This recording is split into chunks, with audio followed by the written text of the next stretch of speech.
Chapter 199. Yang Fan sat down on the stone dumbbell, not noticing that there was anything wrong with his actions just now. Perhaps in his subconscious mind, he had already completely trusted Xie Xiaoman and was no longer vigilant against her. So he was completely unguarded. Xiaoman noticed Yang Fan's strength in lifting heavy things as if they were light, but she re-evaluated his skills and didn't think too much about it. She had previously known that Yang Fan could win second place in the sumo wrestling competition with skills slightly inferior to Chu Kuanga's, so his martial arts and skills couldn't be too weak. Now, she just looked at him in a higher light. Her attention was actually on, how is that child? As soon as Yang Fan sat down, Xiaoman hurriedly gathered up the corners of her clothes, leaned forward, and asked excitedly. Yang Fan said, "That little guy is really good. After eating, he buries his head in a deep sleep. He doesn't cause any trouble at all." Xiaoman said, "He's so young, what can he eat? Won't he be hungry?" Yang Fan said, "Goat's milk. I can't hire a nanny for him. It's too unsafe. At night, Duo will also cook some rice porridge and make it mushy for him to eat. This little guy is very sturdy. He should be able to eat it." Xiaoman's big eyes suddenly flashed, and she asked again, "Does he have clothes to wear? Will he freeze?" Yang Fan said, "Clothes. I wrapped him up with some soft cloth. It's almost summer now. He shouldn't freeze." "Yes, that's true." Xiaoman tilted her head and thought about it, then asked faintly, "Will he miss his mother?" When she asked this, Xiaoman's eyes were sparkling, as if there was a layer of water flowing in them. Yang Fan was speechless for a long time, then said in frustration, "Right now, he probably doesn't know anything." "Oh." Xiaoman also seemed to realize that her question was a little stupid. She smiled embarrassedly and fell silent. The moon gradually rose, and the two were still talking. During this time, Yang Fan had secretly yawned several times, but Buchi was in the mood to talk, so he had to accompany her. They first talked about the child who had lost his mother, what he ate, what he wore, whether Duo could take care of him, and what would happen to him in the future. Unconsciously, they talked about Wu Yuyi, who had sent them to kill Chun Yer. They talked about the Wu family. They talked a lot, but consciously avoided one topic, the child's mother. Xiaoman raised her face and looked at the moon that had just risen in the sky. She sighed faintly and said, "I walked around the city for half a day and didn't come back until noon. It wasn't because I thought it was still early, but because I didn't dare to come back. My face must have been very ugly. Whenever I think of that woman, my heart aches. Whenever I thought of her, I would think of my mother who loved me dearly. My heart would ache. When I came back, I had to pretend to be calm and smile when I saw my companions coming back. Who would know how uncomfortable my heart was? I only felt a little better after talking with you for so long." Yang Fan held back a yawn and said with tears in his eyes, "Who said it wasn't? When you smiled when you were young, you really smiled. You smile because you were happy. When you grow up, there are very few times when you genuinely smile. Most of the time, it's just an expression that's faked." Xiaoman said resentfully, "I don't understand. Why are they so cruel? The Empress is already so old. She clearly has more power than the Emperor, but in order to wear a dragon robe and be called the Emperor, she can even kill her own children, even her own grandson. General Blacktooth Chong, Ji guards the border and has outstanding achievements. Is there any sign of rebellion? He's already 60 years old. How many years can he live? What kind of rebellion can there be?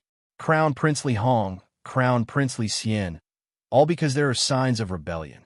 Even the imperial grandson, who's only a few years old, is because there are signs of rebellion. Why are there so many people who want to rebel?" Yang Fan said, "If you want to incriminate someone, you can always find a pretext. In the end, it's just a matter of desire. Those who don't have money want money. Those who don't have power want power. And those who have power and money want to be famous for eternity. This is still a smart person who knows that immortality is impossible. Otherwise, it would be even more." Xiaoman said yes. "Some people have black eyes and red hearts, but once their eyes are red, their hearts are black. Their power and wealth are much greater than ours. Why don't they know how to be content?" Xiaoman raised her face. The moon had already climbed over the treetops. Xiaoman looked at the moon and said with fascination, "Like me, I never think so much. What I want is actually very, very little. I just want to find." Yang Fan yawned again and said with tears in his eyes, "Big sister, I can't take it anymore. I really have to sleep. Do you want to sleep with me? Get lost. You get sleepy when I talk about serious things." Xiaoman, who was expressing her emotions, glared at him hatefully. She stood up and patted her butt, saying, "I'm also sleepy. Then I'll go back to sleep." Yang Fan hurriedly stood up and said, Rest well. I didn't sleep well last night." Xiaoman walked a few steps and suddenly stopped. She turned her head and said, "I want to see that little guy. Can I?" Yang Fan thought for a moment and said, "Of course you can, but try to be careful. You can't leave any traces." "Of course. Then can I go tomorrow?" "Tomorrow?" "Yes. I don't always have the chance to leave the palace. The great general hasn't given up and will search again tomorrow. We can—" Yang Fan thought for a moment and reluctantly nodded. "Okay, let's go together tomorrow. Be careful." Early the next morning, when Yang Fan and Xiaoman appeared at the Black Tortoise Gate Tower, Wu Yi looked at them in surprise.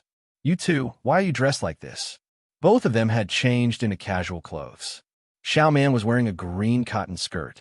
Her hair was combed into the double circle makeup of an unmarried girl. She had bright eyes and white teeth. She looked like a pretty little village girl. Yang Fan was also wearing a short cotton shirt. The two of them, standing there, looked like a pair of brother and sister. Yang Fan said, "General, we searched so loudly yesterday and still couldn't find them. Maybe someone came to their aid. There are millions of people in Luoyang. It won't be easy to find them if they hide in a crowd. Siedaway, and I thought we should change into casual clothes. It will be easier to find their traces this way. The two of us walking together, a man and a woman, won't attract attention." Wu Yi nodded repeatedly and said with a face full of smiles, "Good. Very good. This is a good idea. You're still the ones who think of ways to do things."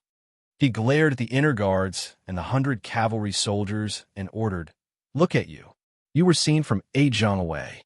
How can you not run away? Go back and change into casual clothes. One man and one woman will search together. Go quickly." All the guards responded in unison and retreated out of the room. Yang Fan took the chance to say, "General, we will leave first." "Okay, go." When the two of them also left, Wu Yi let out a long breath and said to Su Liang, "The 100 cavalry is responsible for the safety of the Forbidden Palace. The inner guards are responsible for the Empress' personal guards. Sometimes they leave the palace to eliminate some unsuitable old fellows. They're all famous people with status. It will be easy to find them as long as they are skilled and clean. It is too difficult for them to do this kind of thing. They should all be transferred to the Luoyang Prefecture to learn how to investigate people and solve cases from the officials there." Su Liang smiled and said, "General, please calm down. After all, this kind of thing only happens once in a few years." Wu Yi glared at him and snorted heavily. Yang Fan and Xie Xiaoman walked side by side to the Black Tortoise Gate. When the guard saw the two of them, he quickly greeted Xie Xiaoman, "Good morning, Siedaway." He then greeted Yang Fan, "Oh, I finally see you. Yang Heir, when I was on duty yesterday morning, a soldier of the Dragon Force Guard named Ma Qiao came by and entrusted me with a message for you. He wants you to return to the show and workshop if you have time in the next 2 days. Look, I forgot about it last night." "Ma Qiao?" Yang Fan was startled. This message did not sound like it was urgent. Why did Ma Qiao want him to go to the workshop? He was also in the army. Did he have time to stay at home all day? Did he cause some trouble and get kicked out of the army? Yang Fan pondered, thanked the guard, and left the palace with Xie Xiaoman. The two of them came out early. The other guards had gone back to change their clothes. The two of them did not have to worry about being followed, so they directly crossed the Tianjin Bridge and rushed to the southern city.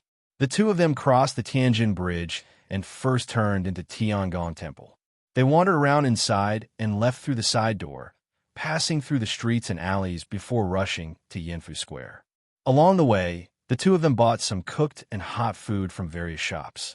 When they arrived at Yang Fan's house in Yanfu Square, they sneaked in through a secluded corner door. The child would wake up from time to time at night. From time to time, He needed to change his diaper and feed him some food. Duo did not sleep well the first night. After such a toss and turn, she was a little tired. When the two of them arrived, she had just coaxed the child to sleep. The child was lying on the Kong bed, dozing off with disheveled hair. Seeing the two of them arrive, Duo hurriedly got up again. Xiaoman originally wanted to come and see the child because she was worried about the child, but when she saw that she had disturbed the child's rest, she felt a little embarrassed. Yang Fan said to Duo, "Miss Duo, you're a girl. It's really hard for you to take care of this child, but your identity is special. There are people still looking for you, so you really have to be careful. You can't hire someone to help you." Duo's eyes were a little red and swollen from sleep. After hearing Yang Fan's words, she quickly said, "It's okay. It's just taking care of a child. How tired can it be? I have nothing else to do here, so I have plenty of time to rest. It's just because I didn't sleep the night before and woke up a few times last night that I'm a little tired. When the child falls asleep, I'll also catch up on my sleep." Yang Fan handed over the wontons and biscuits he had bought and said, "I just bought them. Go eat something while it's hot and wash up. We'll take care of the child first." Duo agreed gratefully and took the food to the outer room. Yang Fan and Xiaoman sat on the edge of the bed and bent down to look at Xiao Qi, who was sleeping sweetly in the swaddling clothes. The morning sun shone gently on them through the window lattice. The scene was like a pair of young parents watching their child attentively. It was extremely warm. Chapter 200. His fingers are so small, so thin. I don't even dare to touch them. I'm afraid they will break if I touch them. Look, his eyelashes are so beautiful. Xiaoman's usually fierce and proud demeanor was completely gone. She looked with curiosity at the little guy lying there and commented on him. There was never a time when she did not find it interesting. She had rarely seen such a small child, and it was the first time she was able to observe him so closely. Is he a boy or a girl? Xiaoman's mouth did not stop. After chattering for a while, she suddenly asked. Yang Fan couldn't help but laugh. "Won't you know when you see for yourself?" Xiaoman rolled her eyes at him and ignored his crazy words. She lowered her head and carefully reached out a finger to lightly touch Xiao Qi's palm. Feeling the warm and tender little hand, she smiled happily. The two stayed here for more than an hour. Yang Fan bid farewell to Duo. Xiaoman reluctantly followed Yang Fan out of the mansion through the corner door. She asked, "Where are we going now?" Yang Fan said, "We have to walk around. I'll take you to show and workshop to where I live." "Okay." Xiaoman happily agreed and followed Yang Fan to show and workshop. The show and workshop had passed its busiest time in the morning. The pace of life in the neighborhood had slowed down again. The bare-chested who cook had just suppressed the fire and was slowly flipping through the baked bread in the pot. Jiaodong's master Meng folded 2 rolls of fine white cloth that had already turned yellow and gently covered the steamer to prevent the steam from escaping. After recognizing Yang Fan, they all greeted Yang Fan in pleasant surprise. Old Yuqi, who was baking the baked bread, threw down the bamboo tongs. As he wiped his hands on his apron, he came over with a smile. Curling his long beard, he laughed and said, "It is rare that Erlang has the time to visit the workshop. Who is this girl?" Old Yuqi looked at Xiaoman and nodded in satisfaction. Then he looked at Yang Fan, and his smile became slightly warm. Master Meng stood behind the stove and gave Yang Fan a thumbs up. Yang Fan smiled. He knew that their rich imagination was only limited to the matters between men and women. He couldn't explain anything to them in front of Xiaoman, so he just said, "Uncle, you go ahead with your work. I'm going to Brother Qiao, Er's house to take a look. We'll talk when I come back." All right. You can go and do your work." Old man Yuqi opened his throat and let out a rough laugh. Of course. You two are good brothers. I knew you came back for Brother Qiao." "Haha. Didn't you bring back a beautiful young lady? You don't want Brother Qiao to be the center of attention, do you?" Yo, this old man even knows how to brag. What did he say about focusing on the beauty in front?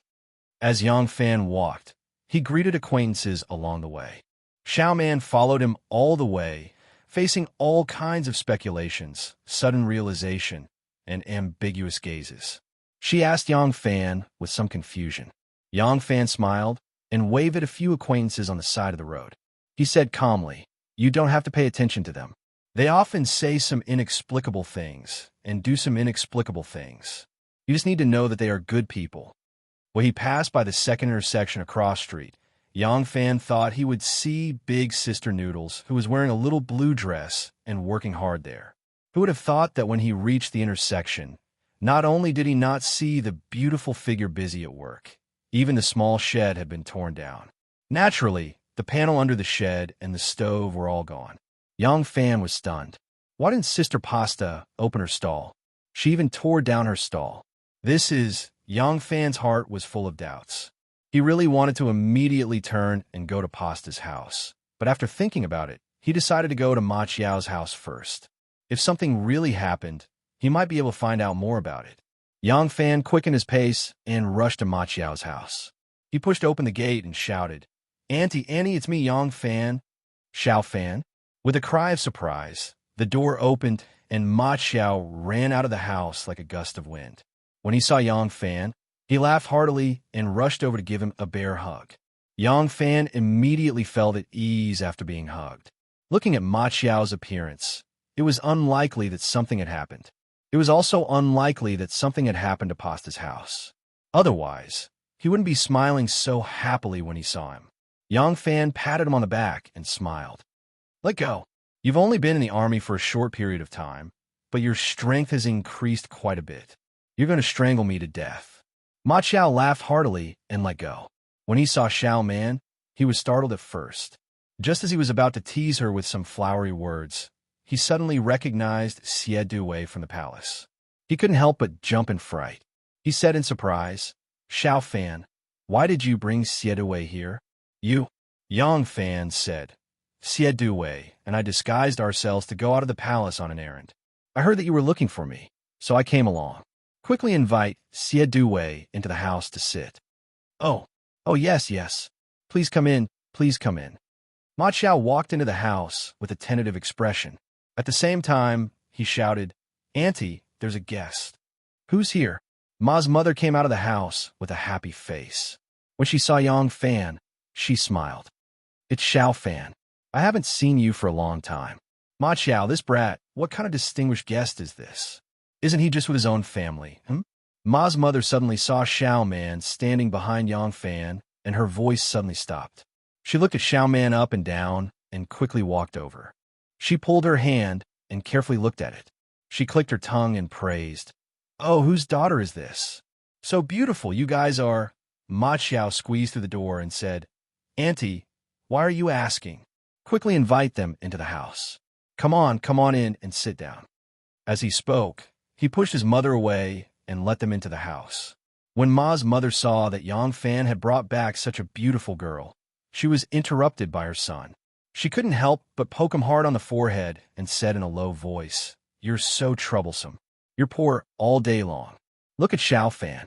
I said that a dog that bites doesn't bark. Look at her ability. She brought back a beautiful girl quietly." Xiao Man's hearing was very good. She clearly heard Ma's mother's deliberately lowered voice. She vaguely guessed why so many people had a strange look in their eyes along the way. She also guessed what Ma's mother had misunderstood.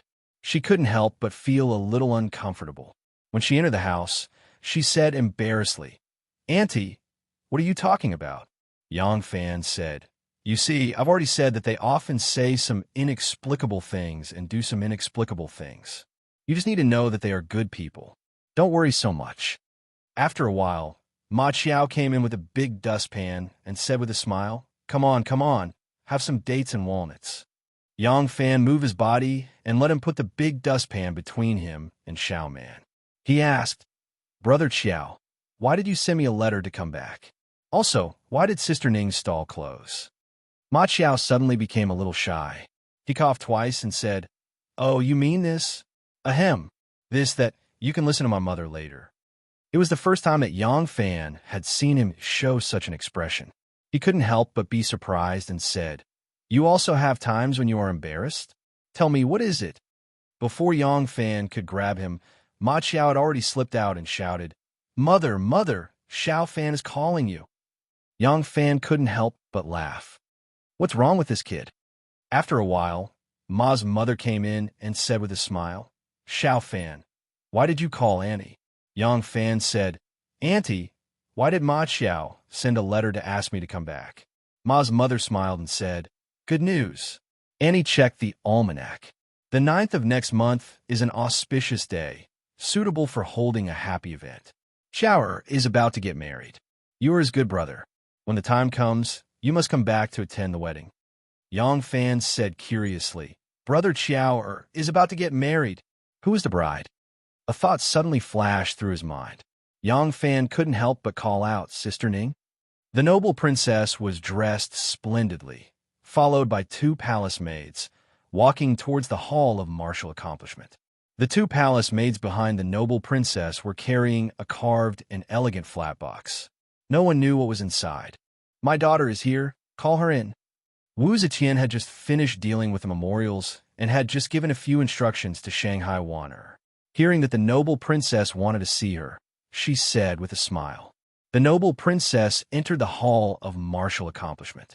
Seeing Empress Wu, she quickly walked forward and curtsied. "My daughter greets the Empress."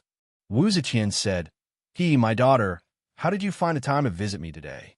The noble princess said respectfully, "I obtained a few hundred years old ginseng.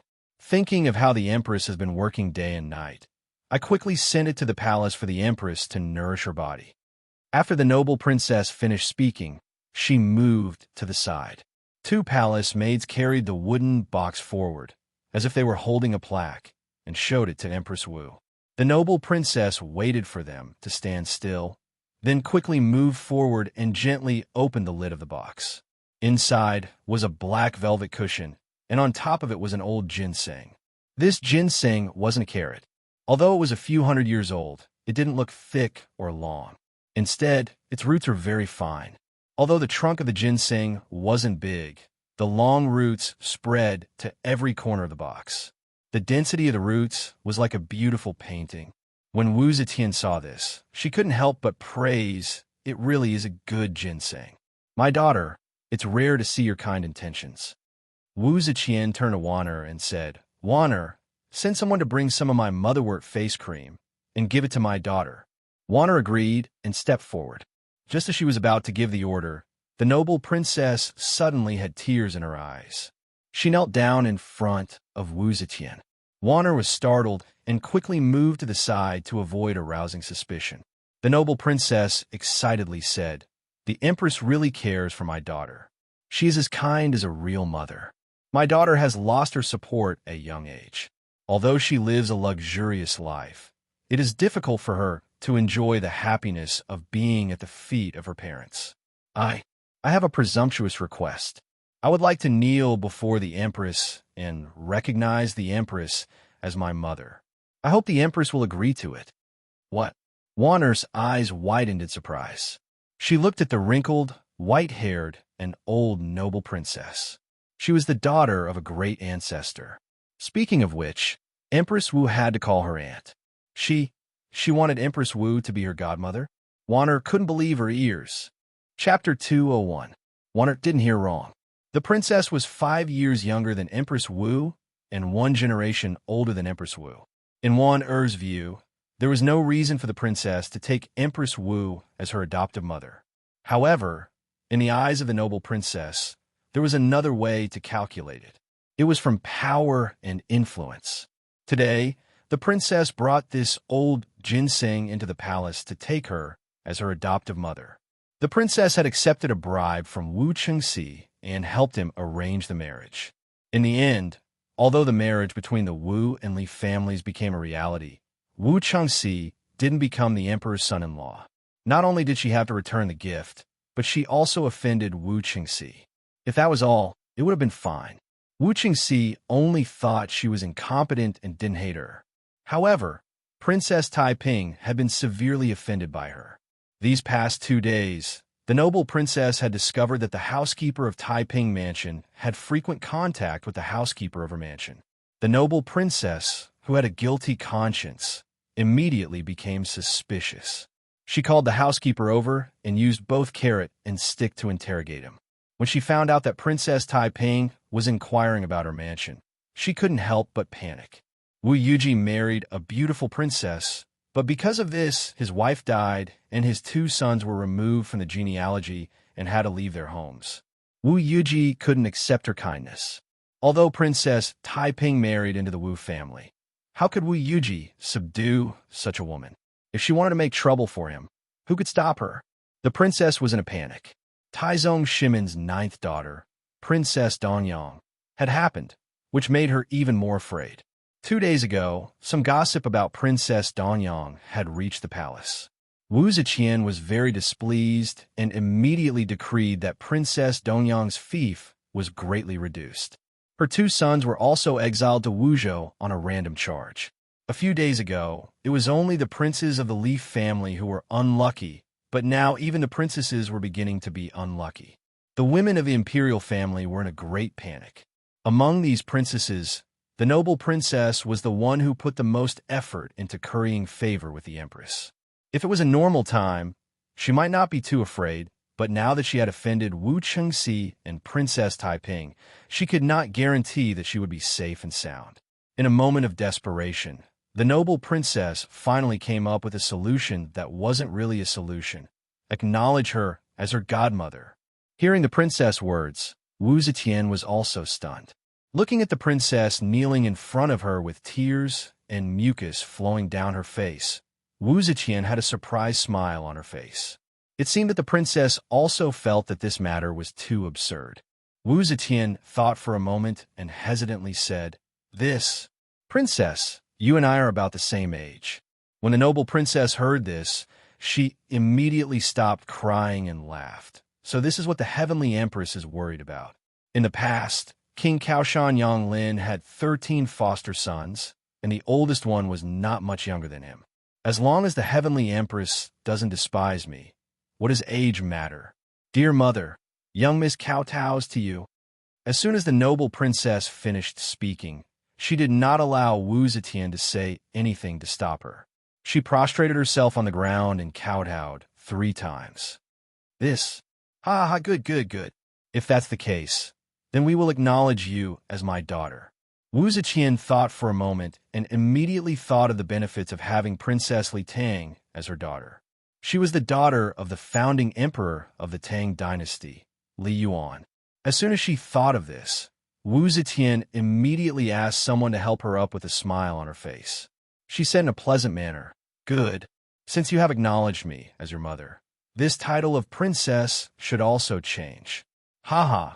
Among all the princesses under me, you are the oldest, so I will confer you the title of Great Elder Princess. And I will add the title of Yin and Great Elder Princess of Yin and this child thanks mother." The noble princess happily kowtowed. Shanghai Wanner saw her deliberately acting like a spoiled child and couldn't help but feel nauseous. The eunuchs and palace maids who were waiting on the side did not dare to show any expression, but their gazes were a little strange. The noble princess seemed to be completely unaware of this. She kowtowed again and happily snuggled up to Wu Zetian's side to receive pleasure. Wu Zetian smiled and said, "Mother has something that I want you to do. Now that you have become my daughter, you are even more duty-bound to do this." The noble princess hurriedly said, "Mother, if you have any orders, I will do my best." Wu Zetian said, "I have asked the imperial astronomer to take a look. The 9th of next month is a good day to welcome the bride. Taiping and Yuji's marriage should also be arranged. You were originally their matchmaker. Now that you are Taiping's elder sister and busy with national affairs, you have to help me worry about this marriage." The noble princess quickly replied, "Mother, rest assured, I will definitely make this marriage a lively and glorious one. Next month, Brother Qiao and Sister Ning will get married." Good, very good. Yang Fan pulled Ma Qiao over and punched him on the shoulder. He laughed and said, "Well done. Such a good woman like Sister Ning has finally become your wife." Ma Qiao, who had always been carefree, actually blushed. Yang Fan happily said, "Brother Qiao, let me tell you first. Although I am your brother, once Sister Ning marries, I will be considered part of her family. If you dare to mistreat Sister Ning, I will not forgive you." Ma Qiao scratched the back of his head and said, "Look at what you were saying. She is so fierce. How would I dare to bully her? It will be good enough if she doesn't bully me. Ma Xiao's mother said, Nonsense. Xiao Ning's daughter is virtuous and sensible. How about you be fierce? Xiao Fan, don't worry. Auntie is watching. If Xiao dares to bully Xiao Ning, Annie will be the first to punish him. Yang Fan was overjoyed when he heard about Ma Xiao and Pasta's wedding. He spent the whole morning in the Ma family trying to make fun of Ma Xiao. At first, Ma Xiao was a little embarrassed, but later on, he became thick-skinned and only grinned foolishly. Only then did Yang Fan lose interest in making fun of him. Yang Fan then asked about Ma Xiao's situation in the army. After all, Ma Xiao was from the White Horse Temple. The generals looked up to him. Moreover, he was willing to endure hardships during training. His swordsmanship was also outstanding among the soldiers. Therefore, he was recognized by Fei Hui, the commander of the Dragon Guards. Now he was transferred to be Fei Hui's bodyguard. These days, Ma Xiao has been diligently practicing his horsemanship and archery skills. His horse riding and archery skills have improved greatly, and he has gained the favor of General Fei. The reason why he was able to return a few days earlier to prepare for the betrothal was because General Fei had opened the door for him. Hearing that Ma Xiao had a promising future in the army, Yang Fan was also happy for him. After having lunch at the Ma family, Yang Fan and Xia Xiaoman declined Ma's mother's invitation to stay. The two then went to the Jiang family. Jiang Suning originally had a lively and cheerful temperament, but seeing that he was about to become a bride, he unknowingly became a lot more docile and gentle. When he spoke to Yang Fan, he also spoke in a soft and gentle voice, which made Yang Fan click his tongue in wonder. He didn't know if a man or a woman would never grow up if they never had a partner of the opposite sex. But he had seen the magic of marriage with his own eyes. Ma Xiao and Jiang Suning were the people he was most familiar with. Therefore, he felt the changes in the two the most. Xia Xiaoman had always been by her side. Ever since she left her elder brother when she was a child, she practiced martial arts under the strict supervision of her adoptive mother. Perhaps only Shangwan Lanji had a sisterly relationship with her. Later, Aunt Pei moved to Chong, and she entered the palace.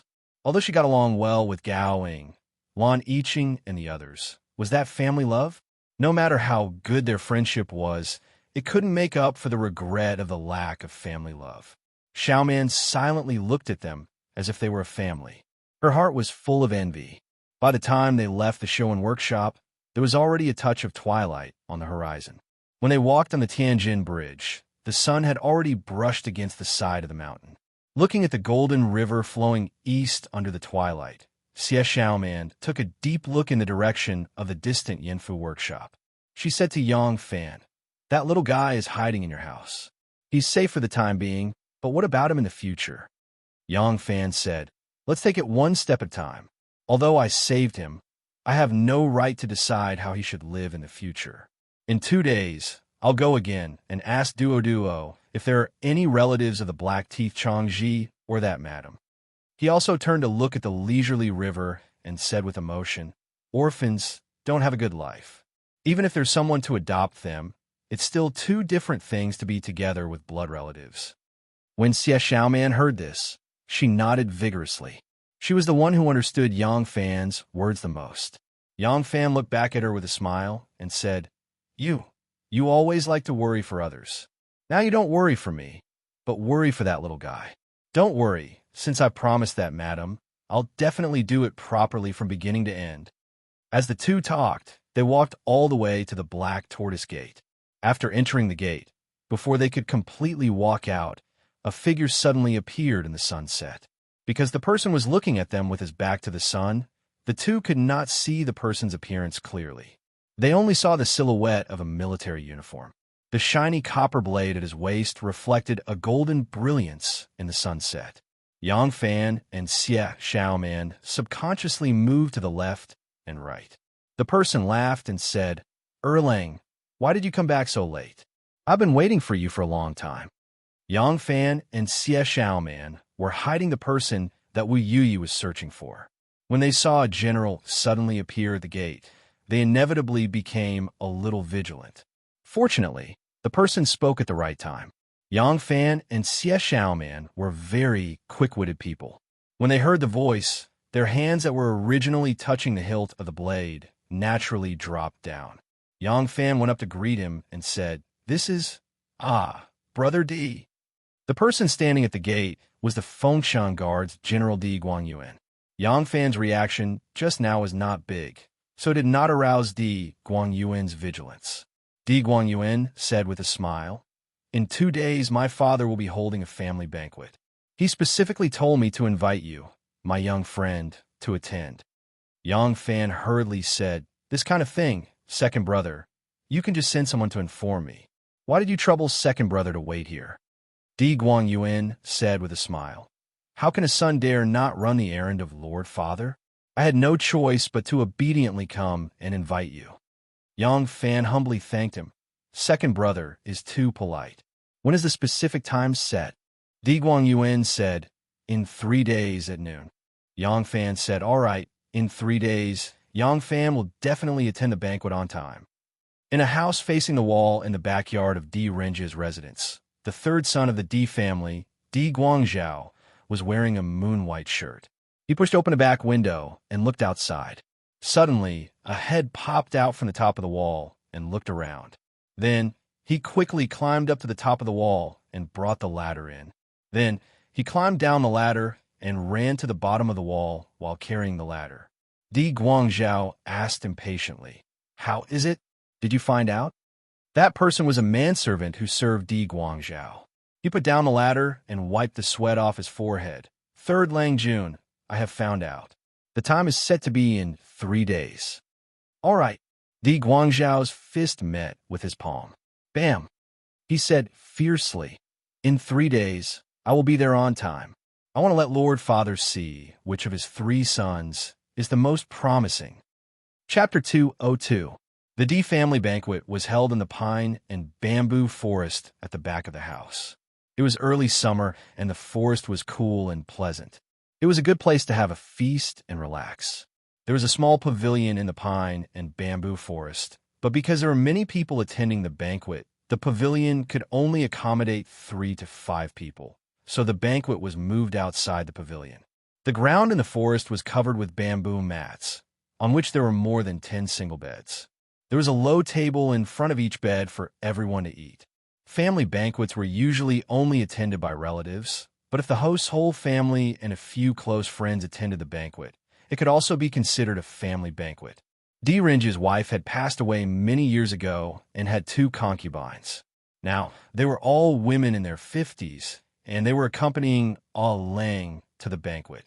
Di Renji's eldest son, Di Guangxi, his wife, and his children, his second son, Di Guangyin, his wife, and his children, and a nephew and his family who worked in the capital. As an outsider, Yang Fan was invited to the banquet, which showed how courteous Di Renjia was to him. Yang Fan thought that it was because he had saved Di Renjia in the Shangshan Square, but he didn't know that the reason why Di Renjia was so close to him was because he had saved the son of Blacktooth Changji. To Yang Fan's surprise, he was not the only outsider attending the banquet. There was also a guest with the surname Shun. Di Renjia waited for Yang Fan to greet him and said with a smile, Come, let me introduce you. This is Shenmu, a junior of mine from Chang'an. Shenmu, this young friend is Yang Fan, whom I have mentioned to you before. You can call him Erlang since you're older. Brother Shun, Erlang." Yang Fan and Shenmu looked at each other and smiled, then cupped their fists. Shenmu turned sideways and said, "This is my wife." Yang Fan looked over and saw a woman standing up from behind the table and nodding at him with a smile. Just one look, and he felt a sense of enchantment. Among all the women he had seen so far, only Princess Taiping taking off her clothes under the lantern and meeting him naked could compare to this kind of feeling.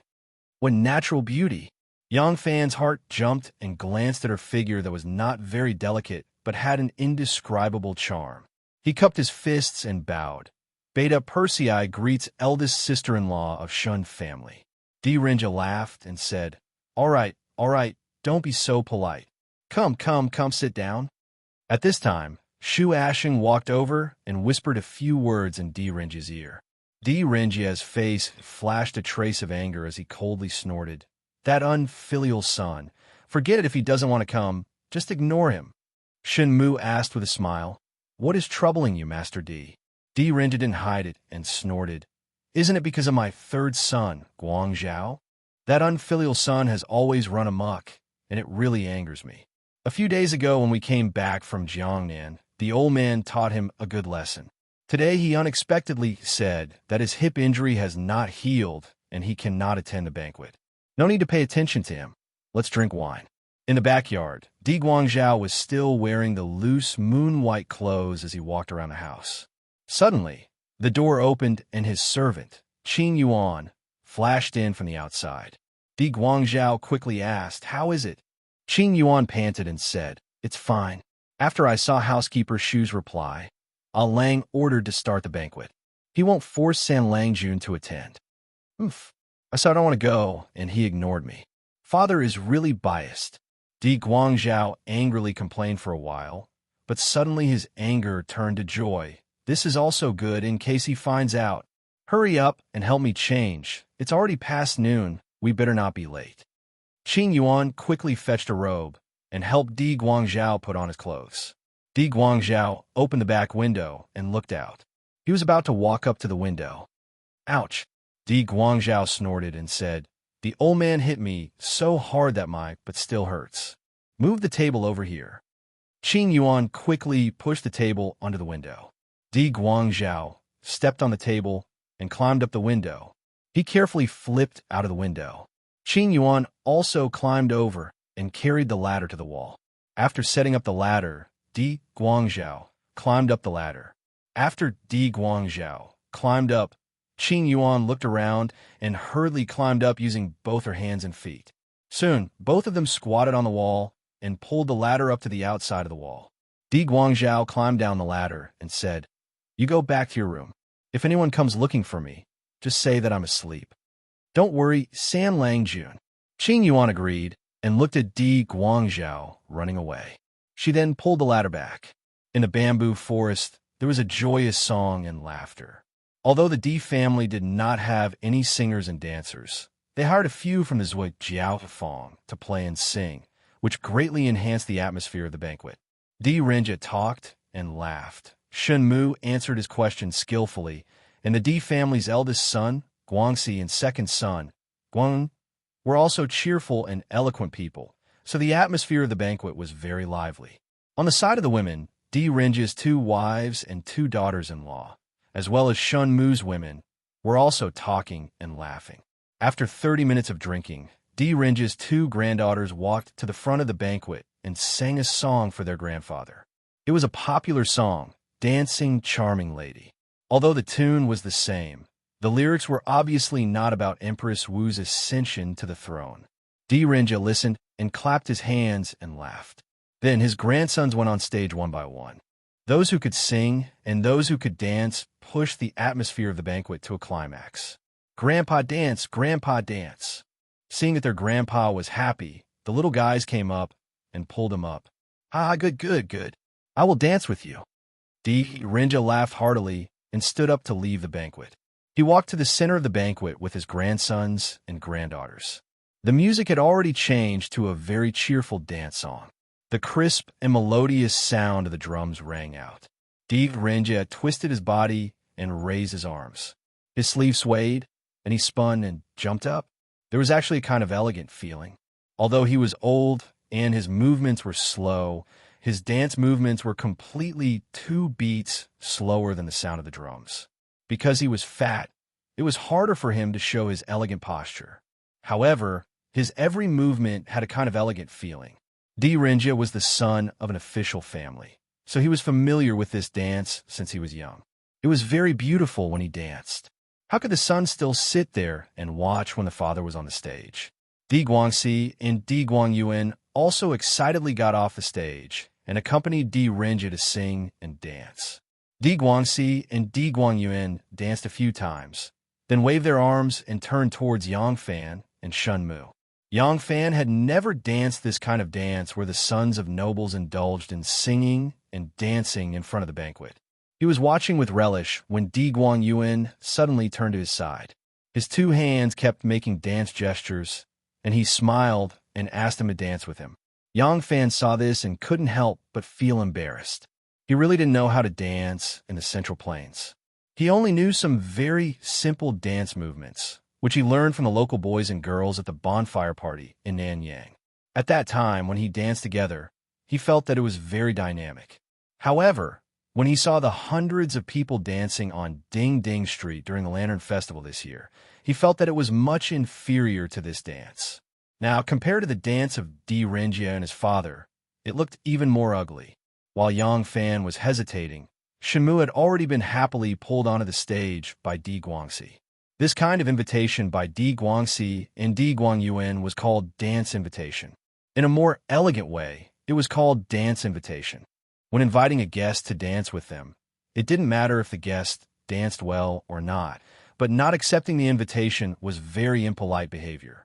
Of course, Shenmu understood this custom, so when Di Guangxi invited him, he happily stood up. Hee ha! When Shenmu started to dance, Yang Fan almost spat out a mouthful of wine.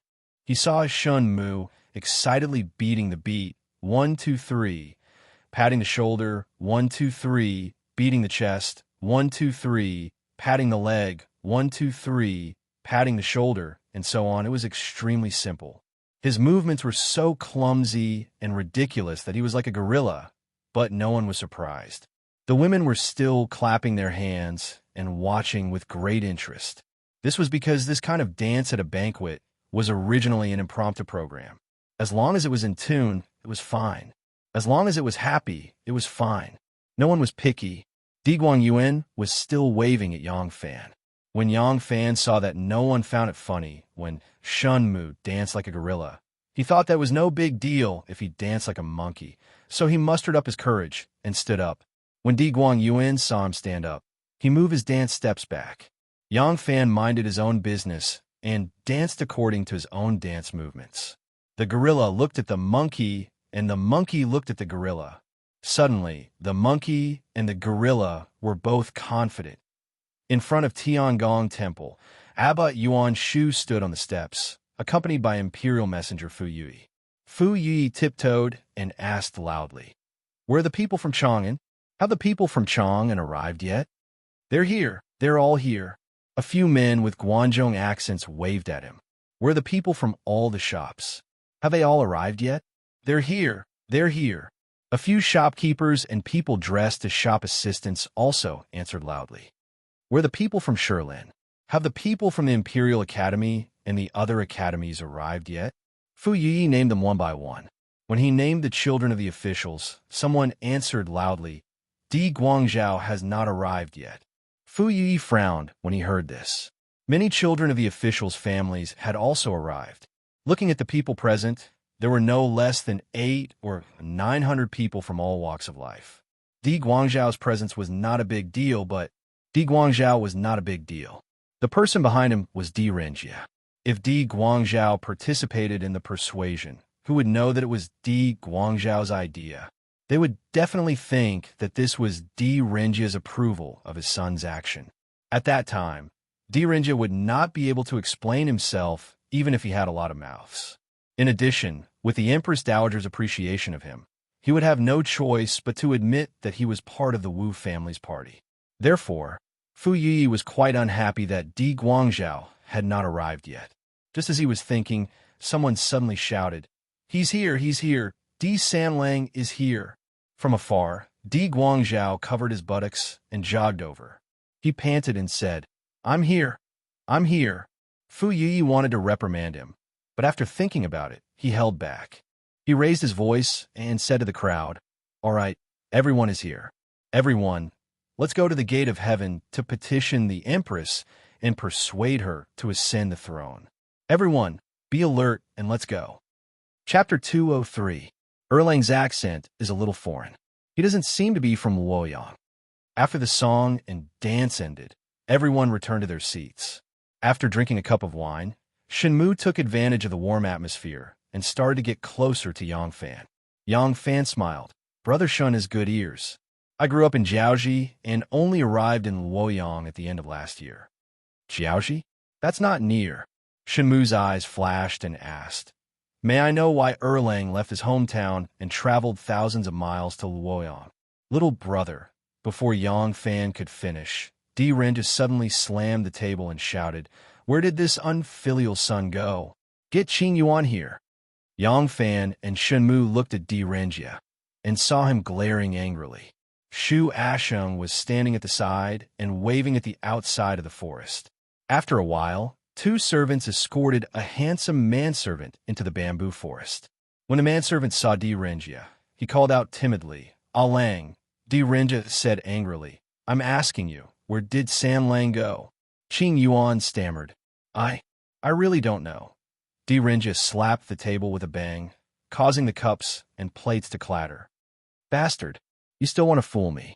I'm not dead yet, and you want Di Guangzhou to be the head of the household? You don't even dare to answer my questions. Qing Yuan was so scared that she knelt on the ground and said, Lang, please don't be angry. Lang, please don't be angry. As it turned out, although Di Renjia was unhappy that Di Guangzhou was not able to attend the banquet, he was no longer angry after the two-side Shiforan quietly consoled him. After all, Di Guangzhou was his son and the youngest. Once his anger subsided, he couldn't help but feel pity for him.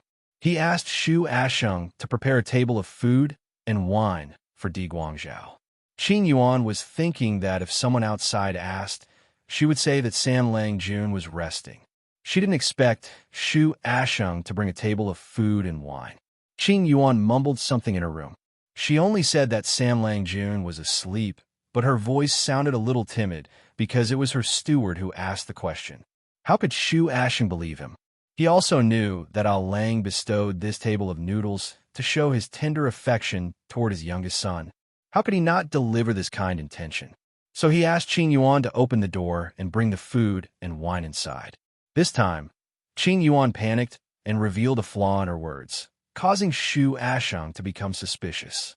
Seeing that the door didn't open, Shu Ashung called someone to go around to the back window to take a look. The window was unlatched, and when they pushed the window open, it was the bedroom, but there was no sign of Di Guangzhou.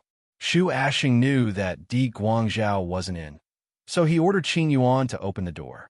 This time, Qing Yuan didn't dare to resist and could only obediently open the door. Shu Ashung rushed into the room, but he could not find San Lang Jun.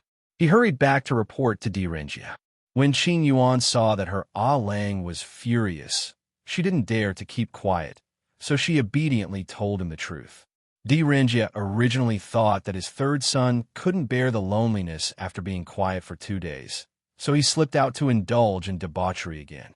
When he heard from Qing Yuan that there was a gathering of people to persuade Di Guangzhou and that he was unwilling to be left out, he ran over to join in. Di Renjia trembled for a while. Then he shouted in pain, This old man's reputation is going to be ruined by this unfilial son. Di Renjia was so angry that he started coughing. Di Guangxi and Di Guangyuan quickly went to support him. Di Guangxi patted his father's back and comforted him, Father, don't be angry. He then turned to Qing Yuan and shouted, Good dog, tell me quickly, when will they persuade him to enter? When Qing Yuan saw that Lang was so angry, she didn't dare to protect her young master anymore. She hurriedly replied, Not yet. I heard that they agreed to go to the gate of heaven to persuade him to enter at this time. Di Guangyuan looked up at the sky and said to Di Renjia, Father, please calm down. Maybe there's still time. I'll go bring him back. Yang Fan said, Brother Guangyuan, I'll go with you. Di Guangyuan said, Good. Let's go now. Di Renjia coughed a few times. His face was red as he waved his hand and said, You guys go quickly. You must catch this unfilial son and don't let him participate in the persuasion. The Di family raised a few good horses. Yang Fan and Di Guangyuan each rode a horse and left the Di residence in a hurry. They galloped straight to the north of the city. The two of them galloped all the way and passed the Tianjin Bridge. From afar, they could see thousands of people swarming towards the gate of heaven. There were less than 1,000 people petitioning today, but there were more than 3,000 to 4,000 people who heard the news and came to see what was going on. Such a large number of people swarmed towards the gate of heaven. The guards of the gate of heaven did not know what was going on. They hurriedly sent out a warning for reinforcements. The guards of the palace unsheathed their swords and loaded their arrows, putting on a serious posture. Di Guangyuan was shocked and said, "There are so many people, all kinds of people, good people and snakes mixed together. Where are we going to find the third brother?" Yang Fan said, "The third young master is the son of Master Di. I'm afraid they value the third young master's identity. If that's the case, the third young master should be a leading figure." Di Guangyuan was startled by his words and said, "That's right. Let's go." The two of them galloped their horses and chased ahead. If they continued forward, they would be close to the palace. Without the permission of the empress, horses were not allowed to gallop here. When the imperial guards heard the news and saw that there were people galloping over, they immediately raised their spears and formed a forest of spears. In the middle, a leader held his saber and shouted, "Stop! Whoever dares to gallop in the palace must be tired of living." Yang Fan and Di Guangyuan both came from the banquet and were dressed in casual clothes. Di Guangyuan took out his fish talisman and hurriedly flashed it and shouted, "General Di Guangyuan of the Imperial Guards is here. Who dares to stop me?" The leader of the guards did not give him any face. He rolled his eyes and coldly scolded, "This is the palace. General, do you have the permission of the Empress to ride horses in the palace?" Yang Fan took out his 100 riding fish talisman and flashed it at him and shouted, "Get out of the way." When the leader saw the two words 100 riding fish talisman, he hurriedly turned sideways and waved his hand. More than 10 of his subordinates put away their spears with a schwa sound and made way. The two of them lifted the reins and rushed out. "There he is." The two of them chased to the front and indeed saw Di Guangzhou. Di Guangzhou was walking in the group of people behind Imperial Messenger Fu Yui. A few days ago, he had been taught a lesson by his father, and his buttocks were injured. The way he walked was very weird, so he was more conspicuous. Yang Fan and Fu Yui were riding on their horses and looked down from above. They saw him a glance. Di Guangyuan gritted his teeth and was about to turn his horse to the front. Yang Fan had an idea and hurriedly stopped him, saying, "Brother Di, please wait. If you and I rush forward like this, everyone will notice us. No one will pay attention to us now. But when people talk about the situation here and ask about San Longjuan's identity, we will inevitably embarrass Master Di. You and I will get down from our horses and blend into the crowd. We will quietly kidnap San Langjun." Di Guangyuan was confused because of his concern. After being reminded by Yang Fan, he realized that it was indeed not advisable to directly stop his horse to the front. He hurriedly agreed and got down from his horse. The two of them were dressed in casual clothes. These commoners who came clamoring were from all walks of life. Other than the leaders, Fu Yi and Monk Yuan Shu, most of them did not know the identities of the other people. They did not know what Yang Fan and Di Guangyuan were here for. The two of them blended into the crowd and hurried forward. At this moment, the group of people who were trying to persuade them to enter the Zetian gate. The guards at the gate used their shields and knives to set up a huge shield wall. A junior colonel stood in front of them with a knife in his hand. He shouted with a murderous aura, "Stop! If you take another step, you will be killed." Fu Yi raised both of his hands and stopped the advancing crowd. He took 3 steps forward alone. His face was red with excitement, and his voice trembled as he said, "I, Imperial Messenger Fu Yui, together with the officials and people of Luoyang and the people of various places, have jointly written a petition. We respectfully ask the Empress to follow the will of heaven and the will of the people to ascend the throne." Di Guangzhou stood in the crowd and looked at him. He was so envious that his eyes were red. Although he was one of the leading figures in the persuasion, there was a world of difference between one and the only one. Fu Yi held the name list and stood at the front. He was the initiator. Once the Empress Dowager ascended the throne, his contribution, just as Di Guangyuan was thinking this jealously, 2 people suddenly appeared on his left and right. The one on the left came close to him put one hand around his waist and the other on his shoulder, as if they were acquaintances, and took a step back with a grin on his face. Di Guangzhou only felt that his waist was being held by an arm that was like an iron hoop. His shoulder was being held, and half of his body was numb. He was dragged into the crowd. He could not help but be shocked and angry. He was about to open his mouth to shout when the person on the right had already turned in front of him. His eyes were spitting fire as he shouted in a low voice, "San Lang, if you want to end your life in the Di family, then shout." When Di Guangzhou saw the look in his second brother's eyes, he was so scared that his heart turned cold. He did not dare to respond. After a moment of hesitation, he was quickly dragged to the back of the crowd by the two people. Fu Yi stood at the front, completely unaware of what was happening behind him. He held a thick stack of names, handprints, and a cross high above his head. He took 3 steady steps forward. His knees bent, and he knelt straight on the ground. Using all the strength in his body, he shouted, respectfully inviting the Empress to ascend the throne and become the Emperor. The people at the back all stretched their necks to see his movements. When they heard him shout, they immediately knelt down and shouted, respectfully inviting the Empress to ascend the throne and become the Emperor. It was just that these people had not practiced before. When the people at the front knelt down, they shouted. When the people at the back saw the people at the front knelt down, they only started to kneel down. So the shouting did not have the slightest bit of grandeur. The officer holding the saber saw the situation and took 2 steps back. He suddenly waved his hand and shouted, "You all wait, do not act rashly." When he finished, he suddenly turned around and shouted, "Quickly report to the Empress." At this moment, Yang Fan and Di Guangyuan had already dragged Di Guangzhou out of the crowd of petitioners. They passed through the crowd of onlookers and found their 2 horses.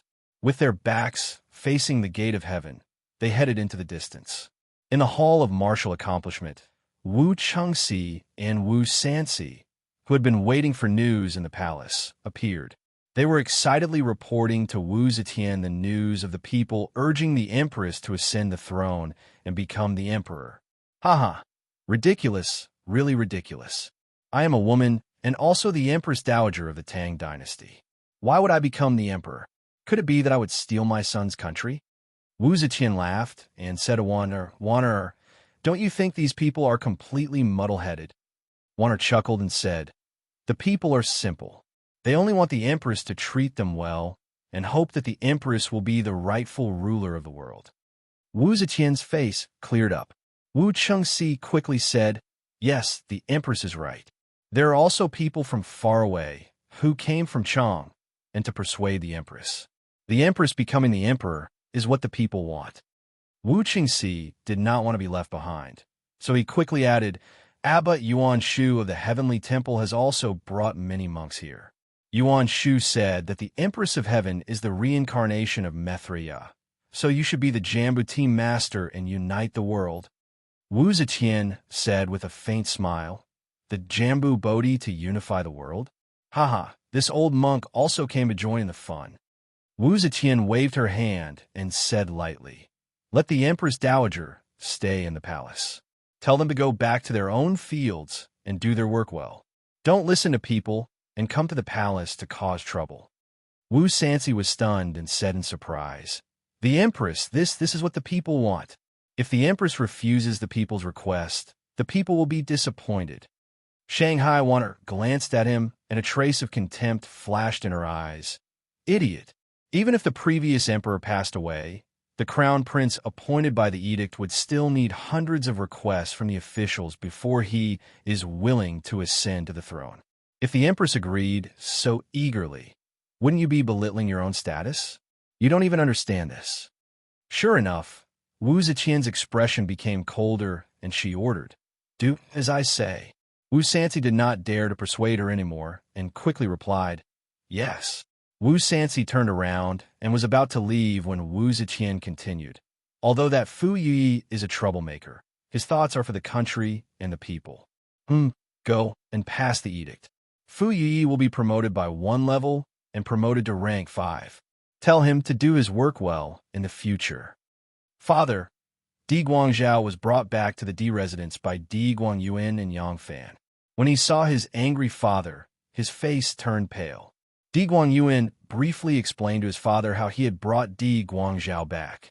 Di Renjie glared at Di Guangzhao for a long time after listening to the story. However, he could only shake his head in the end. He waved his hand dejectedly and said, "Take him away and guard him. Tomorrow, send him back to his hometown in Taiyuan to guard the ancestral shrine." Di Guangzhao turned pale with fright and quickly begged, "Father, I know I was wrong. Father, please spare me." Di Renjie painfully said, "Take him away." Di Guangyuan saw his father like this and quickly pulled his third brother away.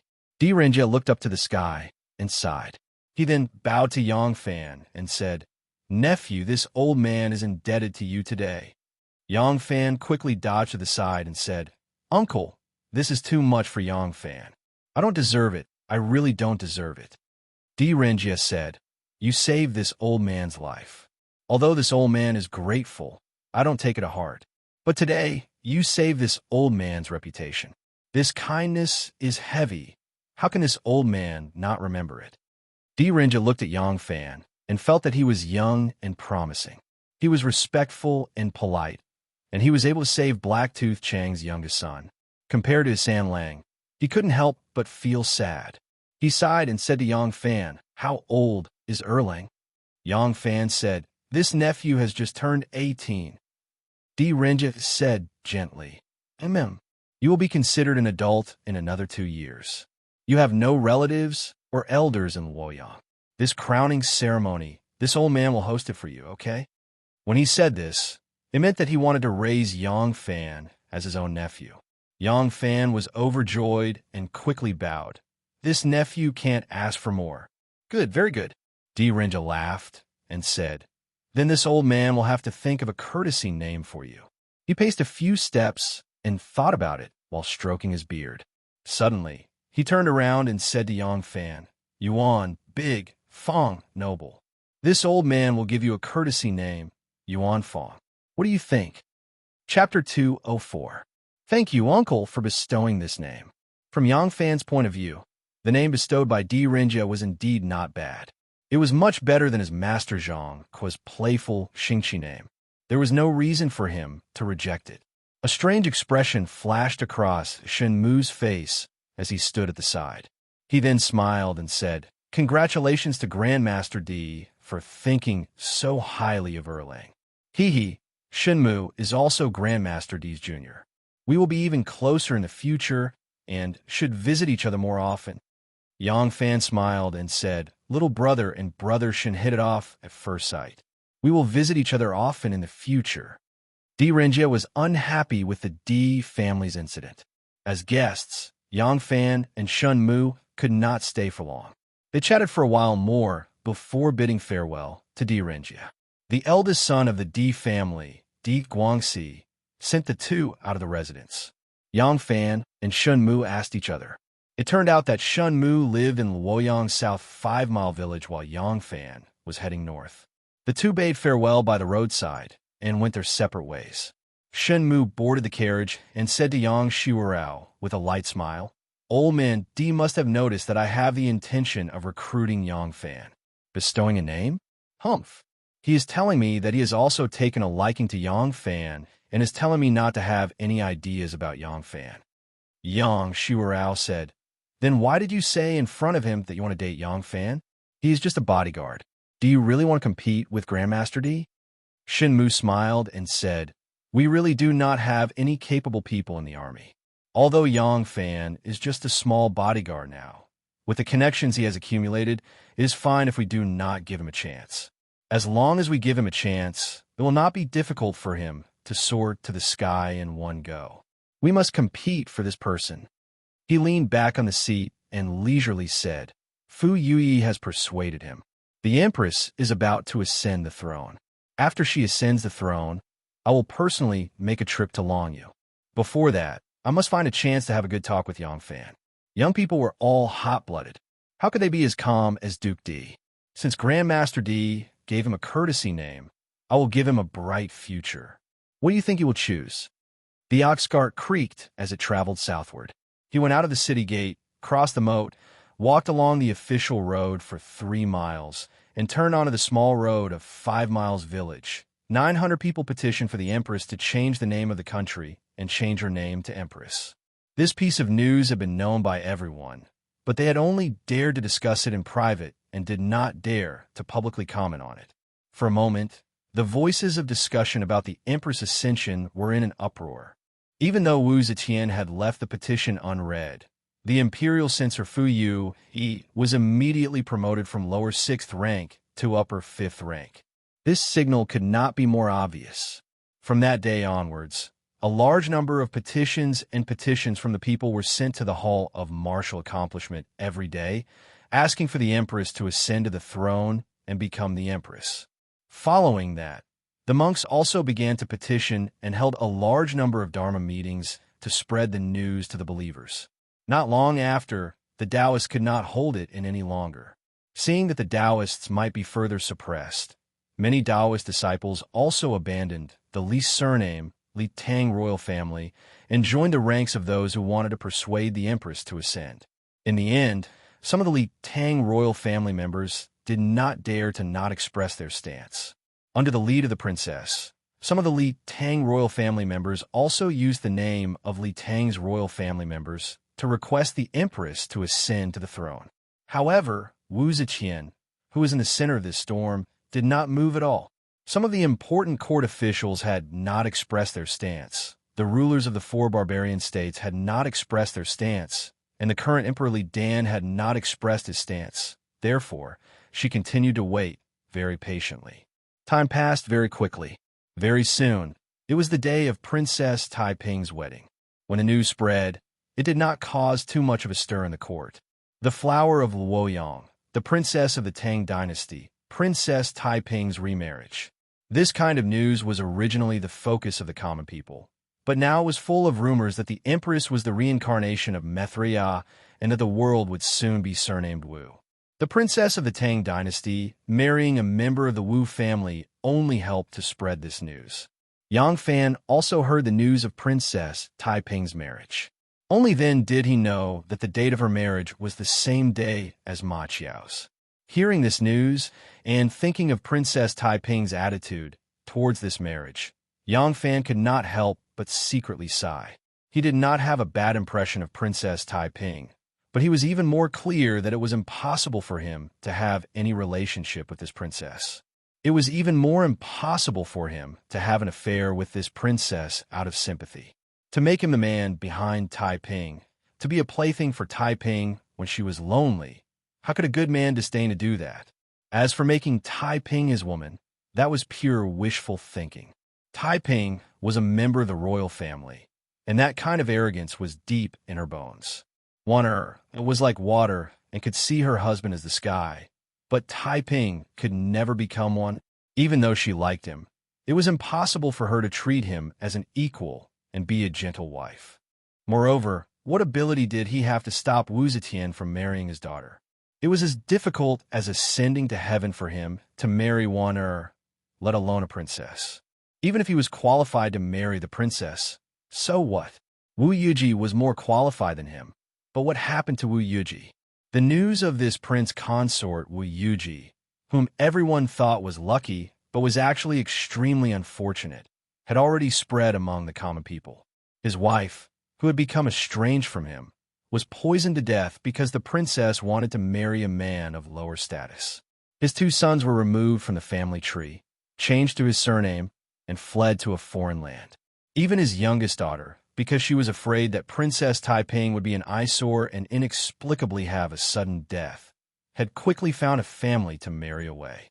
Wu Yuji was a high-ranking and powerful internal guard general, the nephew of Empress Wu, and was about to become a member of the imperial family. But he still ended up like this. This kind of prince consort who killed his wife and children, other than those who were blinded by greed and had lost all conscience, who would be willing to do it? That kiss on Yuan Yi was like a traceless spring dream. If it had caused a ripple in Yang Fan's heart, this ripple had already calmed on the 9th day. Because Princess Taiping was getting married, the entire imperial family had to attend this grand wedding. Therefore, the guard duty was especially heavy. All the guards had to be on duty on this day, not to mention that Yang Fan was supposed to be on duty on this day. However, he had already asked for leave from the brigade commander Su Liang. Yang Fan had originally been worried that Su Liang would not agree to leave. Who knew that as soon as he mentioned it, Su Liang would readily agree. This caused Yang Fan to have an especially good impression of Su Liang. What he did not know was that this was because of a clever hint from Shanghai Wan. In Su Liang's heart, he did not see him as a guard at all. The wedding was officially held at dusk. Just after noon, Yang Fan returned to the barracks to change into casual clothes and prepare to leave the palace. When he passed by Luoqing Palace Hall, Wu suddenly came over with two palace maids. Seeing Yang Fan at a glance, Wu stopped and ordered the two palace maids, "You two go first." The two palace maids responded and flashed into Luoqing Palace Hall. From time to time, there were palace maids and eunuchs rushing back and forth on the royal road. Yang Fan could not show it. He could only act like an ordinary guard and bow to Shanghai Wan. Only then did he call in a low voice. "Wan." Shanghai Wan said softly, "Lang Jun is going to Ma Qiao's house now." 2 days ago when they met, Yang Fan had mentioned to her that he was going to the Ma family today to congratulate them. He did not expect that she was so busy that she actually remembered the matter of an insignificant person just because this person was related to him. Yang Fan's heart warmed, and he softly replied, "Yes." Shanghai Wana looked at his hands and asked, "Are you going empty-handed?" Yang Fan said, "You also know that I'm not good at buying things. If I just casually take some things, it may not be suitable as a wedding gift. In any case, both sides of the wedding are not strangers to me. I only need to take some money, and that will be enough."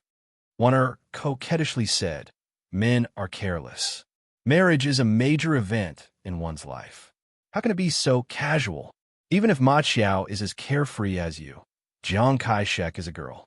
She sees you as her brother and will not blame you. But in the end, it will be a pity.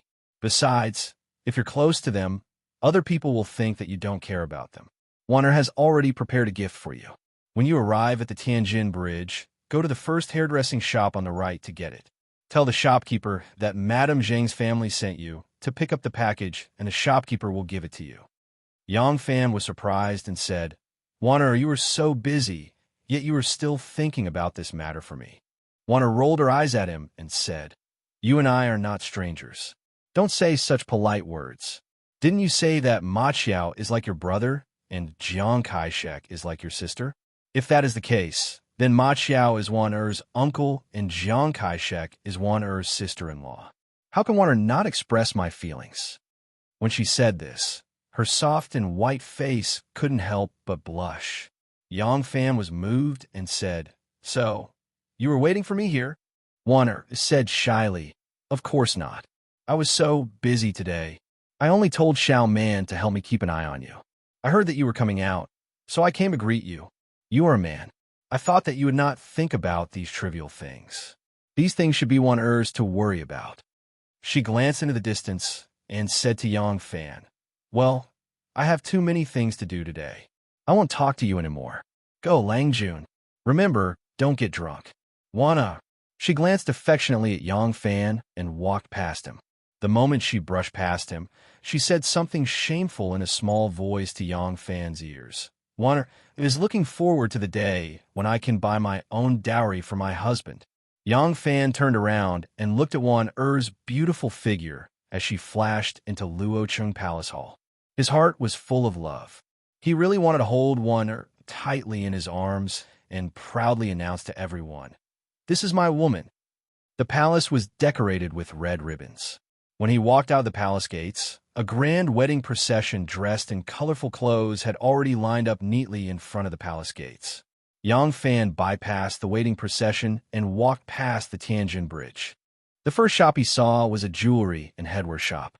When the shopkeeper heard that he was sent by the Zheng Manor to pick up the items, he quickly took the package that the customer had left and asked the shopkeeper to check it in front of him.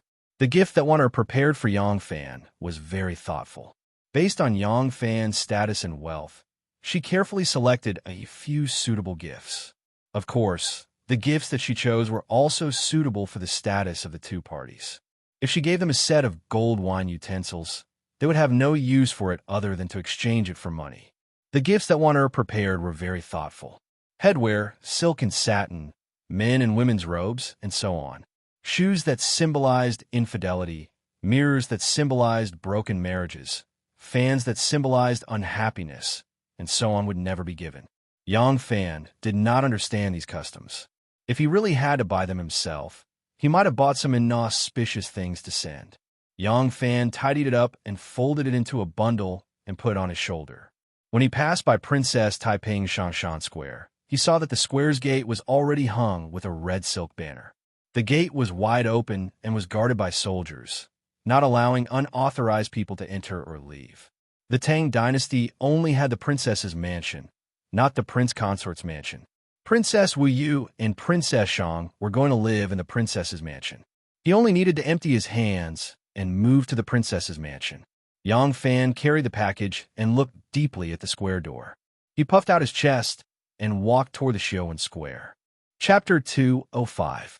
When Yang Fan arrived at Ma Qiao's house, it was just past midnight. The Ma family's house was already full of people inside and outside. In addition to the neighbors, the Ma family's large group of relatives and friends had all arrived. Some were from the city, some were from the countryside, and some were bringing the old and the young. It was a magnificent sight. The Ma family's small courtyard couldn't hold so many people, let alone the house. Therefore, they set up a water table outside the house. Because the banquet hadn't started, some of the guests were sitting, some were standing, and some were calling each other, whispering to each other as they chatted. A kitchen was set up in the east corner. The invited chef was busy there, and the smell of meat wafted over from time to time. The Ma family's house had 3 rooms. In the middle was the central room, and on the left and right were residences. Originally, the east room was the largest, and it had always been occupied by Ma's mother. Now it had been vacated and cleaned up. The walls had been repainted, and it was used as a new house. Ma's mother moved to the west room. Although Ma Qiao was filial and didn't want his mother to suffer in the slightest, he couldn't change his mother's mind on this point. Moreover, as a bride, it wouldn't be good for her to suffer in the small room, so he obeyed his mother's wishes. When Yang Fan arrived, Ma Qiao had already changed into a crimson official robe. He wore a crown on his head, and he was so nervous that his face was sweating. The crimson official robe was originally the court robe of the 4th to 6th rank imperial court officials, but the imperial court made an exception. The bridegroom and bride could wear the official robe with a leather belt and a phoenix crown.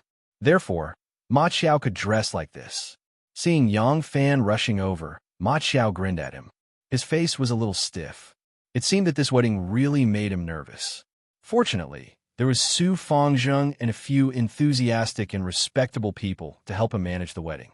Everything was arranged by these people, so it was busy but not chaotic.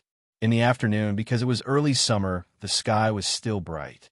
Moreover, Pasta's house was not far from the Ma family. They lived in the same square, so there was no need to greet the bride so early. However, the relatives and friends had been waiting impatiently. After some noise, Su Fangzheng decided to greet the bride, so a large group of people clamored out of the Ma family. Yang Fan accompanied Ma Qiao out of the Ma family's courtyard. There was a hired carriage parked outside the door. The horse's neck was tied with a piece of red cloth, and it looked happy and energetic. Ma Qiao was the groom, and the groom had to greet the bride. So, Ma Qiao drove the carriage to Pasta's house. When they arrived, Xiang accompanied Ma Qiao into the courtyard. They greeted the mother-in-law and relatives, and then took them to the carriage. In Pasta's house, Annie Hua and a group of aunts were helping. Miss Xiaodong and a group of girls were accompanying Pasta in the house. According to the custom, at this time, the groom should read the make-up poem, but that was an elegant thing played by scholars. Many ordinary people could not even read, so how could they read the make-up poem? Therefore, Ma Qiao and a group of male companions knocked on the door and shouted Pasta's name outside. A group of girls inside laughed and refused to open the door, only asking some questions to make things difficult for them. If these girls deliberately made things difficult, Ma Qiao would have to stand in front of the door for more than half an hour to successfully take his wife out. After hearing a few words from the sisters, Pasta could not bear it and could not help but speak up for Ma Xiao, begging the sisters to let him go. Seeing this scene, the sisters teased Pasta for a while, opened the door, and hugged her out. Pasta was wearing a dark green dress. The groom wore red, and the bride wore green. This was the Tang people's wedding attire, and the idiom red man and green woman came from this. Pasta had big sleeves and a silk drape, looking grand and dignified. Her hair was decorated with gold and silver hairpins. Although they were not real gold and silver ornaments, there was no difference. Her hair was full of pearls and jade, making her look very noble. Unfortunately, Yang Fan stood on tiptoe and did not see what she looked like. Pasta did not wear a veil. Although veils had appeared since the Han Dynasty, veils were not popular in the Tang Dynasty. Most people used round fans when they got married. Pasta held a round fan in her hand. The fan was decorated with white feathers, and it covered her face completely. Only a little skin could be seen from the side. The bride's family also hired a carriage. Pasta was supported by Miss Xiaodong and another girl from the brothel. They slowly boarded the carriage. Ma Xiao acted as the coachman and drove the carriage forward. The wheels only rolled 3 times before he got off and boarded his own carriage. The coachman drove the carriage for the bride, while Ma Xiao whipped the horse and rushed home to prepare to pick up the bride. This kind of rule was called anti-horse. If the bride was found not to be a virgin or had any serious behavior during this period of time, the groom could send her back. This was the reason why the bride had to prepare her own carriage. Although she was married, she was still not a true member of the Ma family. When Ma Xiao drove away, Yang Fan did not accompany him. His identity was the most free. He could be considered as a member of the husband's family and also the in-law's family. Yang Fan giggled as she followed a group of relatives from Mian, Er's family who had come to send off the bride. They accompanied Mian, Er's carriage all the way back to the Ma family's residence. She saw Ma Xiao standing at the door in his groom's attire, craning his neck as he waited for a long time. Next, they stepped on the brazier, straddled the saddle, straddled the rice bag, a series of complicated procedures to escort the bride. It was not easy to complete this set of procedures. The 2 golden boys and girls sprinkled grains on Ma Xiao and Pasta. The groom walked in front and the bride half a step behind. They slowly walked into the central room under the cheers of everyone. After entering the central room, it was time for the fan removing ceremony. The fan removing ceremony was equivalent to the later lifting of the veil. However, at this time, the bride was not so restrained. She was not sent to the bridal chamber when she arrived at the wedding. In this era, the groom's parents were only responsible for chatting with friends and relatives of the same generation. The main characters of the wedding were the newlyweds, so the fan removing ceremony was held in the hall. Ma Xiao did not know how to recite the fan removing ceremony, so he only performed the fan removing ceremony to Pasta. Only then did Pasta gently move the round fan in front of him. If the round fan was moved, she would still be her, but she would not be her. Pasta's eyes were bright, and she smiled shyly. Even Ma Xiao and Yang Fan, who were familiar with her, were stunned by her charming appearance. The bride was indeed the most beautiful woman at this moment. The horse's mother smiled and gently wiped away the tears at the corner of her eyes. The bridegroom and the bride bowed to each other. At this time, there was no ceremony of bowing to each other, and there was no need to bow to heaven or earth. The husband and wife just stood facing each other. Pasta bent down and bowed to her husband. Ma Xiao stood straight and nervously accepted Pasta's bow, then bowed again.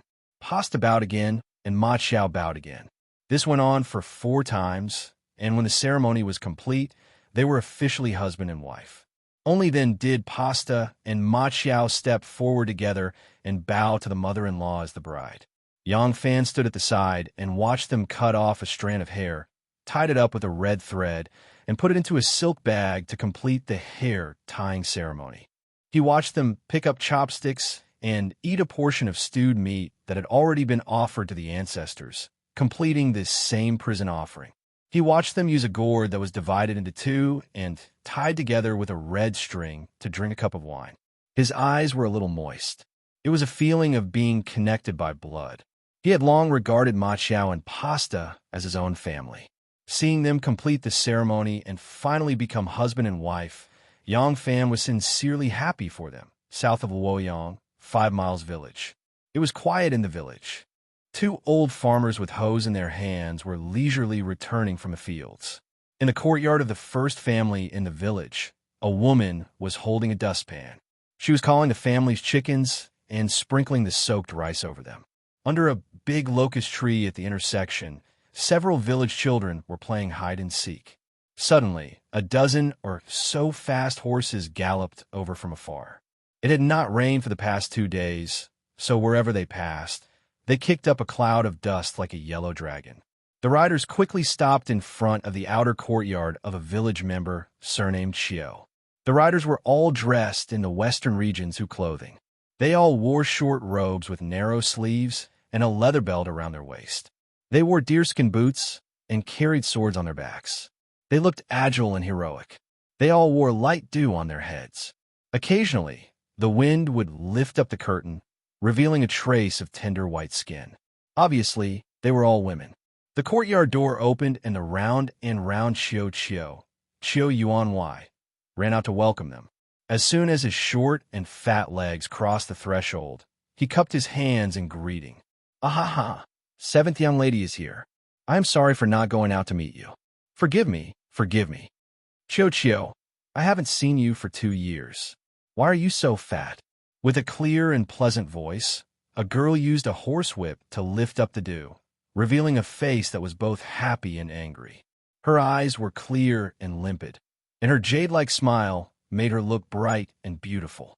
She was charming, but also had the candid and pureness of a Northwestern woman.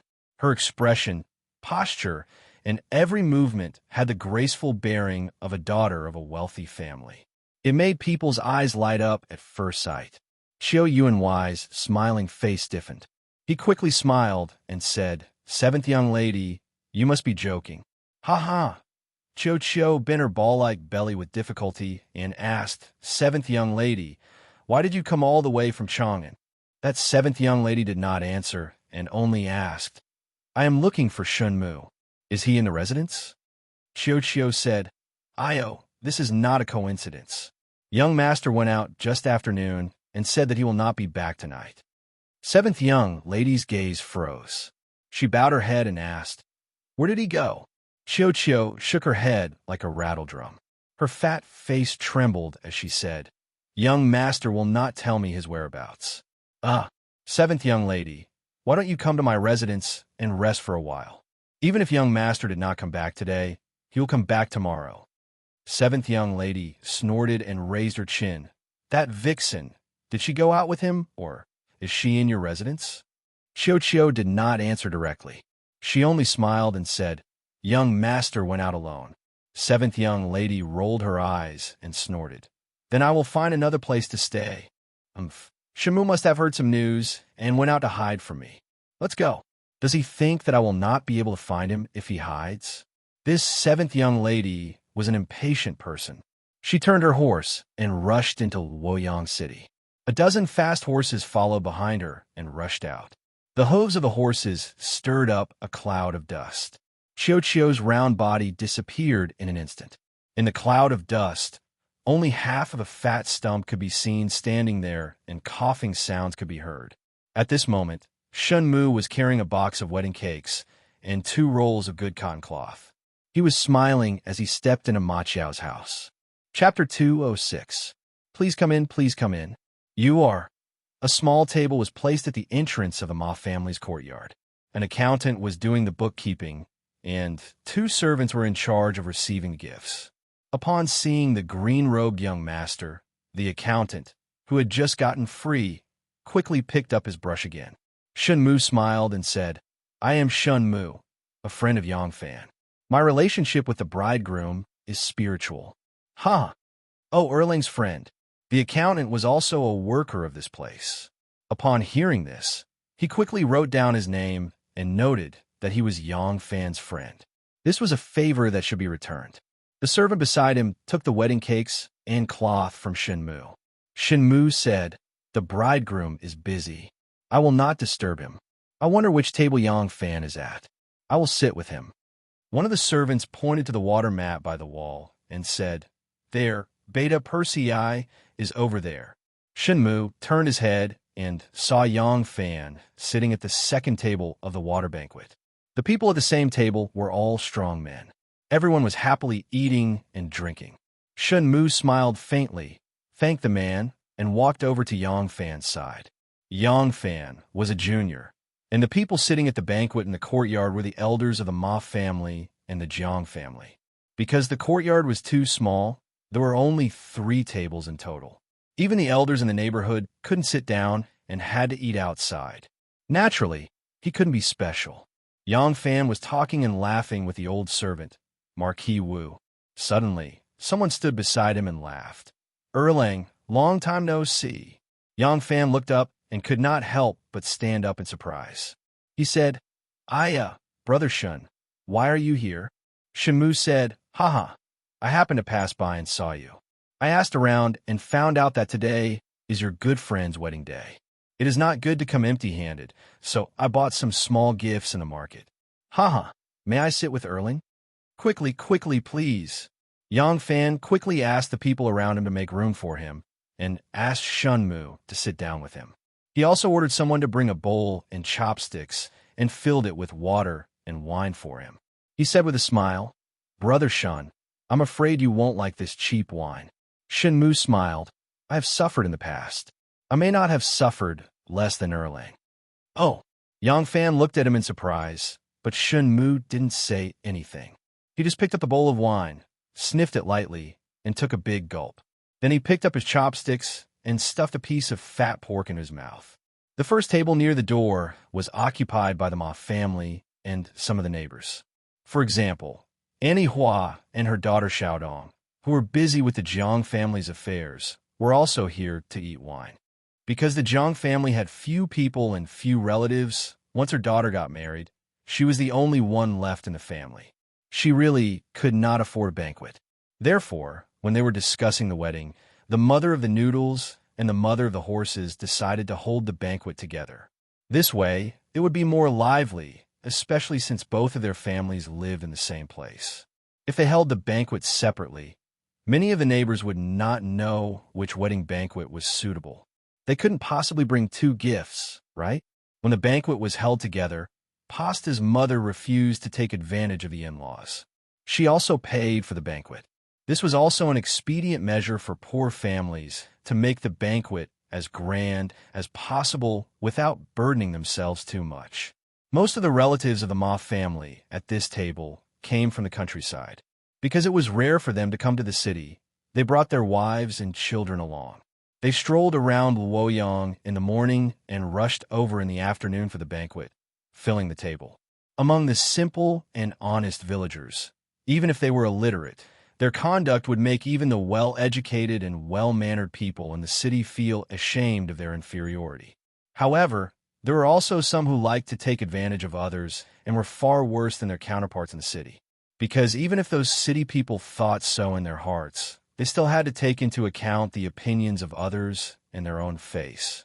But they came today to stay at their relatives' and friends' homes for the night.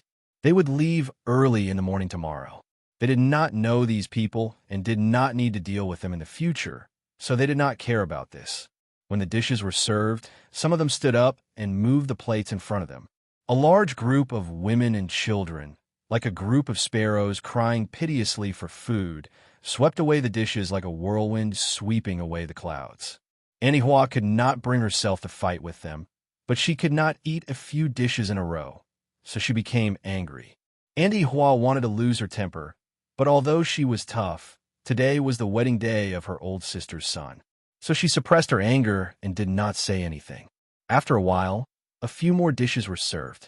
Those unreasonable people still stood up and fought for the dishes.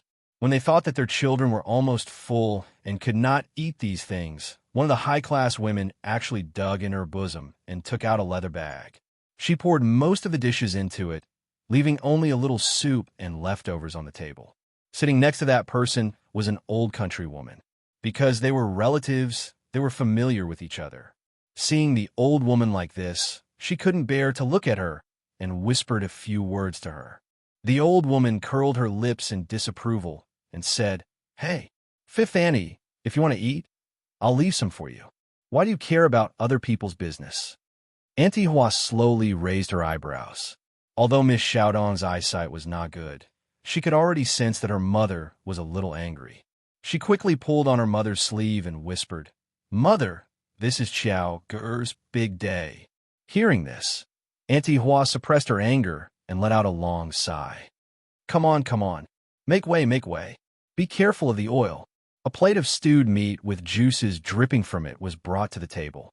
Just as it touched the table, the woman with the leather bag stood up again. She brought the plate of stewed meat to her side and acted as if she was going to pour it into the leather bag. Auntie Hua was seething with anger. She could not hold it in any longer. She slammed her chopsticks on the table and cursed, "You shameless slave. Did you come to the city to be a beggar? Not only did you snatch food like a reincarnated ghost, but you also want to take it as well. Do you think I'm a clay or wooden statue of a female bodhisattva in the temple that doesn't have the slightest bit of anger?" She dropped her chopsticks, hitting the table and hitting the peasant woman's forehead. The peasant woman was furious and scolded her. "You are such an ignorant shrew of the marketplace.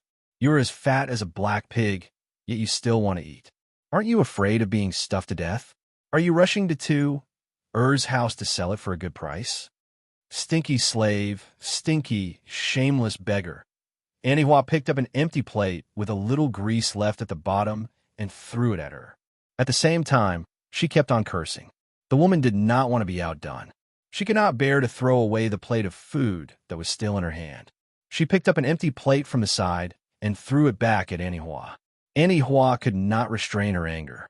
She jumped up and threw herself at the woman. The two women immediately began to wrestle with each other.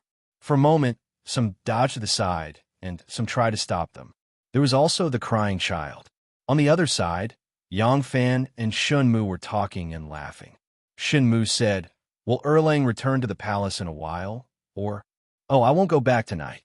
When the banquet is over, I'm afraid the palace will be locked. I'll find a place to stay for the night and return to the palace tomorrow." Shin Mu happily said, "That's good. I don't want to leave the city tonight either. There's a place called Drunken Spring House in the Shiowen workshop. Why don't you and I go there and get drunk all night and have a good chat?" Yang Fan could faintly sense that Shun Mu seemed to be close to him, but he could not guess what Shin Mu's purpose was. Hearing him say this, he also put on a cheerful expression and said, "Okay, then tonight, Yang Fan will listen to Brother Shin's arrangements." Just as the two of them were talking to this point, they heard an incessant noise coming from the side. Yang Fan raised his head and saw Auntie Hua was like a ferocious tiger. One hand was grabbing a village woman's hairbun. The other hand was continuously slapping the woman's face. The woman's head was like a rattle drum. That woman could not lift her head up. She raised her hands in the air and clawed wildly, scratching Auntie Hua's face. Yang Fan was startled and said, "What's going on?" He quickly jumped up and tried to stop the fight. Ma Qiao and Pasta were in the courtyard toasting when they suddenly heard the noise outside. They quickly rushed out. Mother, don't fight." "Io." Miss Xiaodong hurriedly tried to stop the fight. As soon as Auntie Hua and the woman started fighting, many of the woman's relatives rushed forward. Some were trying to stop the fight, some were helping. Auntie Hua also had some relatives and old friends in the town. Seeing the situation, she did not want to be outdone and immediately rushed forward to help. At this moment, it had already turned into a group fight. When Miss Xiaodong came forward, her vision became blurry. She did not see clearly whether the person who was grabbing her mother was her mother or not. She was flung away by that person's arm. Miss Xiaodong dizzily fell out and almost fell on the table. Yang Fan, who had just caught up, immediately supported her and asked with concern, "Miss Xiaodong, are you all right?" Hearing this, Xiaodong was delighted and happily said, "Erlang, is it you?" Before her voice died away, Yang Fan had already let go of her and rushed into the crowd to stop the fight. Miss Xiaodong's body was empty. Her heart was also empty. Unconsciously, she felt a sense of disappointment and frustration. Yang Fan saw that everyone was fighting like a pot of porridge. He could not help but feel angry and anxious. He rushed forward and separated the two sides. With his ability, it would not be difficult for him to forcibly stop the fight. However, most of the people fighting were women. When Yang Fan rushed forward, he saw that a 70-year-old, white-haired woman from the countryside had also bravely joined the fight. Facing such a group of people, what could he do even if he had a body of skill? Yang Fan expended a lot of energy. Just as he pulled one pair away, the other pair would entangle them again. He could not pull them apart all. Seeing that their own women were being bullied, the men also quickly took action. When Ma Xiao and Pasta hurried out of the courtyard, there were countless people surging in the small alley. They were in full swing fighting. The tables and banquets were all knocked over and squeaked under their feet. Both of them could not help but be stunned at this moment. In a house rented by an assistant minister, Miss Chi was holding a horsewhip and standing in front of young Master Jiang. Young Master Jiang's brows were tightly knitted. With an annoyed expression, he said, "Chi, why did you come all the way here from Chang'an?" Miss Chi said confidently, "To find Shenmu." "Do you think that I want to talk nonsense with you? Where is Shenmu? Hand him over, and I will not bother you." Young Master Jiang said painfully, "He has hands and legs. What does it have to do with me where he wants to go? Who are you looking for?" Miss Chi said, "Is he not under your jurisdiction? Don't you dare say that you do not know his whereabouts. If you do not tell me, I will not leave today." Young Master Jiang touched his forehead and helplessly waved his hand. "Anu, bring Chi to find Shenmu. Go quickly." Chapter 207. Lady Chi was from the Longxi Li clan, and her full name was Li Lingquan. The Li clan had many origins and was now divided into two main branches, one from Longxi and the other from Zhao County. The Li clan from Zhao County dominated Hebei, and together with Wang, Chui, Lu, and Zheng, they were known as the five main surnames in the Central Plains. The Longxi Li clan was originally inferior to the Zhao County Li clan in terms of reputation and strength, but the founding emperor of the Tang dynasty, Li Yuan, claimed that his ancestor was the emperor who founded Shiliang, Li Ji. Therefore, he decreed that Longxi Li County would be the Li County, and thus, Longxi Li County would surpass the Zhao County Li County and become the Li County. From then on, all the Li clan in the world would use Longxi Hall as the county name. Of course, although the Tang dynasty emperor claimed to be from the Longxi Li clan, it did not mean that the Longxi Li clan was the royal family. The Longxi Li clan had many origins. Some originated from the Yellow Emperor, Gongsun Xinyuan. Some were originally from the Li clan in Shidi, and some were from the Li clan who changed their surname.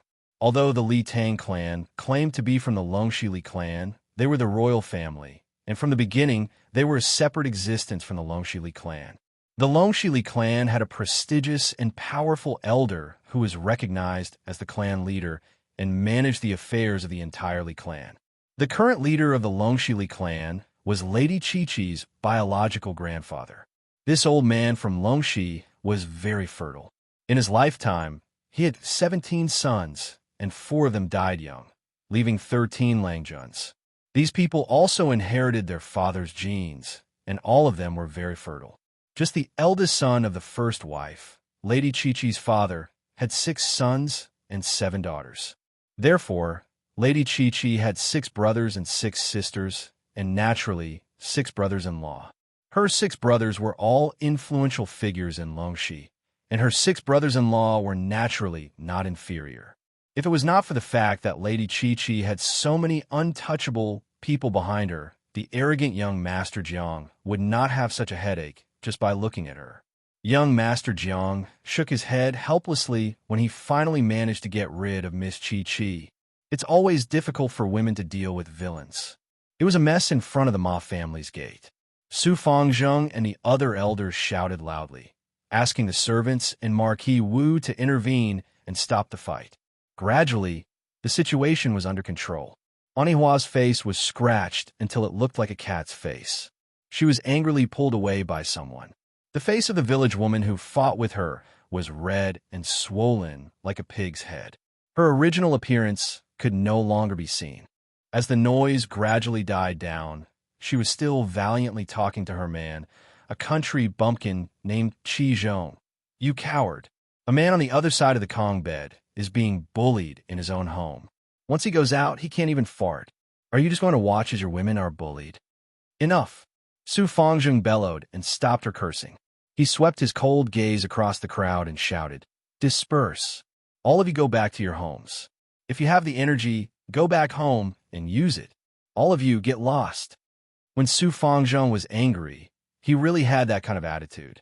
The wedding banquet could no longer be held in this situation. Everyone left one after another. Su Fangzheng shouted again. All the servants of the house stay here and help tidy up. The wedding banquet ended on a bad note. Inside the house, in the east room, the new daughter-in-law Pasta was crying on the Kong bed. In the west room, Ani Ma was sitting on the Kong bed and crying silently. Ma Qiao was squatting on the doorsill of the central room. His face was green and purple. He did not know who he should direct his anger at. Yang Fan looked at the servants who were still helping to tidy up the house. He went over to Ma Qiao and said, Brother Qiao, you are a man. You should be more responsible. Who are you squatting here and sulking at? The old lady in the west room is crying, and the daughter-in-law in the east room is crying. Are you planning to spend the night with your family of 3? Ma Qiao raised his head and only said the word I.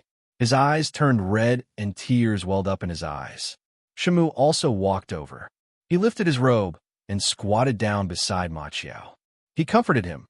Brother Ma, this is nothing. Whether they are poor relatives or rich relatives, as long as there are a lot of relatives, there will always be those who are close to each other and help each other. There will also be those who are despicable.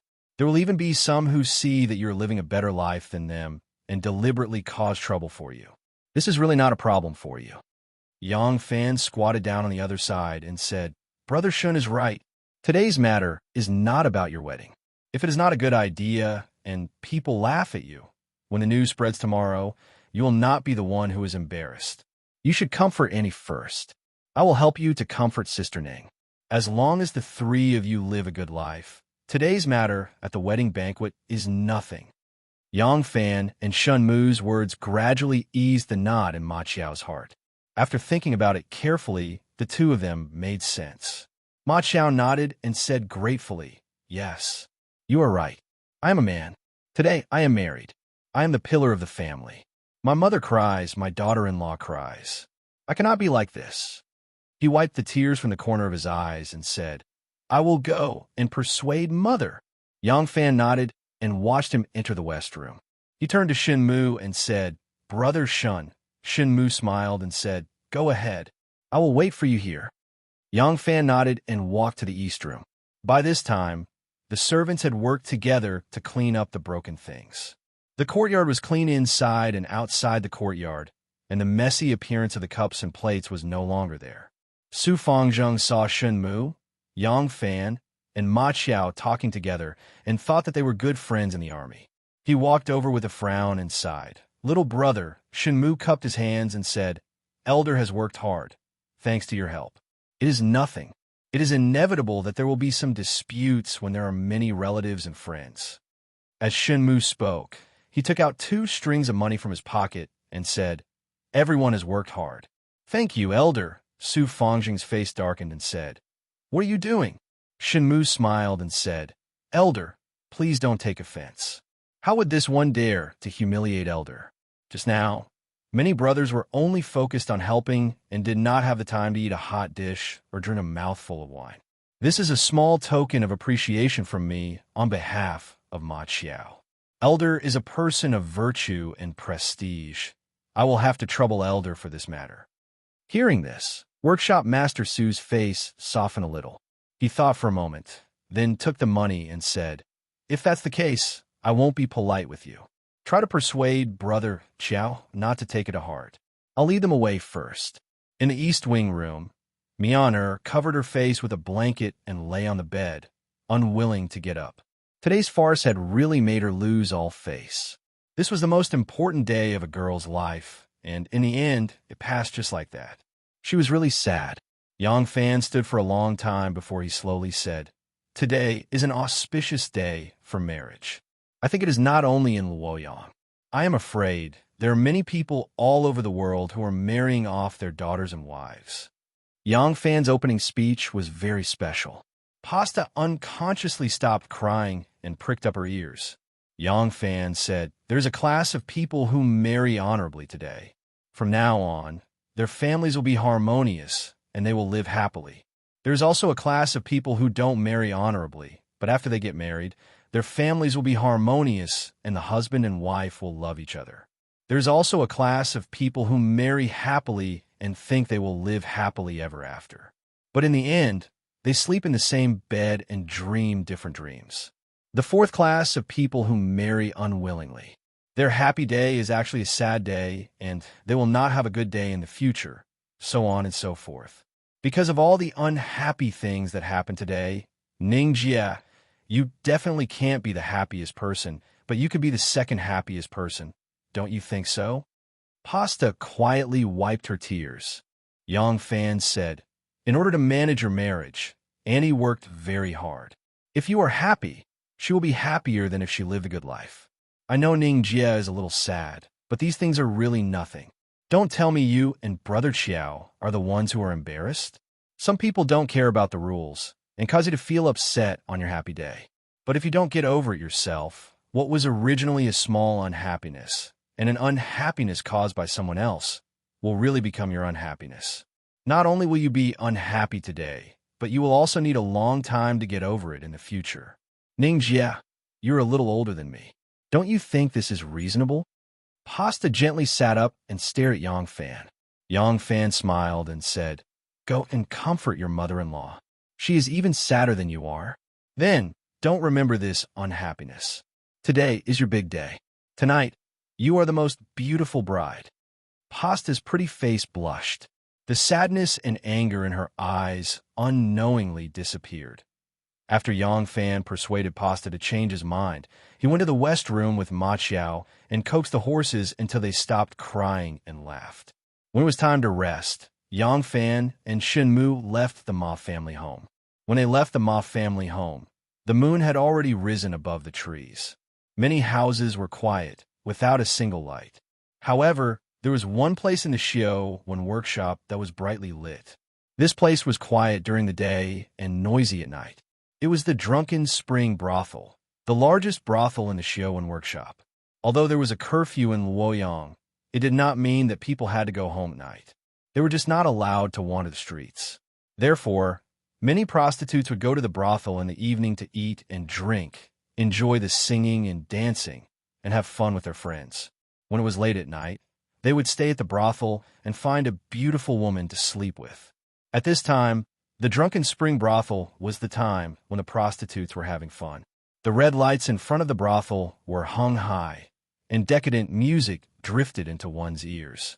When Yang Fan listened to the gossip in the streets, he had heard them talk about the brothel more than once. However, the places that those vulgar men went to couldn't be considered brothel. They could only be considered a half-closed brothel. They would go in, take off their pants, and leave after that. There was nothing interesting to speak of. To Yang Fan, such a truly elegant place to seek pleasure was a new and mysterious place.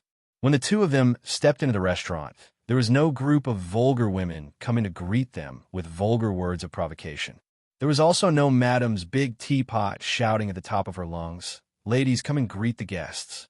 There was only a wine scholar with a towel draped over his shoulder. He greeted them with a smile and was very polite. Shenmu ordered in a very natural manner, "We want an elegant and quiet guest room where we can rest for the night, 7 or 8 simple dishes to go with the wine, and a jar of Jianan roasted spring.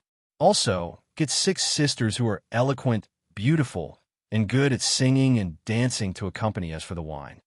When the wine scholar heard this, he smiled cheerfully and bowed slightly. "My 2 guests, this way please." At this time, because there were 6 families getting married in the Xiaowen workshop, the 4 side doors were not closed yet. One of the servants guarding the north door yawned and was just about to close the door, hang the lock, and return to the sentry room to rest when a group of heroic young ladies suddenly walked in. The 2 in the middle were Tin Ano and Seventh Young Lady. Chapter 208. The room was very quiet. The music was elegant, the dishes were light, and the wine was very rich. As for the beauty, she had cicada-like hair and moth eyebrows. Her body was graceful, and her fragrance assailed the nostrils. She gently and leisurely sat beside him and spoke softly and slowly. If one did not drink, they would be intoxicated. This could indeed be considered a man's home of gentleness. Shenmue was very good at talking. He talked to Yang Fan about his interesting stories in the market, the reason why he entered White Horse Temple, and how he joined the Imperial Army. He listened attentively and would even interject a few words when necessary, which made Yang Fan even more interested to continue talking. When Yang Fan talked about becoming 100 cavalry, he smiled and asked, "What about you, Brother Shun? What do you do for a living now?" Shenmue said, "I seldom come to Luoyang. This time, I was invited by a friend and will return to Chang'an very soon. In Longyu, I have a few leather goods shops, silk businesses, and a few horse farms. I have indeed earned some money. However, it is not as impressive as you in the officialdom." Yang Fan said, "I dare not. Actually, I'm only a junior colonel in the Imperial Army. As for officialdom, I really cannot be considered." Shenmue smiled and said, "Those who are able to enter the 100 Cavalry Brigade can be released to any Imperial Army unit, and they can be promoted to an official. In my opinion, Erlang, you are still too honest. Actually, with your master-disciple relationship with Master Shui and Great General Wu's appreciation of you, your future will be limitless if you manage it well." Shenmue laughed and poured another cup for Yang Fan. He said, "Of course, you are still young, and it is reasonable that you do not understand these things." However, Shenmue's gaze suddenly deepened. Those who can achieve great things, of course, are fated and lucky, but they are in the minority. Most people have been prepared since they were young. Every step of their future had been taken in accordance with the arrangements that had been made in advance. Most of these people are not ordinary people. Perhaps their fathers are important ministers in the court, or their families are rich and powerful. Only their fathers, brothers, and elders have the ability and vision to make arrangements for them step by step. Those young generals who fought with Erlang on the same field, as you are all like this. He looked deeply at Yang Fan and said, "Erlang already has luck. It's just that you don't know how to make use of this treasure mountain. You need someone who is familiar with worldly affairs and human relationships to give you pointers and help you plan. You also need a certain amount of wealth for you to manage these connections of yours. In this way, even though Erlang is only a small colonel among 100 horsemen today, it's not impossible for you to become a great general among 10,000 horsemen in the future." Yang Fan's eyes flickered slightly. He raised his cup to greet him, took a sip of wine, and said, "Brother Shin's priceless advice has benefited Yang Fan greatly. It's just that what Brother Shin said is easy to say, but it's difficult to do it." Shenmue was only trying to get closer to him today. Naturally, he would not reveal his true intentions immediately. He laughed and said, "It's not easy to say, but it's also not difficult to say. Actually, what's lacking is still an opportunity. I do business in Longyu and know many influential people. There's no lack of experts among them. I will help you find one." Yang Fan said, "I really don't know how to repay Brother Shin's love and care." Shenmue said seriously, "Erlang, you're treating me like an outsider. Speaking of which, I, Shenmue, also started from a humble background. There's no other reason why I can achieve what I have today. It's because I value brotherhood. I can make friends with the heroes of the world. I and Erlang are like-minded. If Erlang has any request, as long as I can do it, I won't even frown, even if I have to climb a mountain of swords or plunge into a sea of flames." After saying these impassioned words, Shenmue's expression relaxed. He laughed and said, "You see, we're just talking. Aren't we neglecting such beauties? Come, let's drink." As he said this, he stretched out his arm and embraced the slender waist of a beauty serving wine. He chuckled and said, "Drink with me from a leather cup."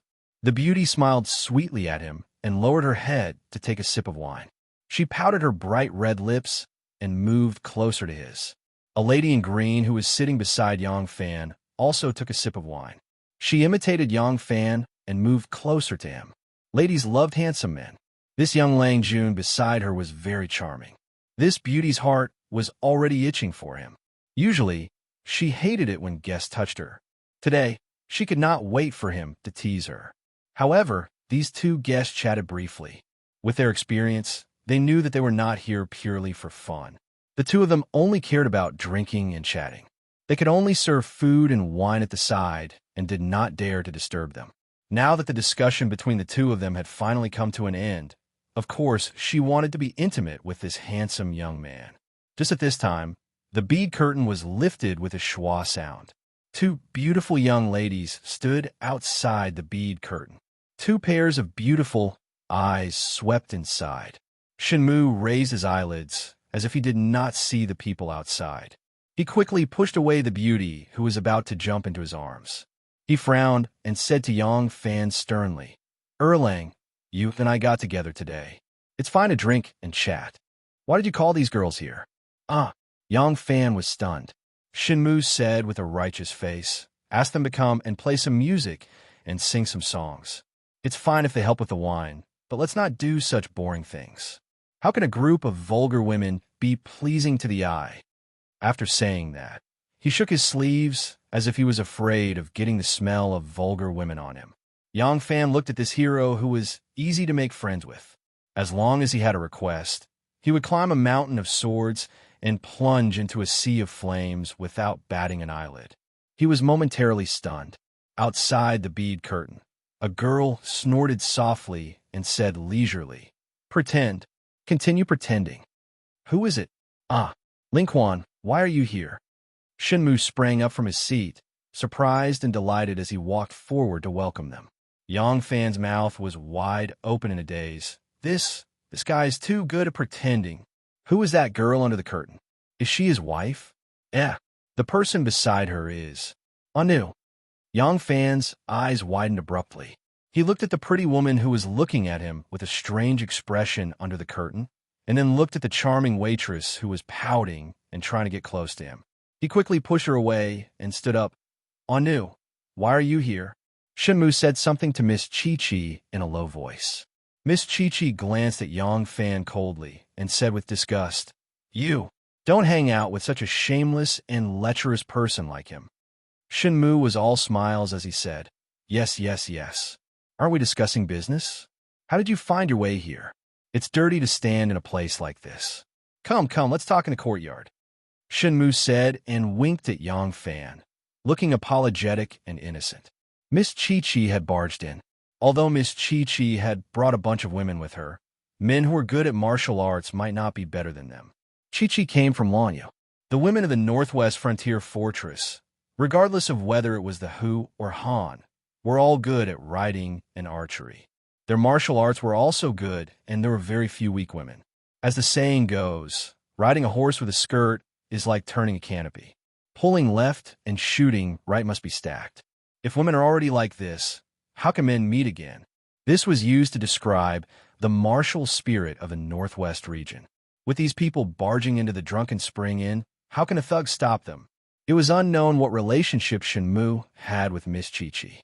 After he coaxed Miss Chi-Chi out, the few waitresses saw that the situation was not good and left as well. Only Yang Fan and Tin Ano were left in the room. Yang Fan smiled cheerfully. "Anu, come in and sit." Anu glanced at the seat beside him and said with a straight face, "What kind of identity is it for me to come in and sit?" Yang Fan thought about it and felt that it was inappropriate. He quickly stood up and walked to the curtain and explained shyly, "You've misunderstood.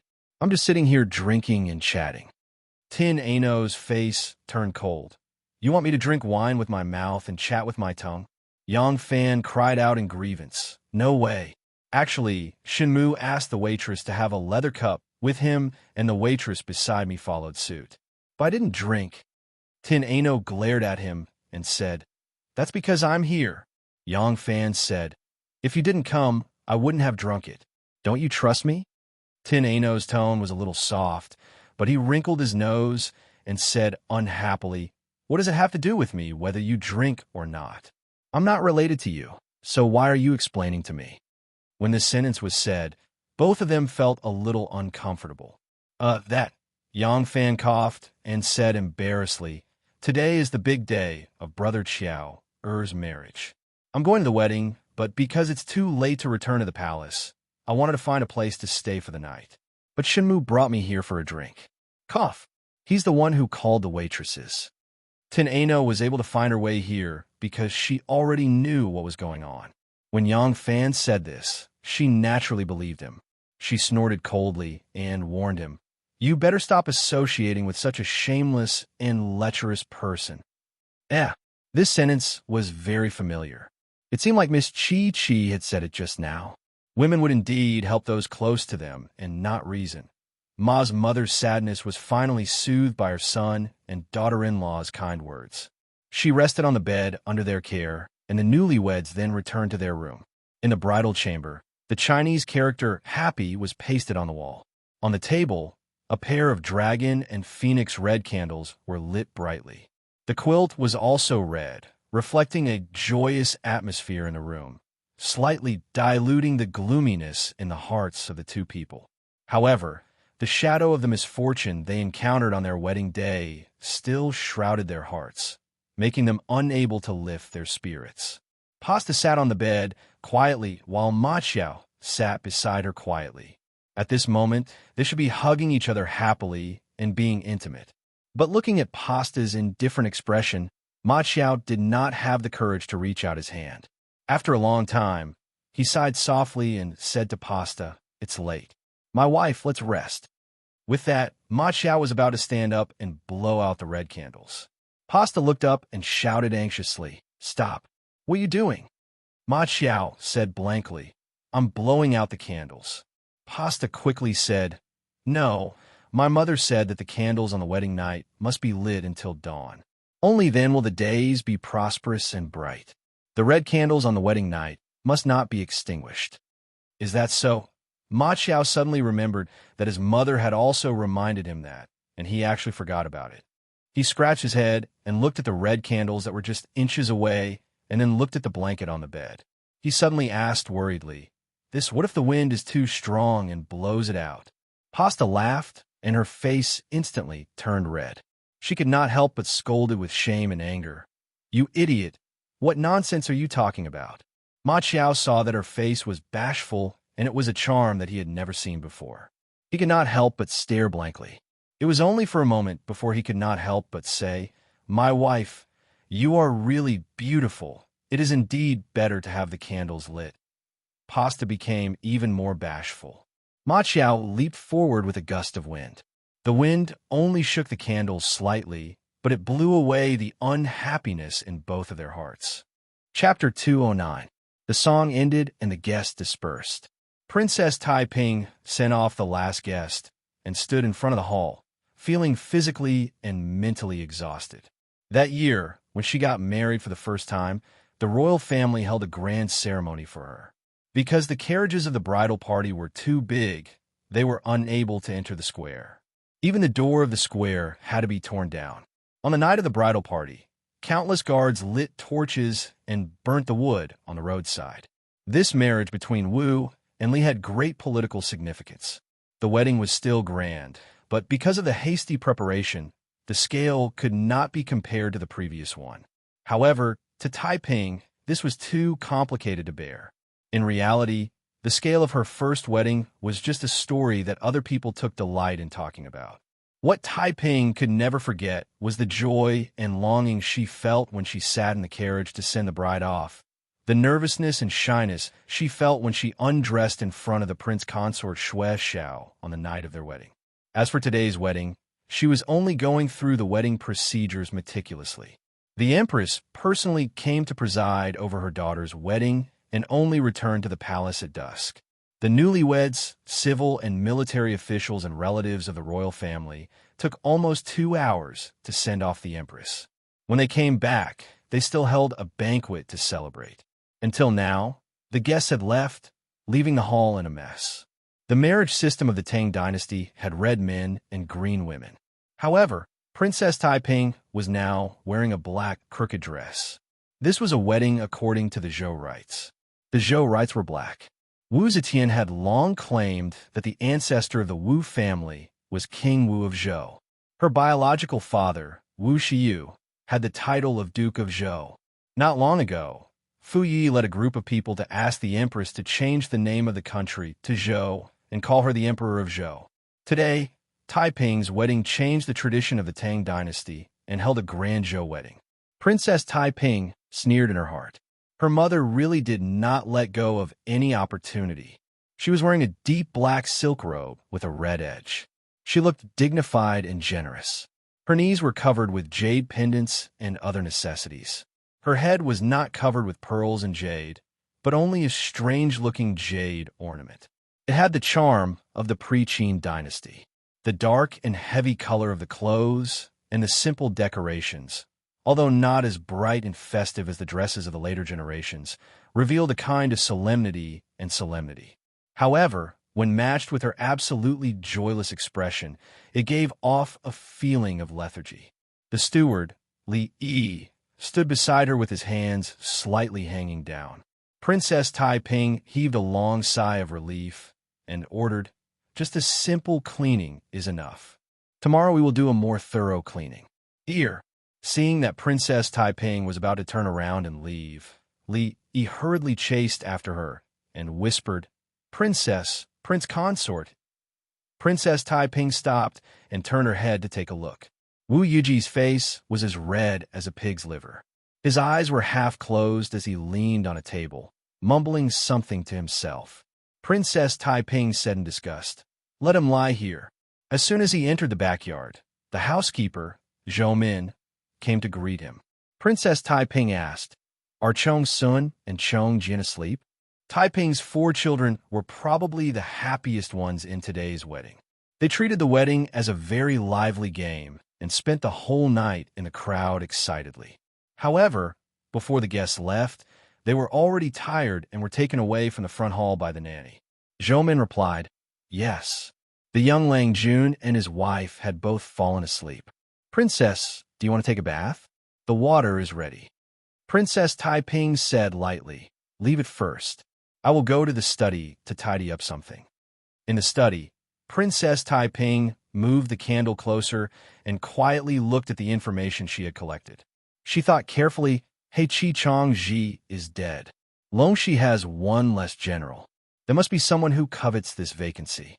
However, the Empress Dowager is about to ascend the throne, so it is obviously not the right time to bring it up. Those people are waiting for an opportunity. This opportunity is likely to be when my mother officially ascends the throne. When the new emperor ascends the throne, the meritorious officials will be rewarded. At that time, it will be reasonable to give the military power to someone who has made great contributions to her ascension. Di Renge's intention was to take back the military power and not let it fall into the hands of Wu Qingxi. At the moment, the most suitable candidate was Lu Shida. However, Princess Taiping's appetite was not limited to this. She wanted to integrate all the armed forces in Longyu. Above all the ambassadors in Longyu, there would be a military ambassador in Longyu to control the military and political power of the entire West Halong region. Officially, this could maximize the mobilization of the military forces in Hushi to resist the joint invasion of the Tubo and Turks and ensure the safety of Hushi. Privately, it could allow her to control and influence an important military force. And this undoubtedly required more detailed and deeper planning. At the same time, the mastermind behind the assassination of Chi Chongji and the plot to seize the military power in Longyu was Wu Qingxi.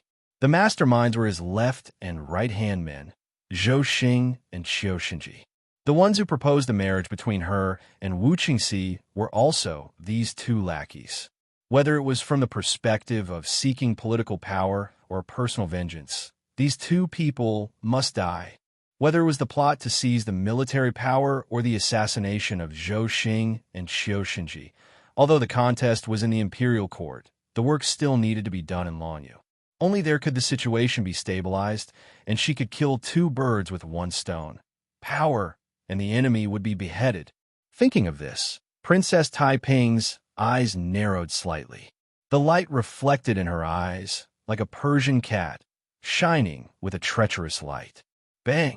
The door to the study opened, and Wu Yuji appeared at the door drunkenly. He stared at her with a pair of bloodshot eyes like a wolf.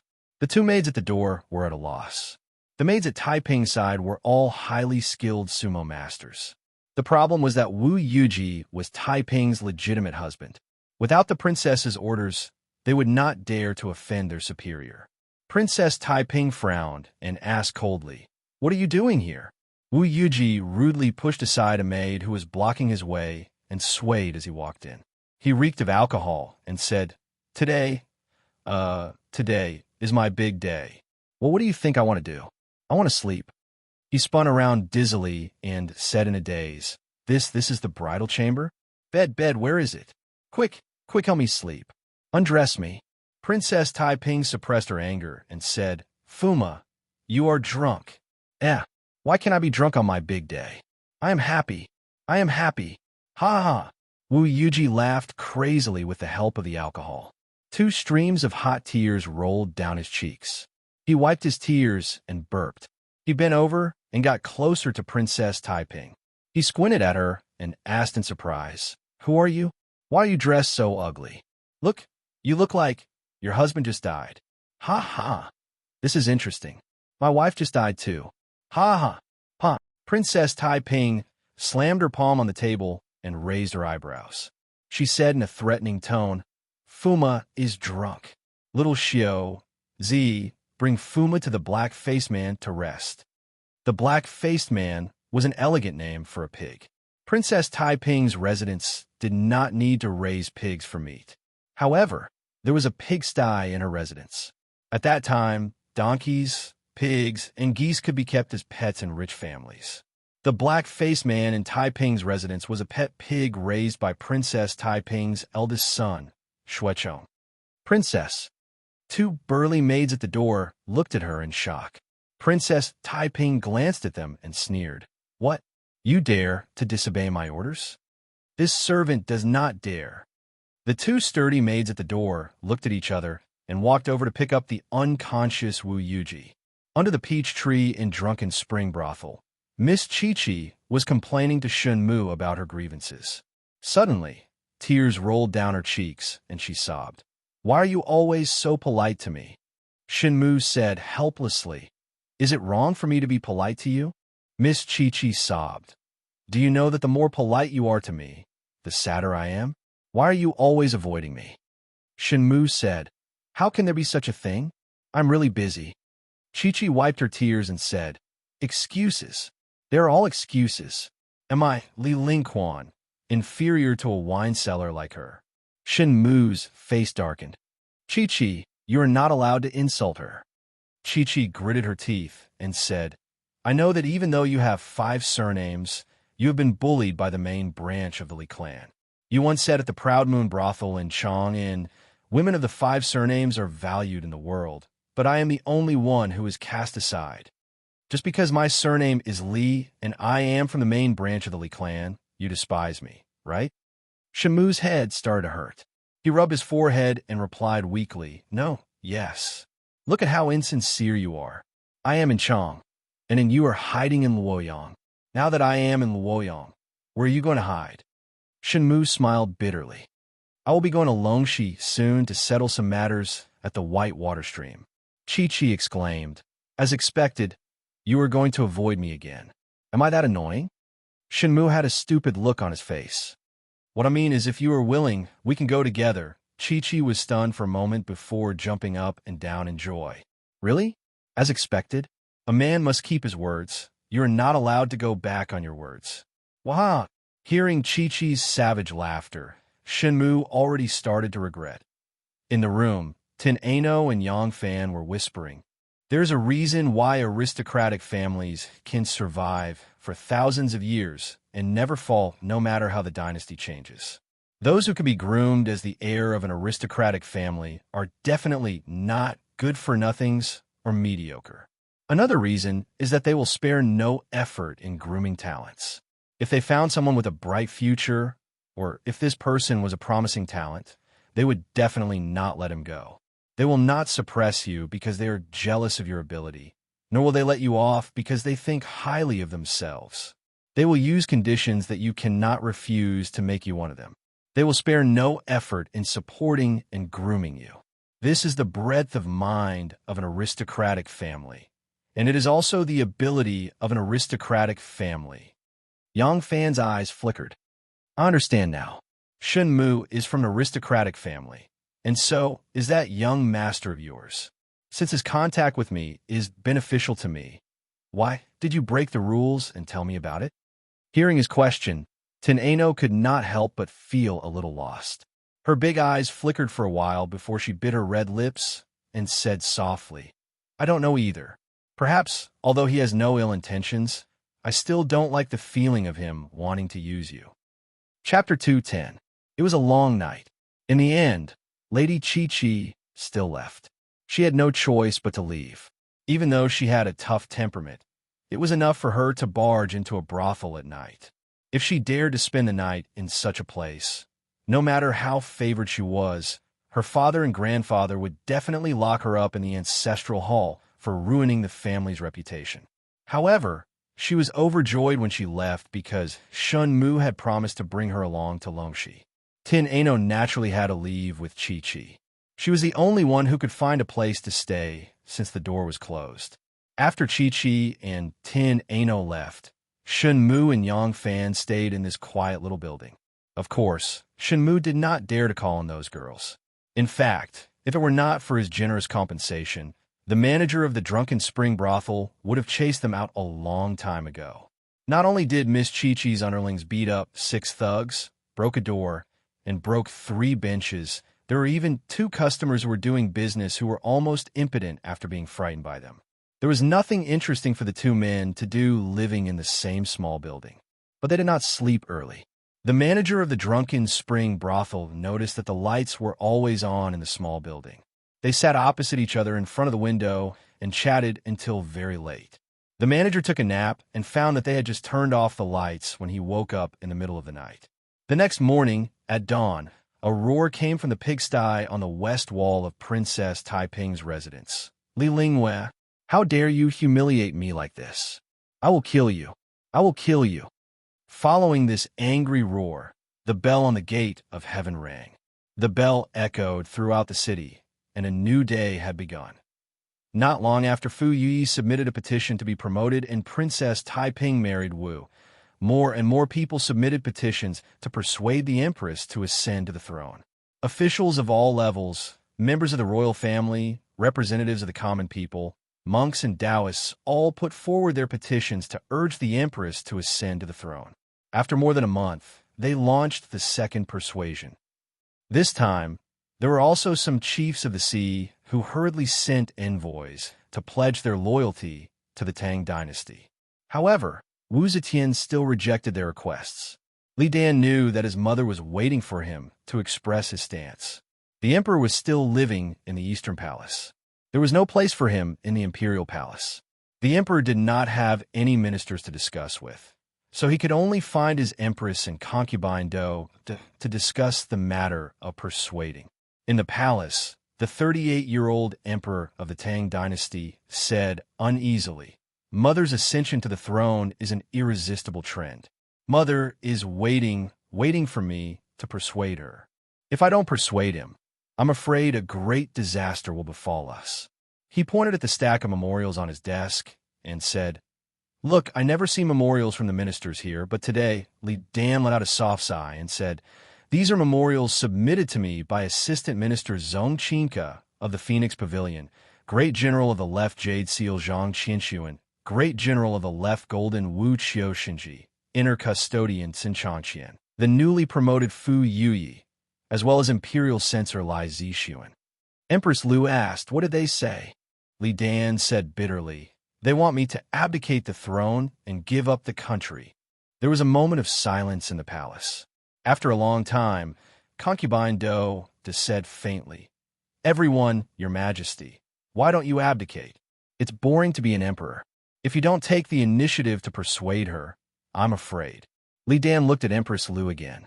Empress Lu was silent and only lowered her head slightly. Li Dan suddenly covered her face and cried, I'm ashamed to face my ancestors. Everyone be quiet. Don't let anyone hear." Empress Lu looked nervously at the door of the palace. Fortunately, the guards and the palace maids and eunuchs didn't seem to notice that their emperor was crying helplessly like a woman. Empress Lu turned her head to look outside and couldn't help but persuade with fear. "Everyone, the situation is like this. It's really not your fault. Your ancestors will forgive you." When the emperor leaves the court and returns to Wuqing Hall, everyone go to Mother and ask her to abdicate the throne and give up the country. Li Dan wiped her tears. Her eyes were red, and she said woodenly, "Qiu Shinji said in his memorial that persuading me is a grand act. I should go to the Golden Hall and, in front of all the civil and military officials, abdicate the throne and give up the country to Mother in order to show my sincerity." Concubine Do held her wrist and said, I'm afraid this is Mother's kind intention." Li Dan's eyes were dull, and she didn't say a word. Empress Lu thought for a moment and said sadly, "Then, everyone, let's go to the Golden Hall and persuade her." When she said this, her eyes also turned red. "Yes, you should go to the Golden Hall." Li Dan turned around stiffly like a puppet and laughed. She said faintly, "I've been an emperor for 8 years, and the number of times I've gone to the Golden Hall can be counted with one hand. Let's just let it be." The Empress arrives. Wan greets the Empress. Shanghai Wan, who was sorting out the memorials in the Wuqing Hall, heard the shout outside and hurried out of the hall to welcome her. Yes. Wu Zetian's expression was not the same as usual. She wasn't in high spirits, nor was she angry because she encountered something unpleasant. Her eyes seemed to be drifting, as if she was here but her thoughts were elsewhere. Shanghai Wan glanced at Xiao Man, who was fanning herself behind Wu Zetian. Xiao Man naturally knew the reason, but she couldn't explain it to her with her eyes. She could only give her a hint to tell her that it wasn't a bad thing. Shanghai Wan felt relieved. Wu Zetian entered the Wuqing Hall and sat behind the imperial desk. She didn't ask about the memorials as usual, nor did she take a sip of her favorite fermented rice. After a long time, she came back to her senses and glanced at Shanghai Wan. She said lightly, "This morning, Danner is suddenly barged in." Shanghai Wan said calmly, "Oh, what was everyone talking about?" Wu Zetian smiled and said with a strange expression, "Danner said that he wants to abdicate the throne to the country and let me be the emperor." Shanghai Wan finally understood why Wu Zetian's expression was so strange today. She had painstakingly planned for so many years, and now she was finally wearing the imperial robe. Shanghai Wan took 3 steps back and bowed down. Wan congratulates the Empress. "Haha, Wan you're also a woman. Do you think I could be the emperor?" Wan said to herself, "The Empress has been planning for so many years. Those who thought you couldn't be the emperor have all been killed by you. Why are you still asking me now?" Wan said, "People born with extraordinary minds do extraordinary things. The Empress is an extraordinary person. Although she is a woman, why can't she be the emperor? I believe that when the Empress ascends the throne, the people of the world will rejoice." Wu Zetian was silent for a moment, then chuckled. She looked at the memorials in front of her, which were obviously many times more numerous than before. She asked, "What are these memorials for?" Wan said, "Most of them are the civil and military officials and the people of the world who urged the Empress to accept." Wu Zetian grunted and waved her hand. She said, "Leave them all here. I'm a little tired and don't want to read anymore." The next morning, during Empress Wu's morning court, the emperor of the Tang dynasty, Li Dan, appeared in front of her carriage again. His shoulders were covered with dew. It was unknown how long he had been waiting there. Li Dan stopped the Empress and once again knelt down to beg his mother to accept the abdication. Empress Wu once again refused. This scene was witnessed by the countless palace maids, eunuchs, and imperial bodyguards. Naturally, the scribe recorded this matter in his daily notes. On the 3rd day, hundreds of officials entered the palace. When Empress Wu was about to attend court, she was shocked to find that the 12 robes that Li Dan wore when he ascended the throne were neatly stacked on the dragon desk. On top of the robes were 12 crowns. The emperor, Li Dan, was bareheaded and holding the abdication edict. He was one step ahead of all the other civil and military officials in the court, kneeling in the throne room. His words were sincere, and he begged his mother to accept his abdication. The officials were only slightly surprised, but they quickly reacted. They all knelt down and respectfully asked the empress to accept the abdication and ascend the throne. Wu Zetian sat steadily on the dragon throne in the midst of the tsunami-like cheers. Only when the cheers completely quieted down did she slowly stand up. Her expression was very solemn and dignified. Everyone held their breath. They suddenly realized that the day they knew would come was today. "This is what the emperor means," Wu Zetian's melodious voice echoed in the Golden Palace. Everyone could hear that the usually calm empress's voice was faintly trembling today. "This is what the officials mean. This is what the people of the world mean too. If I continue to reject the wishes of the emperor, the officials, and the people, it will be a great disrespect to Hao Qian. Therefore, at the request of the emperor, the officials, and the people of the world, I accept the mandate of heaven and accept the abdication. Long live! Long live! Long live!" The sound of "long live" rippled out from the Golden Palace, like the morning bell above the gates of heaven. Spreading its sound waves in all directions, Wu Zetian stood behind the royal desk, looking down at her son and the officials who were kowtowing to her with the posture of a ruler. She had long accepted the worship of the entire world, but today's meaning was different. In the past, she had been managing the household for her son. Now, she was managing her own household. She was the emperor, an unprecedented female emperor. The name of the Tang dynasty was changed to the Great Zhou. 3 days later, Wu Zetian officially ascended the throne. Her reign was set as Tian's gift, and the founding emperor was given the honorific title of Great Zhou Divine Emperor. The emperor of the Tang dynasty, Li Dan, changed his mother's surname to Wu Dan and became the crown prince of the Great Zhou dynasty.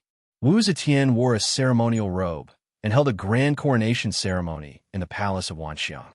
She offered sacrifices to the gods and accepted the worship of the officials. The Great Zhou Empire officially began, and she officially became the Great Zhou Divine Emperor. Li Tang's imperial flag was lowered from the tall flagpole, and the red flag of the Wuzhou dynasty was raised. The divine capital Luoyang became the imperial capital of the Zhou dynasty, and Chang became the secondary capital. The memorial tablets of the ancestors of the Wu clan were invited into the imperial ancestral temple. From the palace of Wanxiang to the gate of heaven, the white corridor was covered with a vermilion carpet, and guards of honor stood on both sides. On the long red carpet, Wu Zetian wore a 12-patterned imperial dragon robe and a 12-crown crown. She walked alone on the long corridor. She entered the palace at the age of 14 and became a talented person by the side of Emperor Taizong, Li Shimin. She became the emperor at the age of 67 and became the first female emperor in Chinese history. How many storms and dangers, how many ups and downs. Her thoughts were like the surging waters of the Yellow River, surging in her mind. The empress ascended the gate of heaven, and the cheers outside the gate were like a tsunami, rising and falling one after another. The Great Zhou Divine Emperor stood on the gate of heaven, and his gaze swept over the people who were kowtowing to her and looked into the distance. It was near dusk, and the setting sun was like blood. The blood-colored sunset shone on the magnificent and towering palace walls, gorgeous and awe-inspiring, giving people a terrifying beauty. Now, she was the master of this place. Not the mistress, but the master. Now, she was the master of this palace, the master of the Tang dynasty. Chapter 211. The Great Zhou dynasty was established. Wu Zetian was conferred posthumous titles for 5 generations, and her entire family, including chickens and dogs, ascended to heaven. Since Wu Zetian was already 67 years old, there were no longer any elders in the Wu clan. Those of the same generation had all been killed by her, so she conferred the titles of princes to her nephews and grandchildren. Wu Sanxi was conferred the title of Prince Liang. Wu Chengxi was conferred the title of Prince Wei. Wu Yuning was conferred the title of Prince Jianchong. Wu Yu was conferred the title of Prince Jiujiang. Wu Yuang was conferred the title of Prince Kuaiji. Wu Yizong was conferred the title of Prince Anoi, and Wu Xizong was conferred the title of Prince Lin Chuan. All the Wu sisters were conferred the title of princess, establishing the Wu clan's 7 temples in the divine capital. Exempting all the people with the surname Wu from all taxes, Shanghai Wan-er's foresight was very accurate. Just as she had said to Yang Fan, the person who took the lead in persuading would be able to change his position several times in a year, until he reached the peak of the court. That imperial messenger Fu Yi, who was of the 6th rank, was promoted one after another. First, he was promoted by 3 ranks and became the Minister of Rights. Now, he was promoted to Luantai's Assistant Minister and Luantai's Minister of Peace, becoming the Prime Minister of the court. The Assistant Minister of the Phoenix Pavilion, Zhong Qinke, who had forced Li Xian to abdicate his throne, was promoted to the position of the Imperial Censor, the Prime Minister of the current dynasty. Di Renjie and Pei Xingbin, the Assistant Minister of Winter, and Pei Xingbin of the Assistant Minister of Earth, and Pei Xingbin of the Assistant Minister of Winter, were also appointed as the Ping Zhangxi of the Phoenix Pavilion's Luantai and became the prime ministers of the Tang dynasty. After that, Wu Zetian announced to the world, "The ancients stopped killing by killing. Now, I will stop killing with kindness." This news lifted the spirits of the civil and military officials. They thought that the new dynasty was finally going to put an end to the cruel politics. However, immediately after, the Right Guard General Li Anjing and a few other officials who refused to acknowledge the Empress were imprisoned and executed for treason. This inevitably caused people to be anxious and did not know what the Empress's intentions were. At this time, on a mountain ridge in the Longxi Plains, a group of people and horses were trudging with difficulty. The sky was dark and gloomy, and the clouds seemed to be hanging over the top of the mountain. It seemed that there would be a heavy rain soon. The group was a large tribe. There were men and women, old and young. Most of them wore leather robes. There were not many ox carts and carriages in the group. Most of the things were carried by horses. There were herds of oxen, sheep, and horses in the group. The mooing of oxen and neighing of horses mixed together. However, the people were strangely quiet. They just silently hurried on without any excitement. Hasero reined in his warhorse and looked back at his tribesmen who were struggling on the mountain path. His face was dark. His cheeks were dark and thin, and his eyes were sunken and bloodshot. His sorry figure was completely different from his elegant demeanor in Luoyang. The mountain here was steep and dangerous, and the mountain path was winding and difficult to traverse. Tens of thousands of people, old, weak, women and children, cows, goats, mules, and horses, they didn't know how long it would take for them to walk out. Once they walked out, they would be able to gallop across a wide expanse of flat land. But before that, the road was really difficult to walk on, and it looked like it was going to rain again. Khan, a burly man in leather robes, rode up to Hasero's side. Seeing his gloomy face, he asked, "Khan, are you worried about the rain?" This person's stature was abnormally tall and sturdy. He had a curly beard and a pair of spirited eyes. His appearance should have been extremely ferocious, but because of his square face, big ears, and plump face, he gave off a warm and generous feeling. This man was one of Hasero's generals, the chief of the Tukashi tribe, Wushul. Hasero said gravely, "That's right. The mountain path has always been difficult to traverse. Once the rain comes, it will be muddy, making it even more difficult to traverse. If we're not careful, we might even fall into the mountain stream." Wushul said, "Then, why don't we let everyone set up camp and rest first?" Hasero said, "The pursuers are right behind us. If we stop," Wushul said, "Khan, don't worry. Once the rain comes, we won't be able to leave, and they won't be able to catch up. I'll take some people to the back. If they really do give chase in the rain, I only need 100 people to block off the main path in such heavy rain. They can forget about coming over." Hasero thought for a moment. "That's the safest way." Wushul said, "Then I'll go now." Wushul turned his horse and was about to leave when Hasero suddenly called out to him, "Wushul." Wushul turned around. Hasero thought for a moment, then said, "After I leave with the old and weak, I'll go straight to Luoyang to ask for reinforcements. I'll leave the Wunu Shi by tribe to you." Wushul said, "Khan, don't worry. As long as Wushul still has a breath left in him, he won't abandon our tribe or our plains. Huzuro nodded heavily and said, "Go ahead." Wushul galloped up the mountain path. In a short while, he had met up with a few of his trusted aides and was at the back of the group. A burly man asked, "Big brother Wushul, were we going back to the tribe?"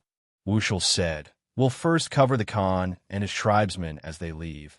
Then we'll take a detour back." "All right." Another burly man carrying a three-pronged pitchfork beamed with joy. "Big brother Wushul, once the Khan leaves, this place will be our world. At that time, we can—" Wushul shot him a fierce glare, and the burly man immediately shut his mouth. Wushul coldly snorted and beckoned over a thin man with a shrewd face. He whispered, "Have you gotten in touch with Shinmu's men?" The man nodded. His men agreed, but they said that their reserves are limited and that they can only provide us with 3 months' worth of provisions. As for fighting against the Tubo and Gugulu, we'll have to rely on ourselves. Wushul thought for a moment, then said, 3 months is enough. The Gugulu and Tubo won't stay on the steppe for that long.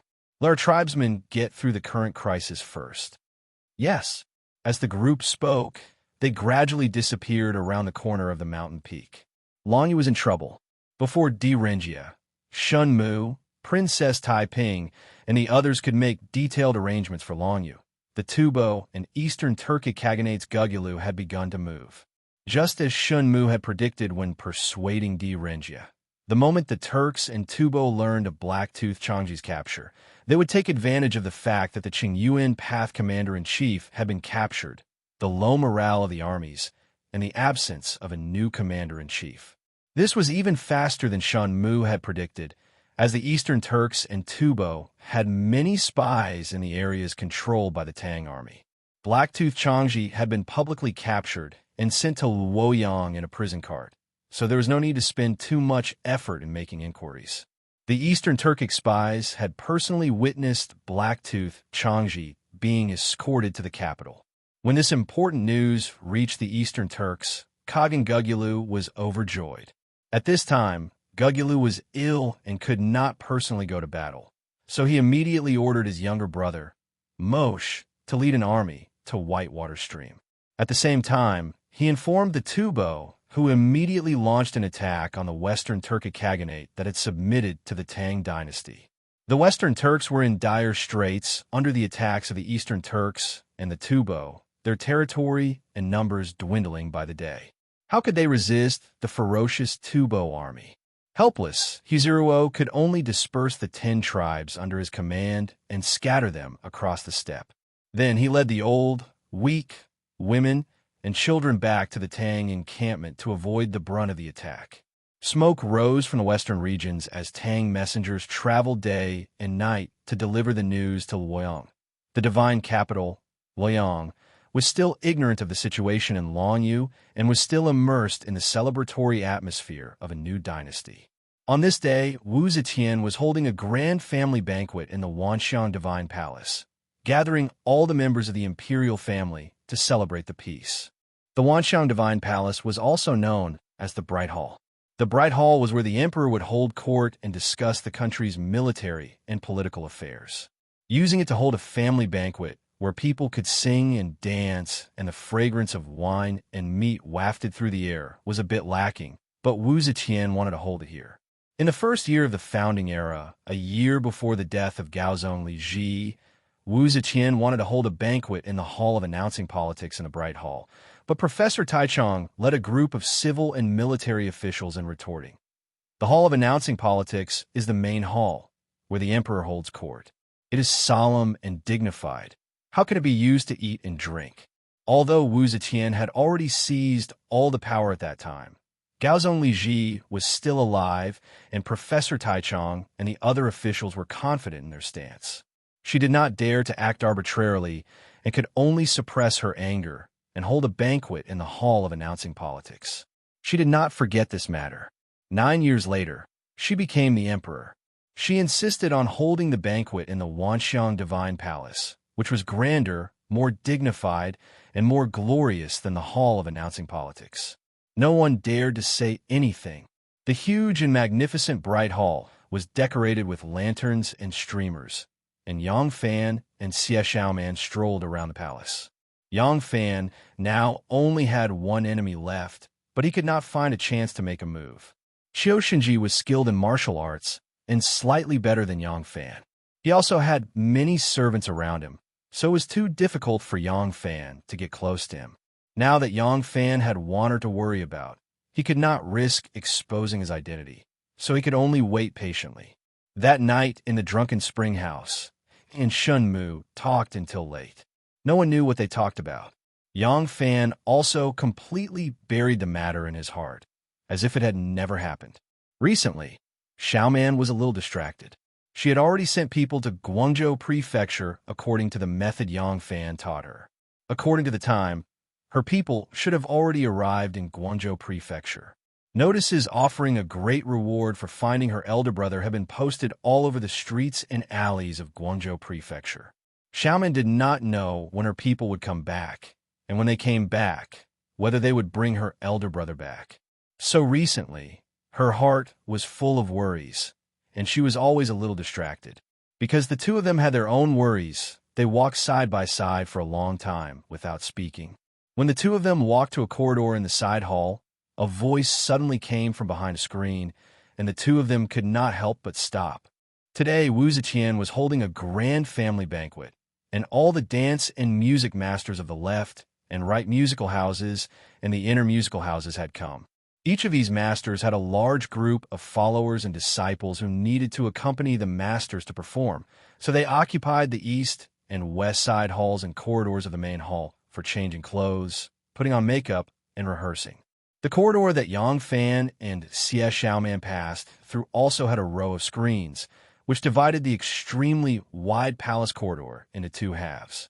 One half of the corridor was used as a changing room, and the voice came from behind the changing room.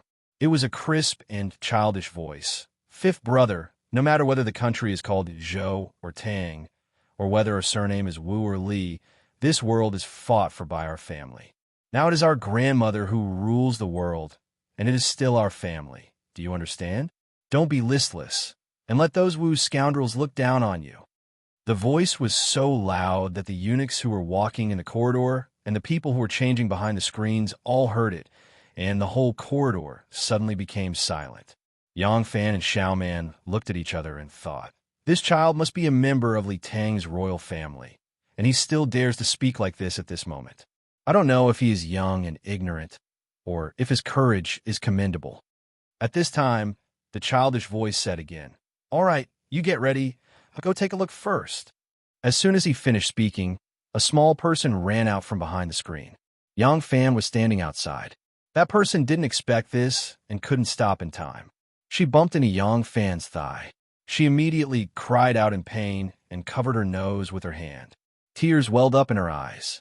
Yang Fan took a closer look and saw that it was a little girl dressed in colorful clothes. She had red lips, white teeth, and a delicate face. Chapter 2:12. Although Yang Fan didn't know if this little girl was a princess or a princess, she was a member of the royal family. He quickly cupped his fists and apologized. I'm sorry, I couldn't dodge in time. The little girl covered her sore nose and stared at him with teary eyes. She asked in a nasal voice, where's Master Rume? Do you know? She was asking about a famous musician from the inner musical house. Yang Fan was one of the guards in charge of the safety of the Wanxiang Palace today. When Master Rume brought a group of disciples and servants into the palace, it was him who arranged the changing room. He happened to know where this person was, so he said, I know. Then bring me to her. The little girl was about to leave when a shout came from behind. Stop! The young lady stopped in her tracks and turned around. She saw a person appear from behind another screen. He was dressed in a colorful costume, and his face was only half painted. The other half of his face was still unpainted. Yang Fan recognized this person from this half of his face. This person was Prince Lin Chuan, Wu Xizong. It seemed like he was also going to perform at Wu Zetian's banquet to entertain the Empress. Wu Xizong stared at the little girl coldly and said in a deep voice, which family are you from? How dare you be so presumptuous? Everyone with the surname Wu is a villain? Say that again. Yang Fan couldn't help but frown. Wu Xizong was in his early 40s. He was so old, yet he was arguing with a 6 or 7-year-old little girl. Moreover, he was a dignified prince. The little girl raised her eyebrows slightly, but she didn't show any fear. She replied with a glib tongue. So, your surname is Wu? There are many people with the surname Wu in the world. I've only seen people pick up things, but I've never seen someone pick up curses. I said a villain with the surname Wu, and you know who I'm talking about. So you jumped out to admit it? Wu Xizong was so angry that he laughed. He said, "You silly little girl, you're really brave to talk back to me. I won't argue with you about this. Just based on how you spoke to me, I can punish you for disrespect." The little girl curled her lips and said in disdain, "How impressive. What kind of king are you?" Wu Xizong puffed up his chest and shouted, "I am King Lin Xuan." The young maiden sneered, "Don't flatter yourself. You are the royal prince of Lin Xuan." Wu Xizong said, "So what if it's Lin Xuan Jun Wang? You don't bow down to me when I'm isolated, and you contradict me again and again. Do you still have any manners? Immediately apologize to this prince, and this prince will forgive you on account of your young age. Otherwise, I will go to His Majesty to discuss this matter. Although you are young, your parents have not taught you properly. They must be punished heavily. Otherwise, how can the dignity of the royal family be preserved?" At this time, another little fellow came out from behind the screen that the little girl had run out from. He looked even younger than the little girl and was a handsome little boy. He wore a set of lacquered armor, and on his head was a green mask with fangs. Seeing Wu Xizong's anger, the little boy was a little afraid and tugged on the little girl's clothes, signaling her to stop talking. But the little girl was not afraid. She stuck out her chest and said loudly, "You ask me who I am? Good. Let me tell you. I am the third son of the Crown Prince, His Royal Highness, King Chu. You are a royal prince, yet you claim to be alone in front of me and contradict me again and again. Immediately apologize to this prince, and this prince will not bicker with you on account of your age. Otherwise, I will go to His Majesty to discuss this matter. Otherwise, where can the dignity of the royal family be preserved?" The third son of the Crown Prince, His Royal Highness, King Chu? Yang Fan was a little surprised to hear this. He had been in the palace for a long time and had some understanding of the situation of Emperor Li Dan's family, who were trapped in the East Palace. Now that this little girl had introduced herself, he realized that this person was actually a man in disguise. It turned out that this person was the third son of the original emperor of the Tang dynasty, the current crown prince of the Zhou dynasty, Li Longji. Li Dan himself did not show his face, and his children were usually under house arrest in the East Palace. They did not see any outsiders, so Wu Xizong really did not recognize him. Now that Li Longji had introduced himself, Wu Xizong could not help but be dumbfounded. Just now, he did not want to admit that he was a vile person, so he avoided the topic and only used the little girl's lack of respect and deliberately contradicting him as an excuse to question her. Who knew that in the blink of an eye, this little girl had become a man and the current King Chu, no matter how much he disregarded Li Tang's royal family. If the other really started to argue with him, he, as the Prince of Lin Xuan, would really have to lower his head to the King Chu. The King Chu was a prince, and he was a royal prince. Wu Xizong had shot himself in the foot. His face alternated between red and white, and he was very embarrassed. Although Li Longji was young, he was well aware of the situation his family was in. All these years, his family had been trapped in the Eastern Palace, and he knew how his father had been treading on thin ice. So, although he was young and impetuous, he didn't dare to really fall out with Wu Xizong. Seeing that Li Longji's face alternated between red and white without making a sound, the anger in his heart dissipated. He snorted and turned to Yang Fan, saying, "Take me to see Master Rume." Wu Xizong knew what his words meant, so he could not do anything to Li Longji. However, he was still very imposing towards Yang Fan. Once he heard Li Longji's words, he pointed at Yang Fan and said, "You, come and help me." Hearing this, Li Longji's anger surged, and the rims of his eyes turned red. He was not afraid of the Wu clansmen, but he also knew that no one took the Li family seriously. If he and Wu Xizong ordered this guard to do something at the same time, this guard would definitely follow Wu Xizong's orders and ignore him. In front of so many palace maids, the Li family's face would be thrown all the way to their grandmother's house. However, he was still young, so how could he have the slightest influence on the situation? In the end, he was still going to lose. The little fellow was angry and wronged, and he almost cried. Yang Fan was startled, and he felt even more contempt for Wu Xizong in his heart. As expected, the descendants of the Wu clan do not have any great achievements. An adult in his 40s actually dared to oppose a 6- or 7-year-old child like this. What a disgrace. Yang Fan bowed to Wu Xizong and smiled, saying, "This lowly servant does not dare to disobey the regional king's order. However, His Highness King Chu wants this lowly servant to bring him to see Master Rumei. This lowly servant is unable to split himself." Wu Xizong sneered. "Then will you come when this king summons you?" Yang Fan replied in a manner that was neither servile nor overbearing. "There is a difference in status. Since King Chu gave the order first, this lowly servant does not dare to disobey." Wu Xizong was startled. He did not think that this little guard would dare to reject his order. Whose world was this now? The Wu clan. How could there be such an ignorant person? Li Longji's eyes lit up when he heard Yang Fan's words, and he was so happy that his heart was about to explode. He really did not expect that at this time there would still be someone who would take his Li clan seriously and care about him, the King Chu. Li Longji looked at Yang Fan and said loudly, "Let's go." After saying that, he actually reached out and held Yang Fan's big hand. As he walked, he turned his head and glanced at Wu Xizong as if to show off. This childish attitude was truly adorable. "Your Highness, Master Rumei is behind this screen." Yang Fan led Li Longji to where Master Rumei, the head consecrator of the internal musical house, was and stopped far away. Although this Master Rumei had already become the head consecrator of the musical house, and many nobles and nobles had to be respectful to her, she was still young. She was only in her 30s, and she was still as beautiful as a flower. Beside Rumei was a group of female disciples, and the servants were also women. With so many women putting on makeup and changing clothes behind the screen, he could not be too close. Li Longji let go of his hand and looked deeply at Yang Fan, asking, "What's your name?" Yang Fan said, "This humble servant is Yang Fan." "Yang Fan," Li Longji murmured softly, then nodded his head heavily and said to him, "Good. I'll remember you." He did not say anything else. The Li clan was in a precarious situation, and who knew what would happen tomorrow. He could not promise Yang Fan anything. However, he remembered this name.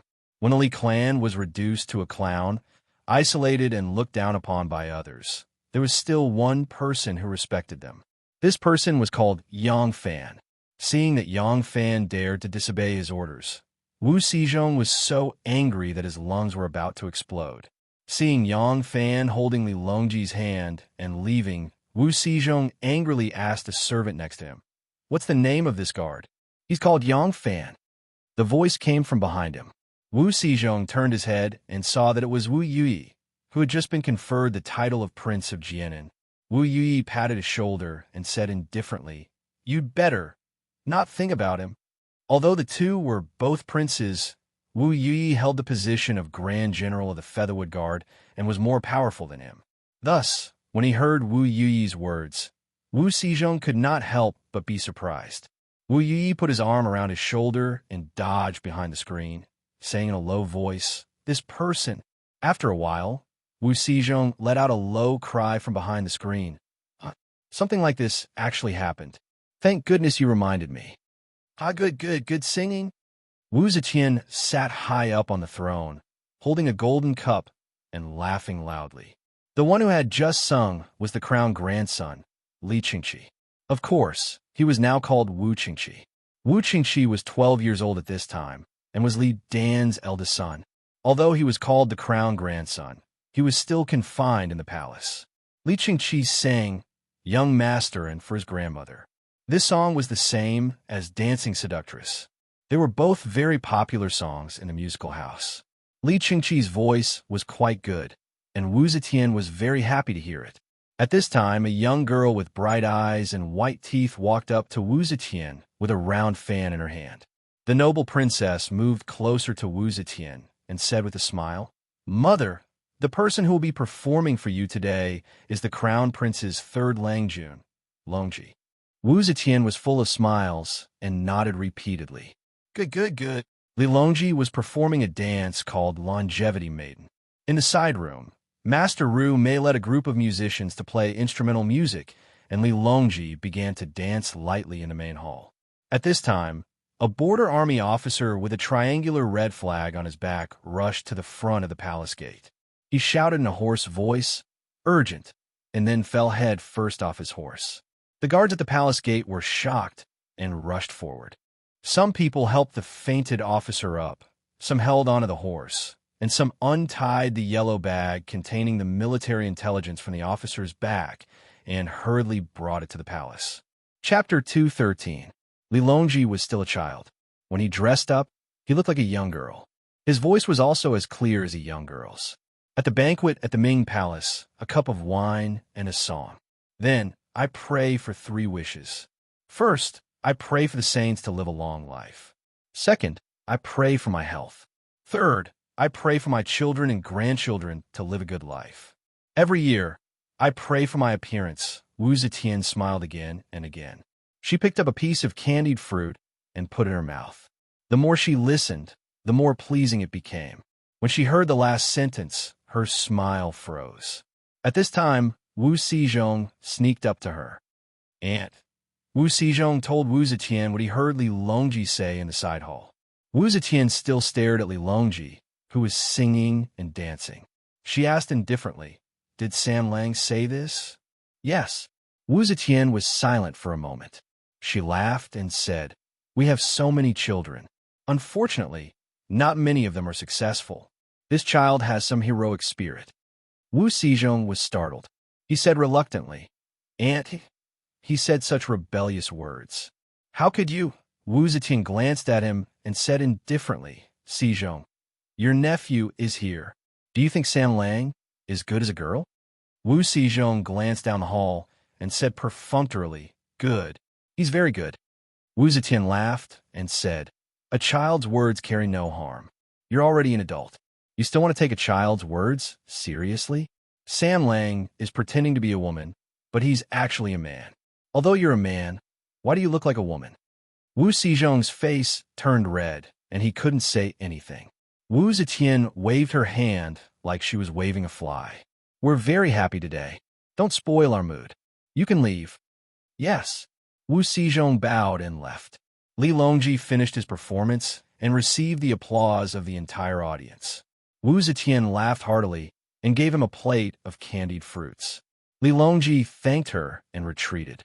Next, it was his 5th brother, Li Longfan, who went on stage. This Wulong was the little fellow who was changing clothes behind the screen with Li Longji just now. He had just turned 5 years old and was conferred the title of Prince Qi. The Prince of Lanling was the 4th son of the Northern Qi Emperor, Gao Chonggong. Gao Chonggong's bravery was unparalleled, but he was as pretty as a girl. In order to increase his deterrence, every time he went to the battlefield, he would wear a ferocious mask.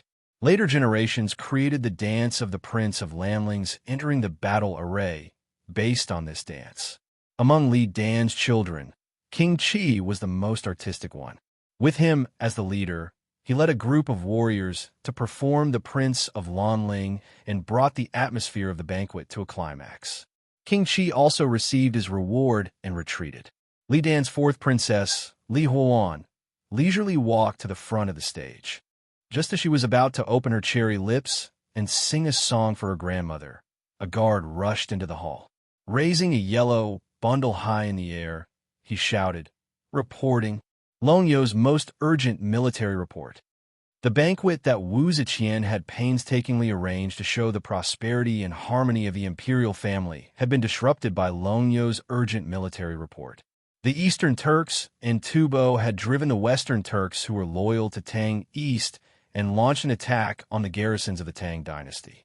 This series of military actions had become an important test for the newly established Great Zhou dynasty, and the appointment of the commander-in-chief of Longyou's military once more became the topic of whether or not to recover the 4 garrisons of Anqi.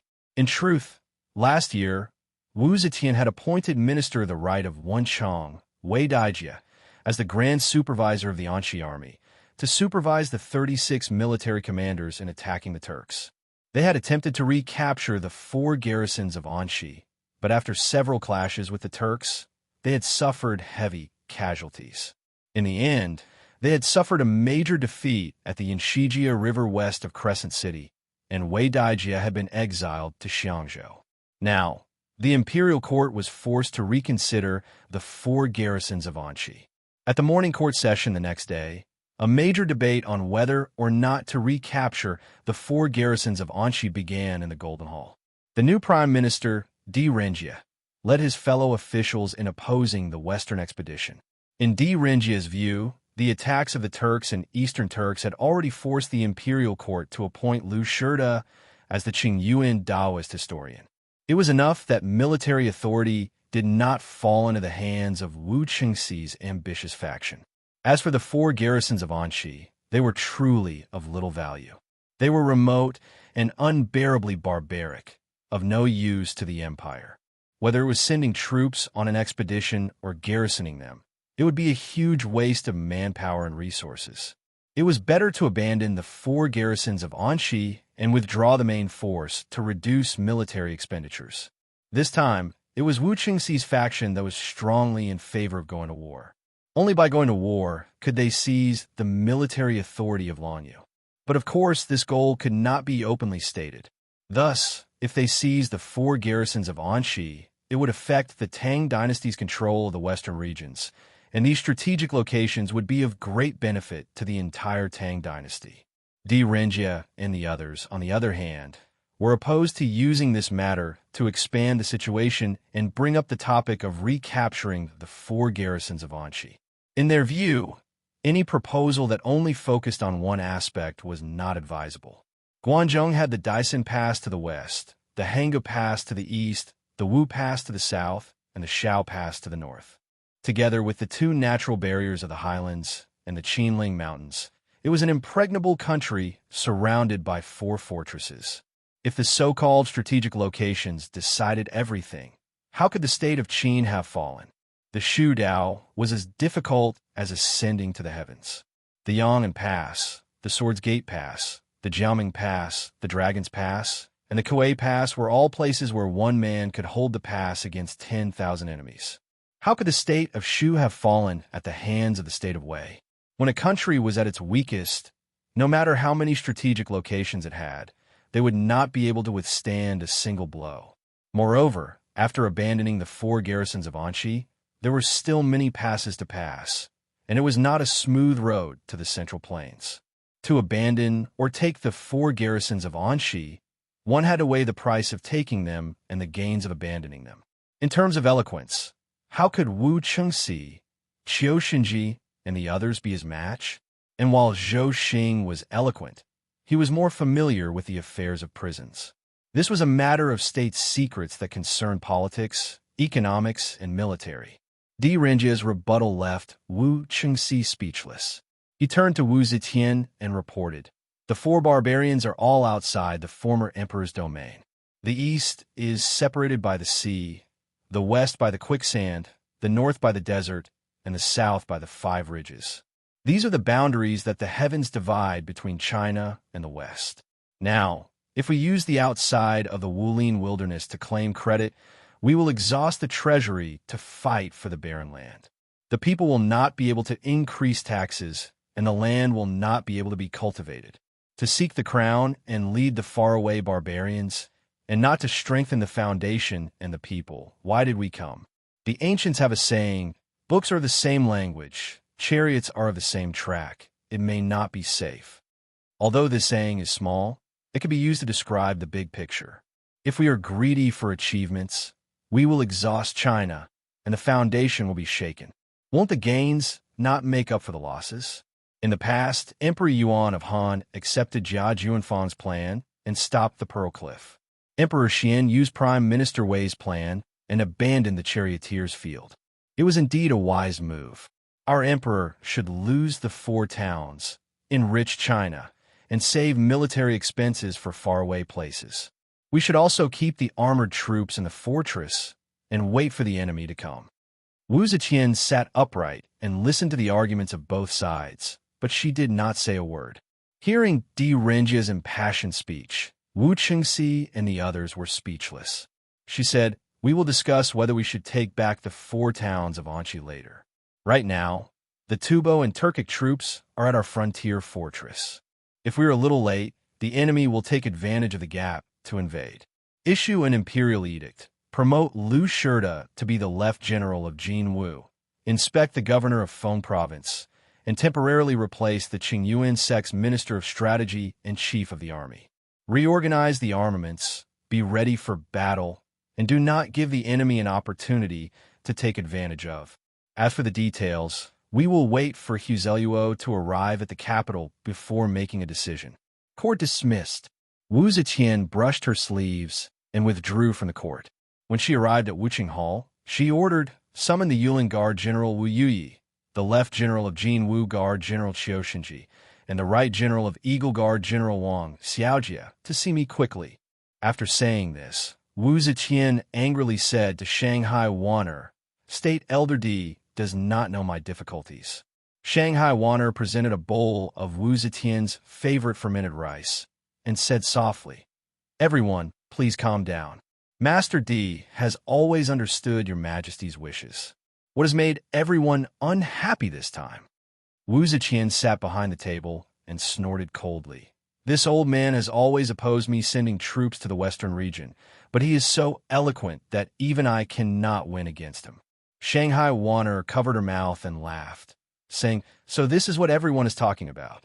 Speaking of which, even though Master D's opinion is different from everyone's, he is still thinking for everyone's sake. If everyone feels that Master D's words are unreasonable, then don't listen to him.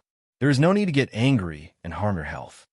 Wu Ziqian's expression softened, and she nodded, saying, "Yes, it is still Wanner who understands me."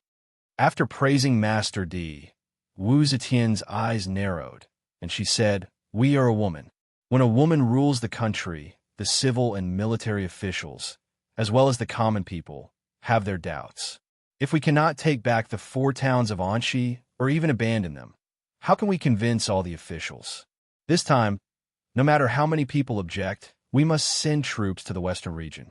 The 4 towns of Anqi must be taken back from our hands." Shanghai Wanner's expression tightened, and she said, "Everyone, our court has suffered many defeats when it comes to sending troops to the western region. Now that so many officials object, they naturally have their reasons. Everyone must be extremely cautious." Wu Ziqian nodded, saying, "We know. We have already been defeated once. This time, we will definitely be cautious and plan before taking action." In the evening, Yang Fan discovered that Captain Huang and Captain Sheng had been called away by Brigade Commander Su. After that, Zhang Shitong, Tian Yin, Yu Ziqing, and the rest were also called away. Everyone who returned had a strange expression on their faces. Yang Fan couldn't help but stop Zhang Shitong, who had just returned, and asked, "What happened? Our brigade commander has never transferred people alone at this late hour." Zhang Shitong knew that he had some background. Not to mention the brigade commander. Even General Wu seemed to treat him differently. So he answered honestly, "The sage emperor wants to send some people to Longyu, but we don't know what they are going to do. I heard that this is a big matter. General Qiu Shinji of the left Golden Guards and General Wang Xiaojia of the left Eagle Guards are going. Qiu Shinji is going to Longyu, and the 100 Cavalry is also going?"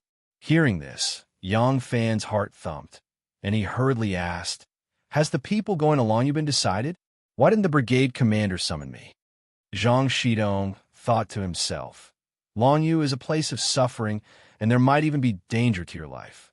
Your life is much more precious than ours. Who can transfer you there?" Although he was thinking this, he only laughed dryly. "Perhaps. Lord Brigade Commander has other arrangements for you. Didn't I want to follow the right path to get promoted? Military merits are in Longyu. Wasn't I worried that I couldn't get close to Chioshinji? Chioshinji is going to Longyu. Yang Fan's eyes lit up. Chapter 214.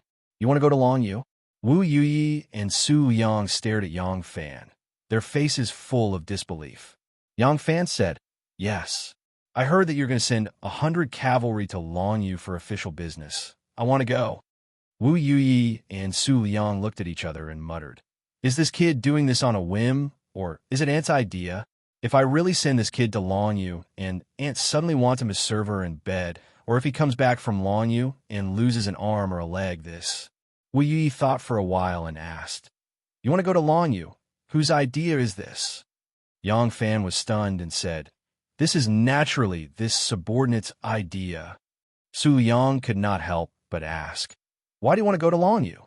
Yang Fan was even more puzzled and said, "Because this subordinate wants to establish a career. This subordinate is a soldier. If I want to establish a career, it is best to fight on the battlefield. Since there is this opportunity, this subordinate hopes that great general can give it to me." Wu Yuyi thought, "You still need to fight on the battlefield? As long as you put in some effort on the bed."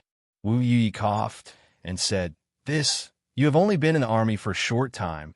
This time you need more military experience." Yang Fan said, "Great general, although this subordinate has only been in the army for a short time, this subordinate's various examinations are not weaker than the other brothers. Even this lowly officer's archery skills, which were originally the weakest, have improved greatly. Battle experience needs to be honed. If this subordinate does not go to the battlefield for the rest of my life, will I never have any battle experience? This subordinate is willing to go to Longyu.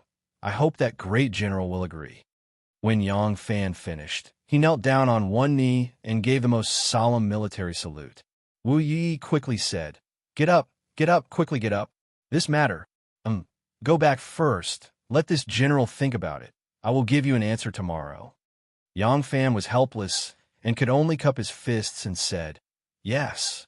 Since this is the case, this subordinate will take his leave first." Wu Yuyi watched as Yang Fan left and immediately said to Su Liang, "Continue to choose the capable guards. I will leave for a while." Wu Yuyi quickly left Black Tortoise Gate and rushed to the history library, which was where Shanghai Wana usually stayed. When Wu Yuyi, the Prince of Jianan, arrived at the history library, Shangwan Wana had just finished bathing with the help of 2 handmaidens. Hearing that Wu Yuyi had arrived, Shangwan Wana changed into a more formal dress with wide sleeves and a jade-colored silk skirt. However, her beautiful black hair was still wet, so she only tied it up in a lazy and charming bun with a jade hairpin. Her snow-white and long, elegant neck was like a snow lotus on a high mountain. Hearing the purpose of Wu Yuyi's visit, Shangwan Wana could not help but be taken aback, exclaiming, "He wants to go to Longyu?" Yuyi said, "Wan Yuyi, Wan's Wan, Fan Yuyi." Shangwan narrowed her eyes slightly and pondered for a moment before saying, "Thank you for telling me about this matter, General. This matter, I will give you an answer tomorrow. Is that all right?" Wu Yuyi thought that she wanted to ask for her aunt's opinion and quickly said, "Since this is the case, I will not disturb you anymore. Goodbye." After sending Wu Yuyi off, Shanghai Wana sat under the lamp and quietly thought about this news. She knew that Yang Fan did this to be with her forever.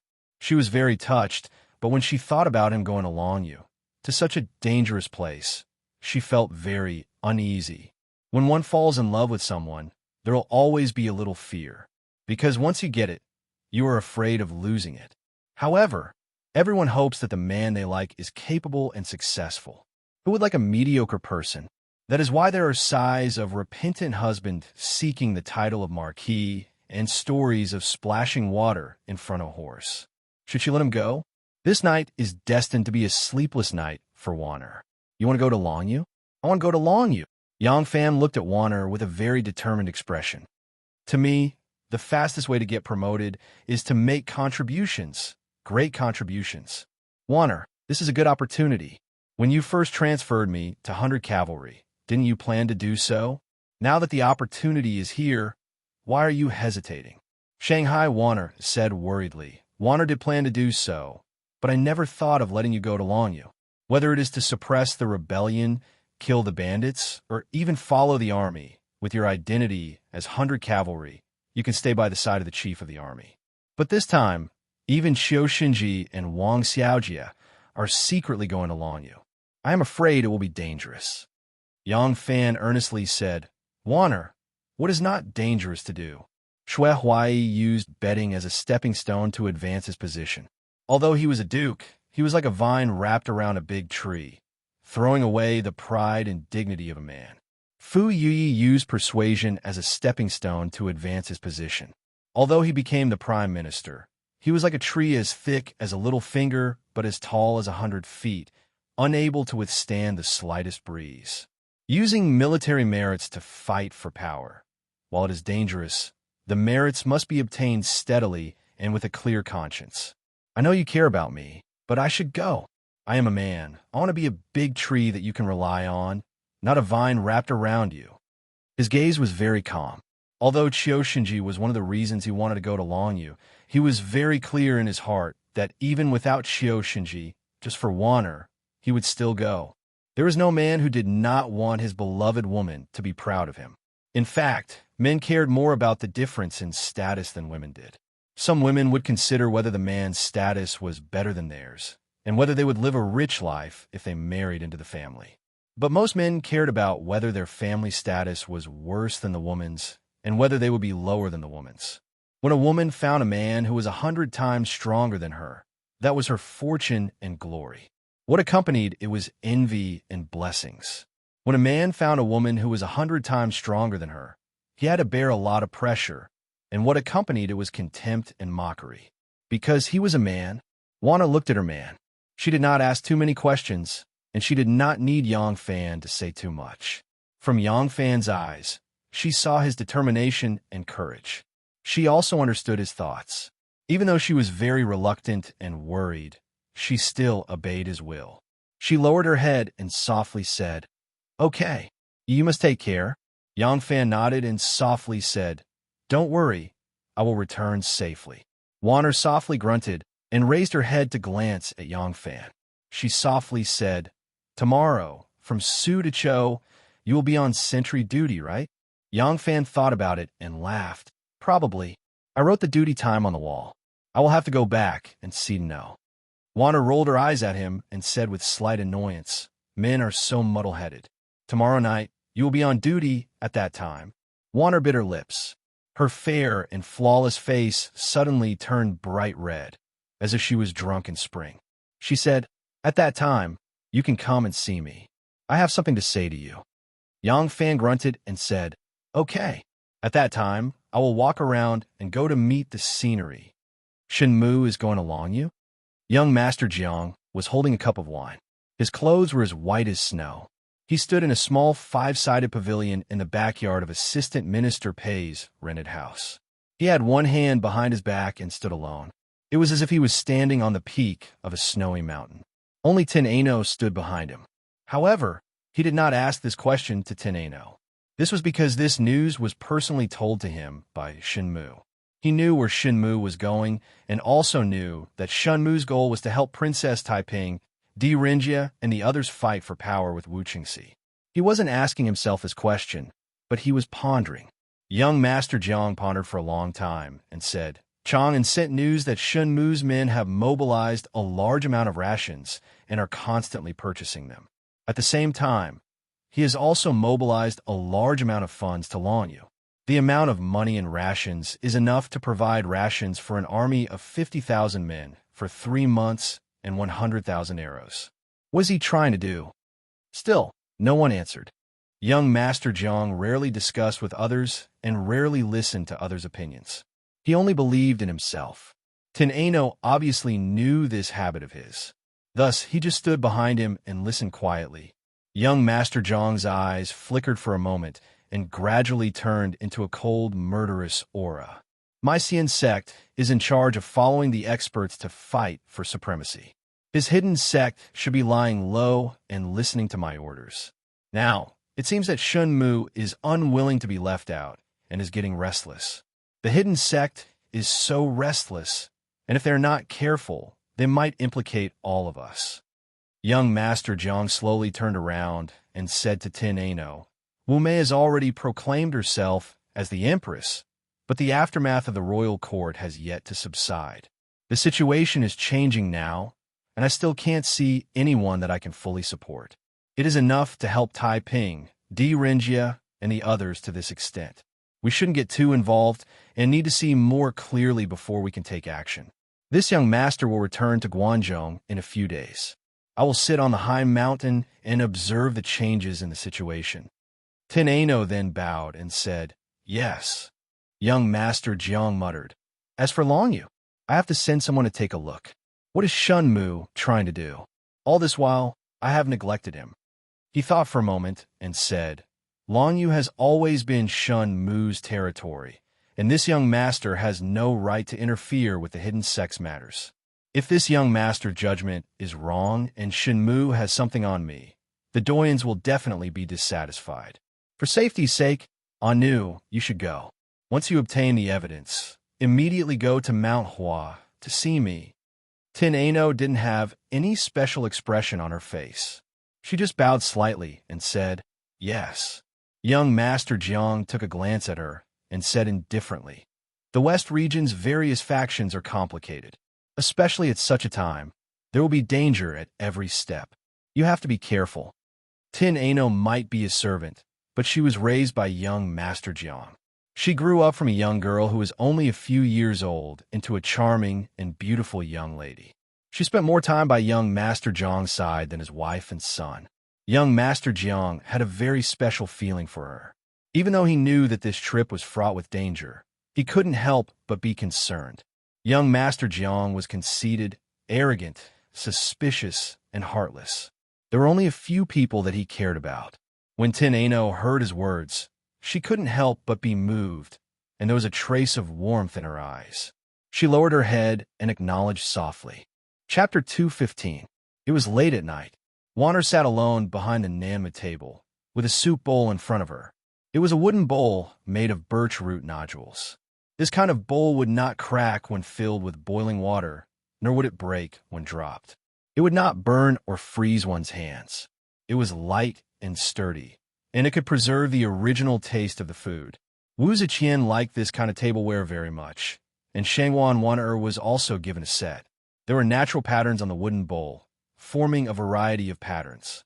The patterns on Wan'er's wooden bowl were like the old branches of a plum tree. Looking closely, there seemed to be plum blossoms on it. The bowl was filled with medicine soup, which was dark red and emitted a strong smell of medicine. Wan'er looked at the bowl of medicine soup, and her expression kept changing. It seemed that she was struggling in her heart.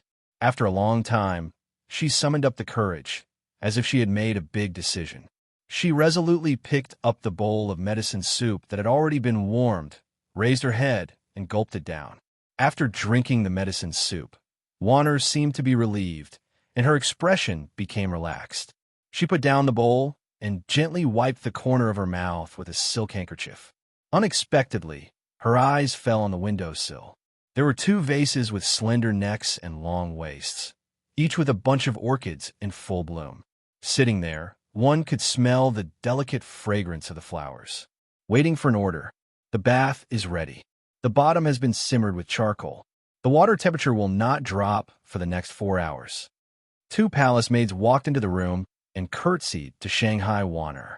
Wan'er, who was staring at the orchids, woke up with a start. In the palace, Wan'er and Twan'er both had a large number of trusted eunuchs and palace maids. Because Wan'er handled a lot of government affairs for Wu Zetian, she also had many confidants in the imperial guards. It was not a coincidence that she could trust Xie Xiaoman to act as a go-between for her and Yang Fan. These two palace maids were also Wan'er's confidants. Even so, Wan'er did not want them to know what happened tonight. It was not that she was worried that they would gossip behind her back, reveal some information, or inform someone, but it was a girl's instinct of shyness. Wan'er nodded and said, Okay, you go back and rest. I will read a book and then take a bath. One of the palace maids blinked and said, Do you want us to take a bath? Wan'er took a book from the table and casually flipped through it. Oh, no need. I have taken a bath in the afternoon. I just need a simple wash before going to bed. Yes, The two palace maids bowed to her and retreated. Warner was reading the book with a look of concentration on her face. But as soon as the two palace maids left, she jumped up like a little rabbit and tiptoed to the door. She stuck her head out and carefully closed the door. Then she returned to the table and sat down. She took out a pack of red candles from under the table. This candle was made from the bark of a kind of ash tree. This kind of tree would give birth to a kind of insect. The insect would live on the trunk and branches of the tree, relying on the tree sap to survive. They would secrete a kind of sap, which was the raw material of this insect wax. This candle would burn for a long time. The candle of this candle was made from the bark of an ash tree. Because this candle was very expensive, even Wu Zetian could not use it every day. But Warner remembered very clearly that every time Wu Zetian summoned Shui Huai, or Imperial Dr. Shen to bed, she would take these candles from the palace treasury. The next morning, when she entered Wu Zetian's palace to arrange for the Empress lover to leave, she could smell a very faint but strange fragrance that made people feel very comfortable. Tonight was the big day she decided to give the body she had guarded for 25 years to her man. She could not get married in a grand way, nor could she have the dragon and phoenix candles burn all night long. She had to make her big day as grand as possible, because this was the only time in a lifetime. That was why Warner had specially brought out a few of these special candles from the palace treasury. Usually, she was the one who brought out these candles for Wu Zetian. She did not have to worry that Wu Zetian would run to the palace treasury to check the number of candles. Wu Zetian did not keep records when she slept with her bedmates. Even if she went to check, she would not remember it clearly. Warner lit the candles. First, she changed the lamp on the table, then the antique shelf, the dressing table. The candles everywhere were replaced with red candles that could burn all night long. She then looked at the bed. It was also a brand new bedding and curtains. Warner let out a light sigh and had a peaceful smile on her face. As the candles burned, a fragrance filled the room. Just a light sniff was enough to make people feel relaxed and happy. She did not know that the fragrance from the burning candles not only soothed emotions and eliminated odors, but also had an aphrodisiac effect. But tonight, she wanted to give herself to her lover who was about to go far away.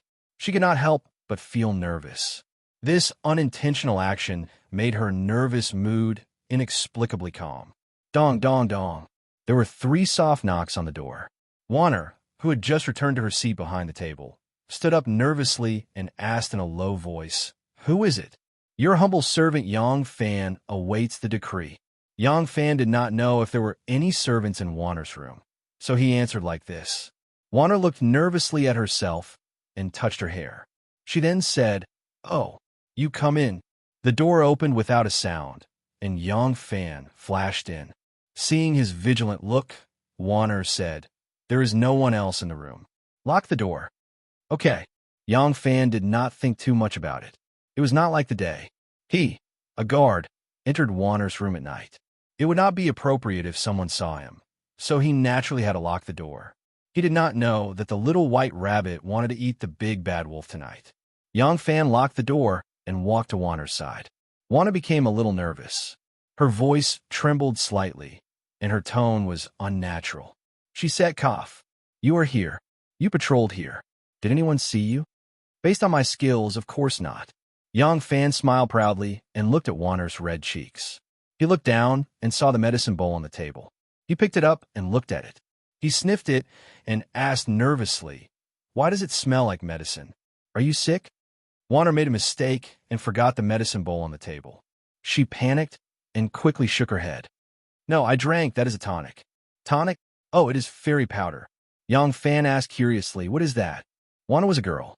She did not dare say that she drank contraceptive medicine. She made up a name, but Yang Fan did not stop asking. She could only blush and say, "This is a tonic to whiten the skin." Cough. "Anyway, it is something that only girls take. You don't have to ask." Yang Fan suddenly understood and agreed. He looked at Warner's current appearance.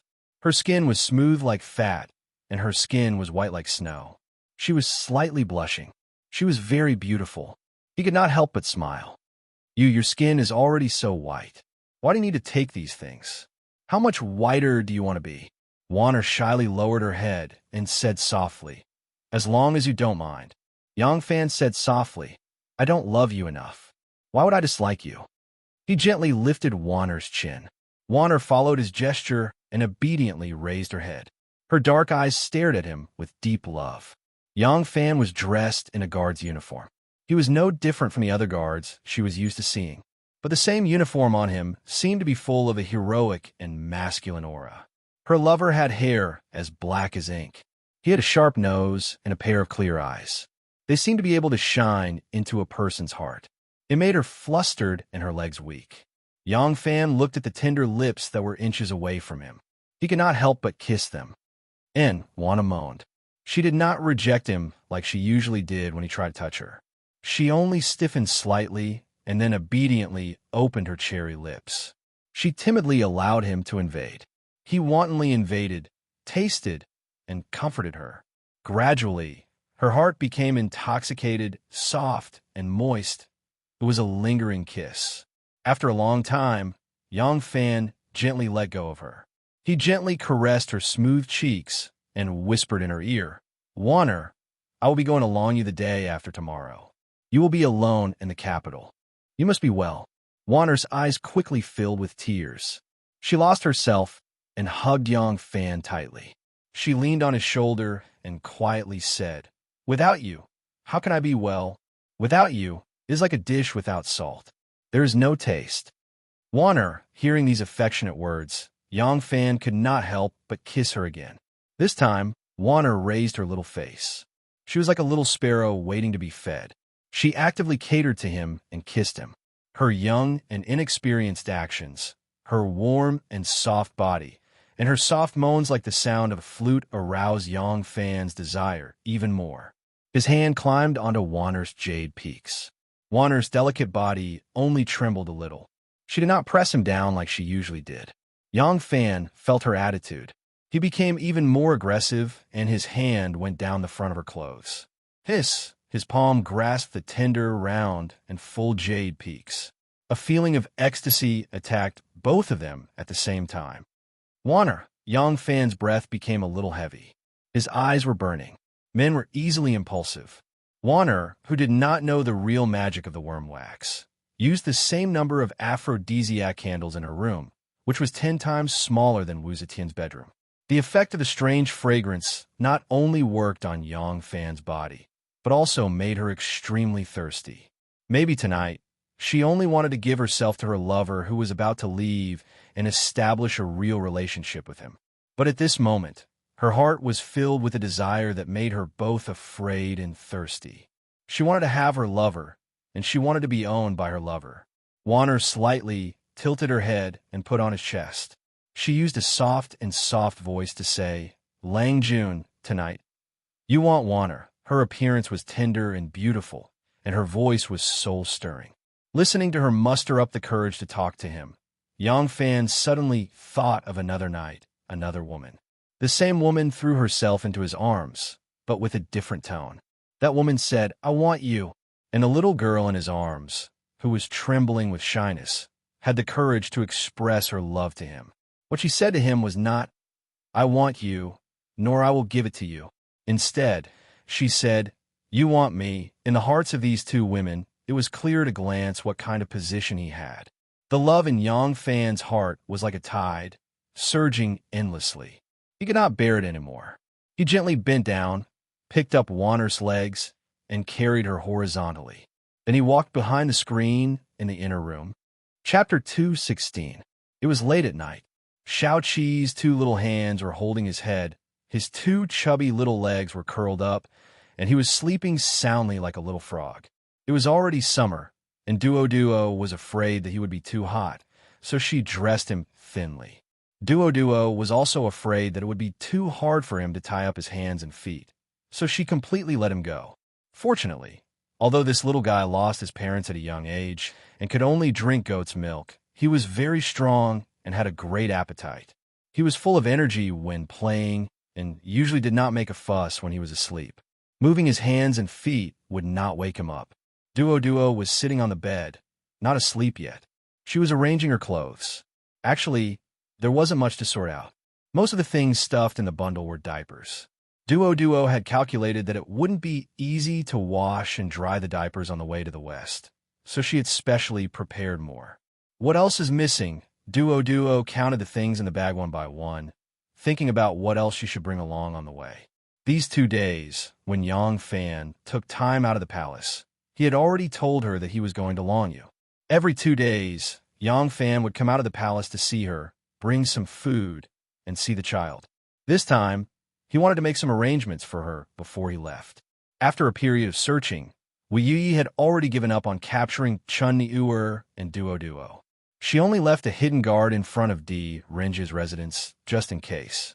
Yang Fan planned to move Duo and the child to Xiaowen workshop and asked Pasta to help take care of them. Unexpectedly, when Duo heard that he was going to Longyu, she begged to go back with him. Yang Fan asked about it.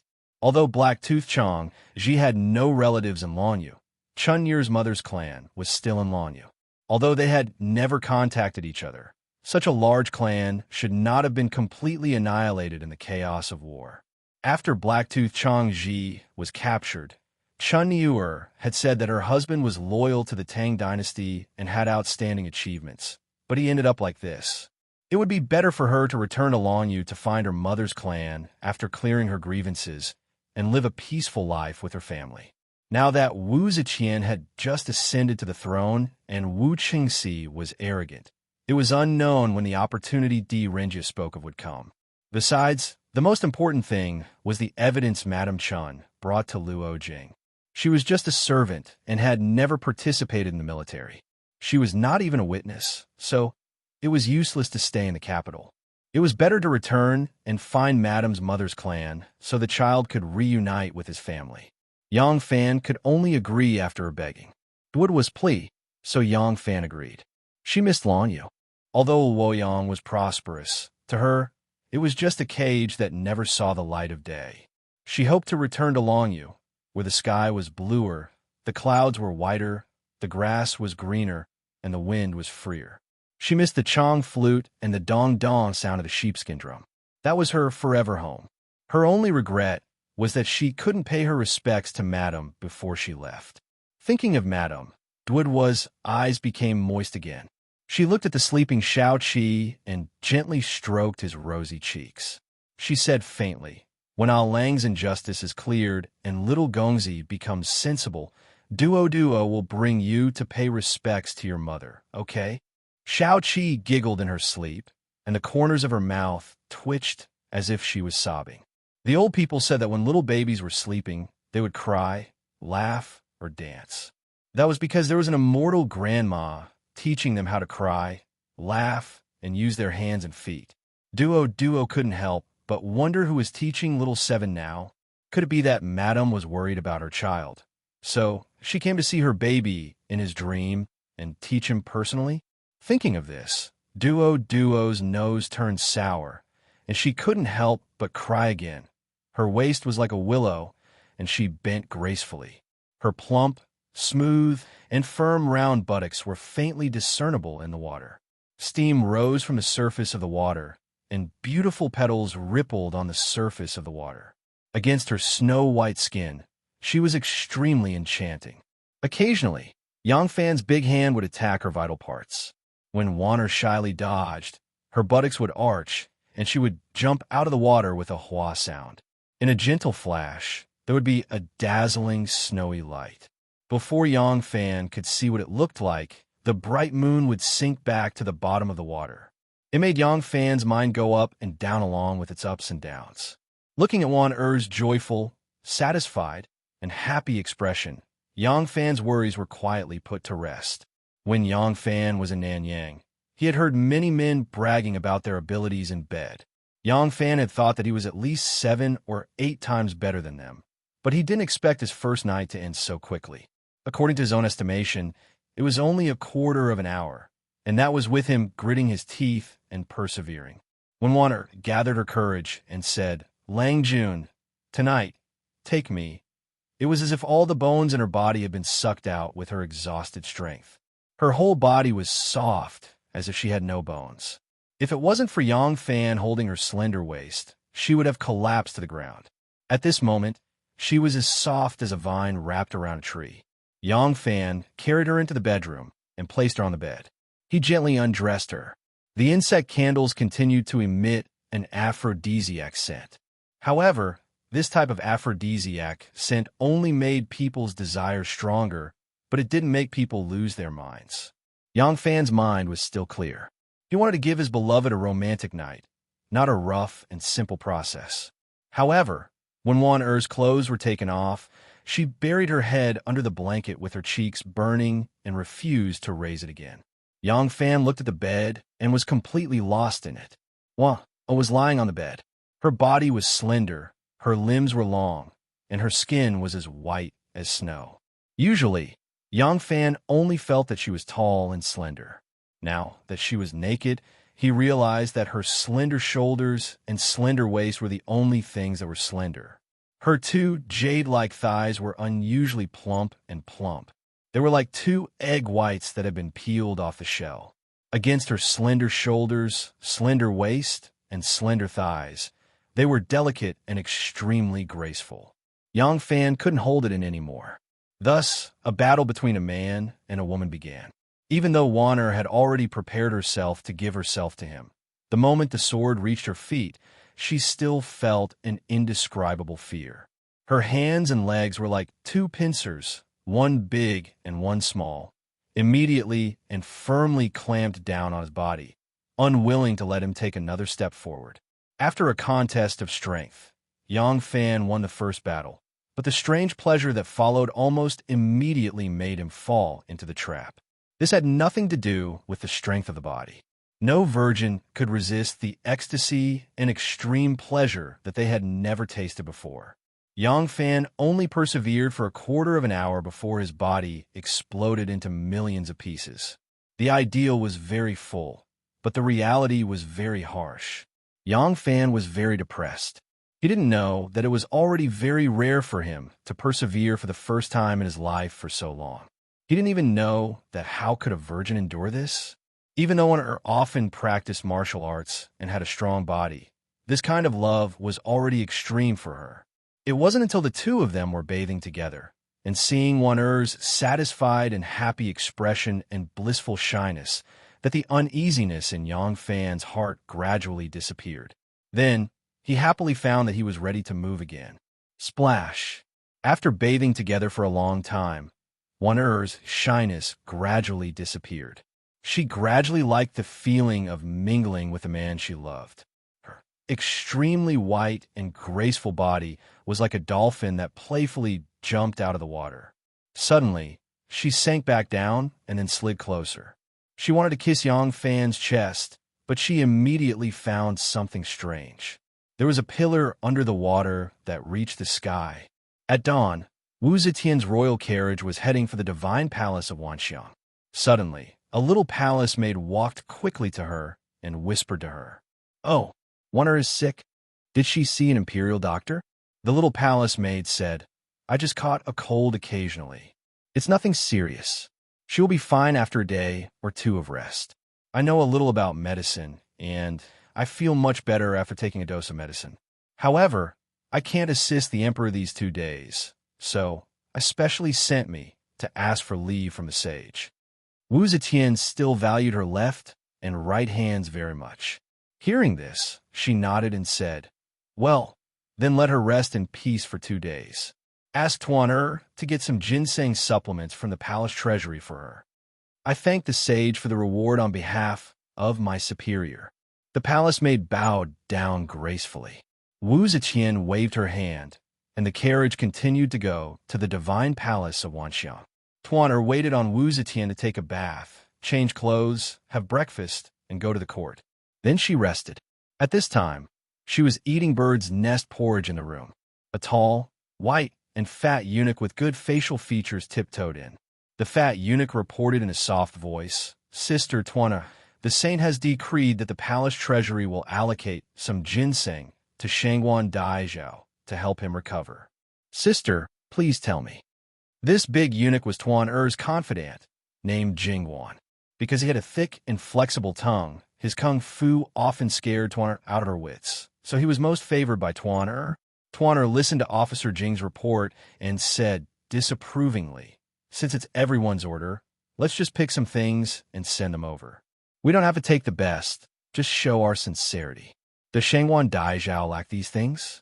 By the way, what happened to her?" Jingguan licked his thick big lips and said gloatingly, "I heard that she caught a cold and can't get out of bed." "Really?" Tuaner was happy when she heard that. "Well, go pick some things and I'll send them myself. Sister Shangguan is sick. As her sister, I have to go and take a look at her to show my sincerity." Officer Jing chuckled, gave a sound of agreement, and retreated. One rarely didn't get up at this time, but today she really couldn't get up. Last night, when she gave herself to her Lang Jun for the first time, her greatest satisfaction came from her heart. The second time, she gradually experienced that kind of happy feeling. The third time, she felt like she was floating in the air. By the sixth time, she was as weak as a puddle of spring mud. The seventh time ended with her pleading because she couldn't bear to fight anymore. Until now, her body was still limp and weak, and she couldn't move. Occasionally, she moved her body, and the soft silk rubbed against her skin, which would produce a kind of numbing pleasure. Moreover, her skin was too white and delicate. Even a light kiss would leave a very obvious hickey. Now she was covered with peach blossoms. Although she could cover them with clothes, she still didn't dare to show her face, so she had to ask for leave on the pretext of illness. From now on, you are my woman. I have been yours for a long time. I will be yours for the rest of my life." Lying in the quilt, Wonder couldn't help smiling sweetly when she thought of how she leaned against Yang Fan's strong and heavy chest, hugged his strong back, and told these sweet words to each other. This feeling was so happy, so steady, so beautiful. Chapter 217. Today, all of you will be leaving for Longxi. In a while, hand over your fish talismans and go back to make preparations. After leaving the palace, you will head for Longxi in plain clothes. Yang Fan, Zhang Shitong, Zhang Qi, Tian Yin, Yu Ziqing, and a few dozen others stood in front of Wu Yuyi, listening to his instructions. Wu Yuyi said, "The situation in Longyu is complicated and the various powers are intertwined. Is the 100 cavalry sending 50 men to Longyu to rely on you to fight the war? Not really. Even if all of you can fight 100 men, you will not be able to change the situation in Longyu. The Empress is sending you to infiltrate the Tibetan and Turkic-controlled areas with the following tasks. Firstly, to investigate the enemy's situation. The tribes of the grasslands often migrate, but they also have a few places where they are often stationed. These places must be investigated, and more importantly, the number of troops of the various powers must be ascertained. Tian Yin, you used to be Marquis Yu, so you will be in charge of this. Secondly, to test the geography. All of you must do your best to mark out the mountains, rivers, water sources, grasslands, ramparts, roads, and other places to create a detailed military map. The Ministry of Works has already sent some cartographers, and these people will be personally protected by Huang Xuchang. Thirdly, it is to understand the conflicts between the various powers in Longxi. Regardless of whether it is the Tubo or the Turks, they're all greedy for their own benefits. There are all sorts of conflicts between officials and soldiers, tribes and tribes. Understand these things and make good use of them. We will be able to break up the enemy and defeat them without a fight." Wu Yuyi sighed and continued. "He Qi Changji has committed suicide to escape punishment for his treason. As for the various reports from the border army, the Holy Son of Heaven is suspicious. This time, I am sending 100 cavalry to Longxi to be the eyes and ears of the Holy Son of Heaven. The Holy Son of Heaven will definitely attack Longxi, and victory or defeat will largely depend on the usefulness of the information you gather. Do you understand?" When Yang Fan heard this, he was very surprised. He had thought that they would be sent to Longyu to follow Wang, Xiaojie, Qiu Shinji, and the other generals to fight against the Tubo and Turkic Khaganate. He did not expect that they would be sent to be spies. Wu Ziqian did not even trust the military intelligence of the Western region that the Ministry of War had gathered. He actually wanted to personally send scouts to understand the situation in the Western region. What he did not know was that first there was He Qi Chang Ji's rebellion, and then Princess Taiping secretly intervened. She used the court ministers she recommended and the eunuchs and female officials in the inner palace, such as Tuaner, to indirectly influence Wu Zetian, hinting that the Longyu generals had their own selfish motives and were trying to seize the military power of Longyu. Renjia, on the other hand, led a group of courtiers to publicly oppose the war against the western regions and bitterly complained to Empress Wu about the pros and cons of going to war. Wu Qingxi and his gang of thugs were doing their utmost to advocate the advantages of going to war, while Wu Sanxi was secretly dragging Wu Qingxi down. He wanted to facilitate the war against the western region, but at the same time, he did not want the military power to fall into Wu Qingxi's hands. So many forces from all sides, through all kinds of channels, continuously instilled various opinions that were beneficial to Empress Wu. The result of all the forces competing together was that a large amount of contradictory intelligence was sent to Wu Zetian at once, causing Wu Zetian to have doubts about the opinions of each side. Before this, Wu Zetian had once used troops against the Tubo, but in the end, she returned in defeat, causing her to be especially cautious about using troops in the western region this time. Therefore, she had no choice but to bypass the civil and military ministers surrounding her and send her most trusted aides directly to the western region to understand the situation there. Yang Fan could not help but ask, "Great General, aren't we accompanying the two generals Qiu Shinji and Wang Xiaojie to the western region?" Wu Yi glanced at him and said, "Qiu Shinji and Wang Xiaojie have already left Luoyang. They will go directly to the Qingyuan Taoist camp to meet up with Lu Shidao. In Longyu, the Tubo and Turkic scouts are everywhere, so you must be extra careful this time. Disguise yourselves, form groups of 3 to 5 people, and groups of 7 to 8 people. In short, it is best to not attract attention." Hearing this, Yang Fan could not help but be greatly disappointed. He had originally thought that on this trip to Longyu, he could stay by Qiu Shinji's side and wait for an opportunity to strike. He did not expect that there would be no contact at all. Hearing Wu Yi say that the 100 guards could form groups and disguise themselves to go to Longyu, he could not help but think of Miss Duo and the baby. If that was the case, there was really no need for him to let Duo follow behind him. It would be better to directly escort Duo to Longyu and then spy on the Tubo and Turkic military intelligence. If he wanted to do this, he could not travel with others. Yang Fan immediately said, "Great General, I like to travel alone. Can I disguise myself and go to Longyu to spy on the Tubo and Turkic troops?" Hearing this, Wu Yi felt as if a huge stone had been lifted from her heart. "So that's how it is. I really thought that you were full of courage and wanted to use your own abilities to earn a title. I was worried that if anything happened to you, I would not be able to explain it to Aunt. I was still worrying about how to protect you. From the looks of it, you do not want to go to Longyu at all. You can just find a place to hide, and when the time comes, you can bring some useful intelligence to your superiors." Aunt said that this intelligence is of great use, so naturally it will be of great use. Won't it be easy to bestow you a high official? Hey, what a good plan. But when Xue Huai was bestowed the title of Great General, there was no such trouble.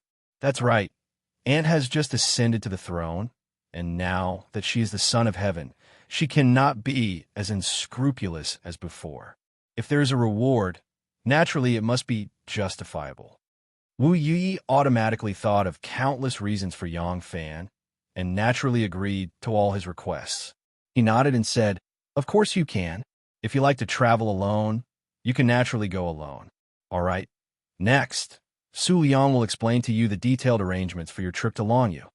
When Wu Yi gave them their tasks, Yang Fan thought that it was too simple. After listening to Su Liang's description of the detailed arrangements for receiving, settling, collecting, and returning, he finally understood. So the real scouts of the Tang dynasty were still not these people. They were sent to Longyu because Wu Zetian did not trust the intelligence obtained from other sources. But the main reason for their trip to Longyu was to be a witness, to see if the process of collecting the intelligence was true.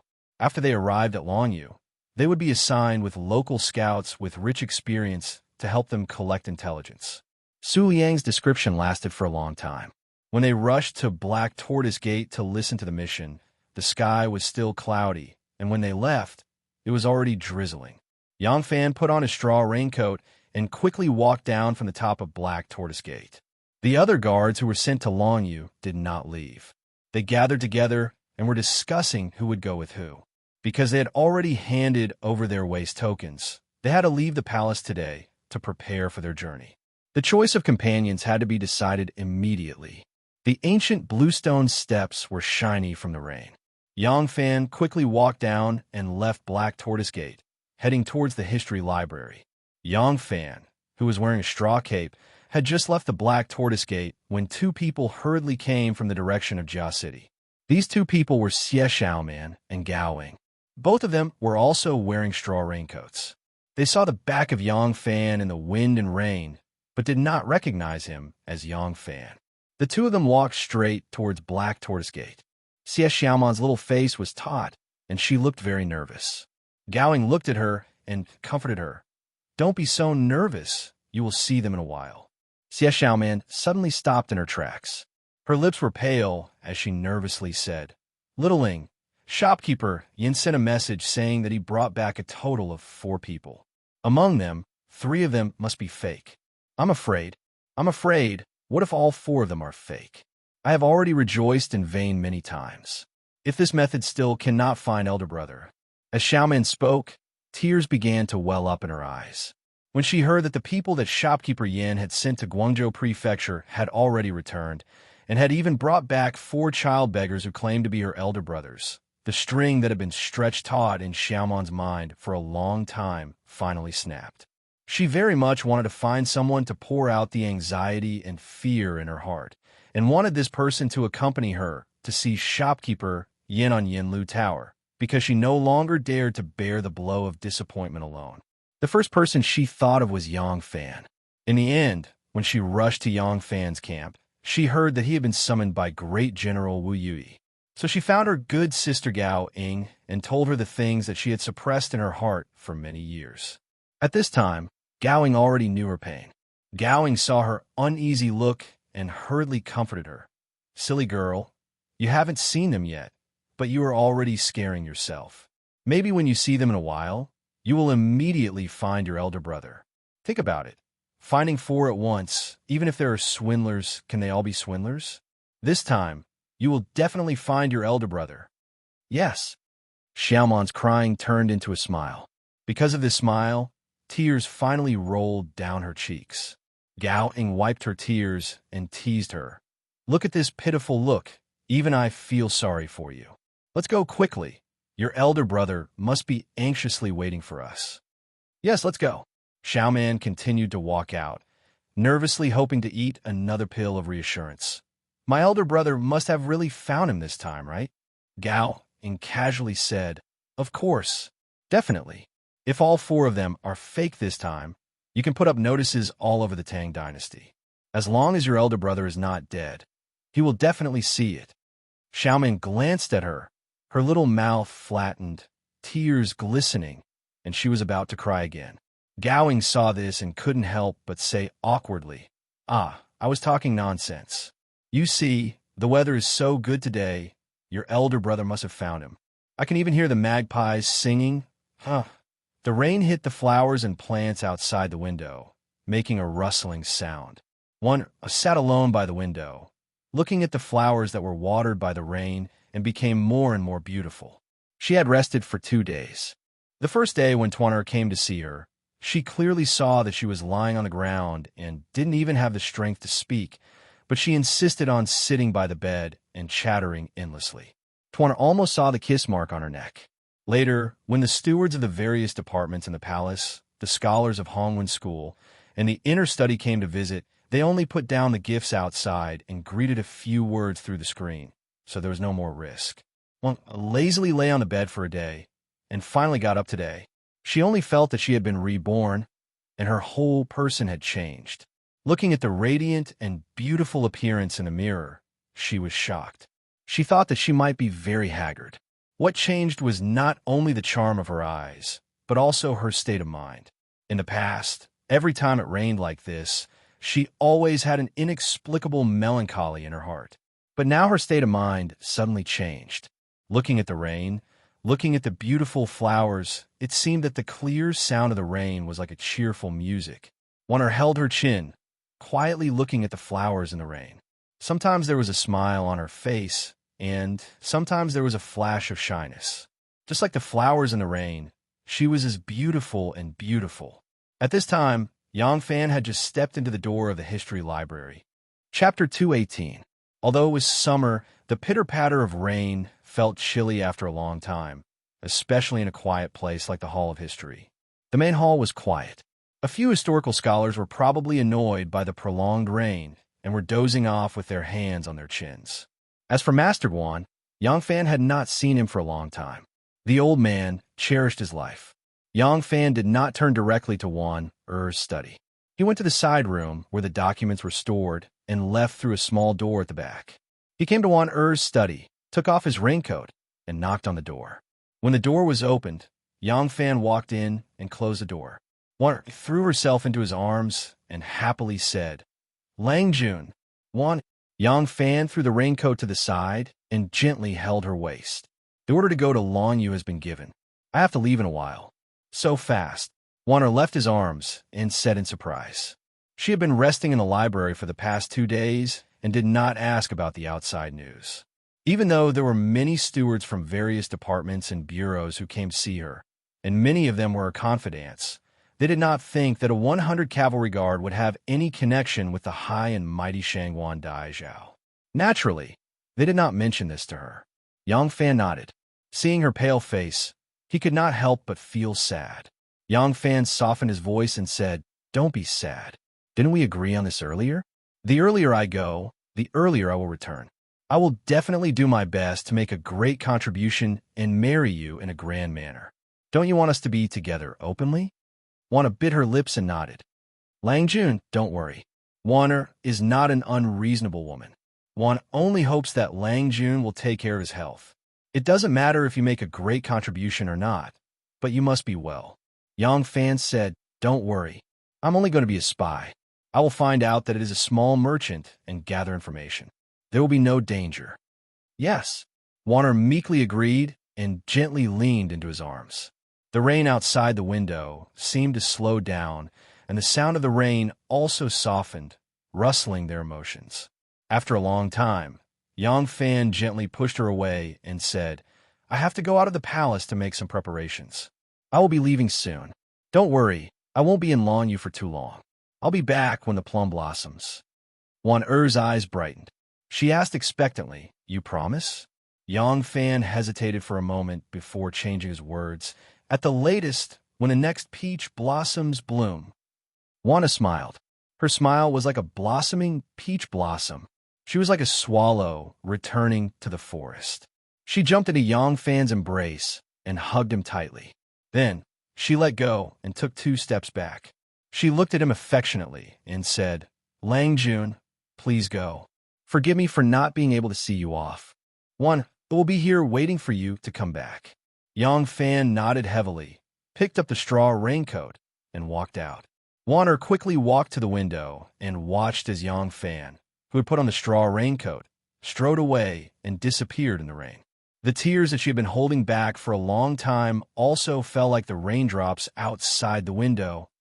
Outside the courtyard of the female guard's dormitory, Yang Fan stood there with a straw raincoat draped over his shoulders. In the room, Lan Yiqing heard the question coming from outside. She held up an oil paper umbrella and ran out. "Why is Erlang here?" As soon as she saw Yang Fan, Lan Yiqing's smiling eyes turned into a pair of curved crescent moons. Yang Fan smiled and said, "Miss Xiaoqing, is Siedawei here? I guess that you are here to see Sister Xiaoman." Lan Yiqing covered her mouth and chuckled. Xie Xiaoman and Yang Fan were indeed too close. Other than Gaoing, who knew that Xie Xiaoman often got close to Yang Fan to pass messages on behalf of Shangguan Daizhao, the other female guards knew nothing about it. Therefore, in their hearts, Xie Xiaoman and Yang Fan were a couple. Yang Fan smiled. He didn't want to explain this to her, so he just asked, "Yes. May I ask if Siedawei is here?" Lan Yiqing said, "Unfortunately, Sister Xiaoman and Sister Xiaoying went out together. I saw them, but they were playing Shuanglu with someone, so I didn't ask them. I don't know where they went. They put on straw raincoats and went out. So, they must be leaving the palace. Is that so? Yang Fan was a little disappointed. After thinking for a while, he said to Lan Yiqing, I have a secret order to go out on business. It may take a few months before I return. Before I leave, I specially came to say goodbye to Xie. Since the county commandant is not here, I'll have to trouble Miss Xiaoqing to pass on the message. Lan Yiqing let out an ah and said in surprise, You're going out of town on business, this? Can you wait for Sister Xiaoman to come back and tell her personally? Yang Fan shook his head and looked at the sky. Yang Fan has also just received the order to go out. There is not enough time, so I can't wait for Xie to come back. I'll have to trouble Miss Xiaoqing to pass on the message. He smiled at Lan Yiqing, then turned and walked out. In the backyard of Xie's jewelry head ornament shop in Luoyang City, Xie Xiaoman glared at the four beggars who pretended to be elder brother without saying a word. Gowing looked at her and gently pulled her sleeve. She whispered, Forget it. They are just a bunch of greedy people. Xie Xiaoman suddenly shook off her hand and stared angrily at the four cowering beggars. She asked loudly, Why did you lie to me? The four beggars who had been exposed by her cowered and did not dare to answer. Xie Xiaoman was so angry that she cried. Tears fell one by one. She sobbed and said, Why did you lie to me? I just wanted to find elder brother. Why did you lie to me? Why did you make me sad again and again? One of the beggars puffed out his chest and said shamelessly, Who lied to you? I just got separated from my little sister who begged with me since childhood. How would I know if it was you? You brought me all the way from Guangzhou Prefecture to Luoyang and tormented me for nothing. I still have a belly full of injustice. The other beggars began to act shamelessly. That's right, that's right. It was you who didn't find out. How can you blame others? Fine. I won't say anything else to you. You just have to pay for my travel expenses, accommodation, and meals. I will return to Guangzhou. Otherwise, I won't listen. When Xie Xiaoman heard these shameless words, she could not help but fly into a rage. A bunch of scoundrels. How dare you? In a moment, there was a burst of ghostly wails and wolf howls coming from the back of the shop. A cough. Shopkeeper Yin coughed and blocked the valiant figure of Xiaoman behind him. He told the waiter who had heard the news, Boss has something to do. Close the shop. Ma Qiao's house had a new noodle stall at the entrance of the alley. The shed was not completely set up yet. Because of the rain, the neighbors who had been invited to help had all gone back. Most of the shed was left there. When Yang Fan arrived, Pasta was tidying up the things under the shed. Although there was a half-built shed to block the wind and rain, the slanting wind and drizzle still came in and wet her clothes. Yang Fan and Pasta stood under the shed and talked. Pasta had already dressed up as a married woman. She had her face shaved, her eyebrows trimmed, and her hair was tied up in a woman's bun. She looked like a gentle young married woman. Pasta excitedly said to Yang Fan, I was thinking, I don't know any other crafts. If I randomly try some things, I might not be able to make money. It's better to open a noodle stall. The capital will be paid by my mother and mother-in-law. With the two of them helping me, I can expand my business a bit.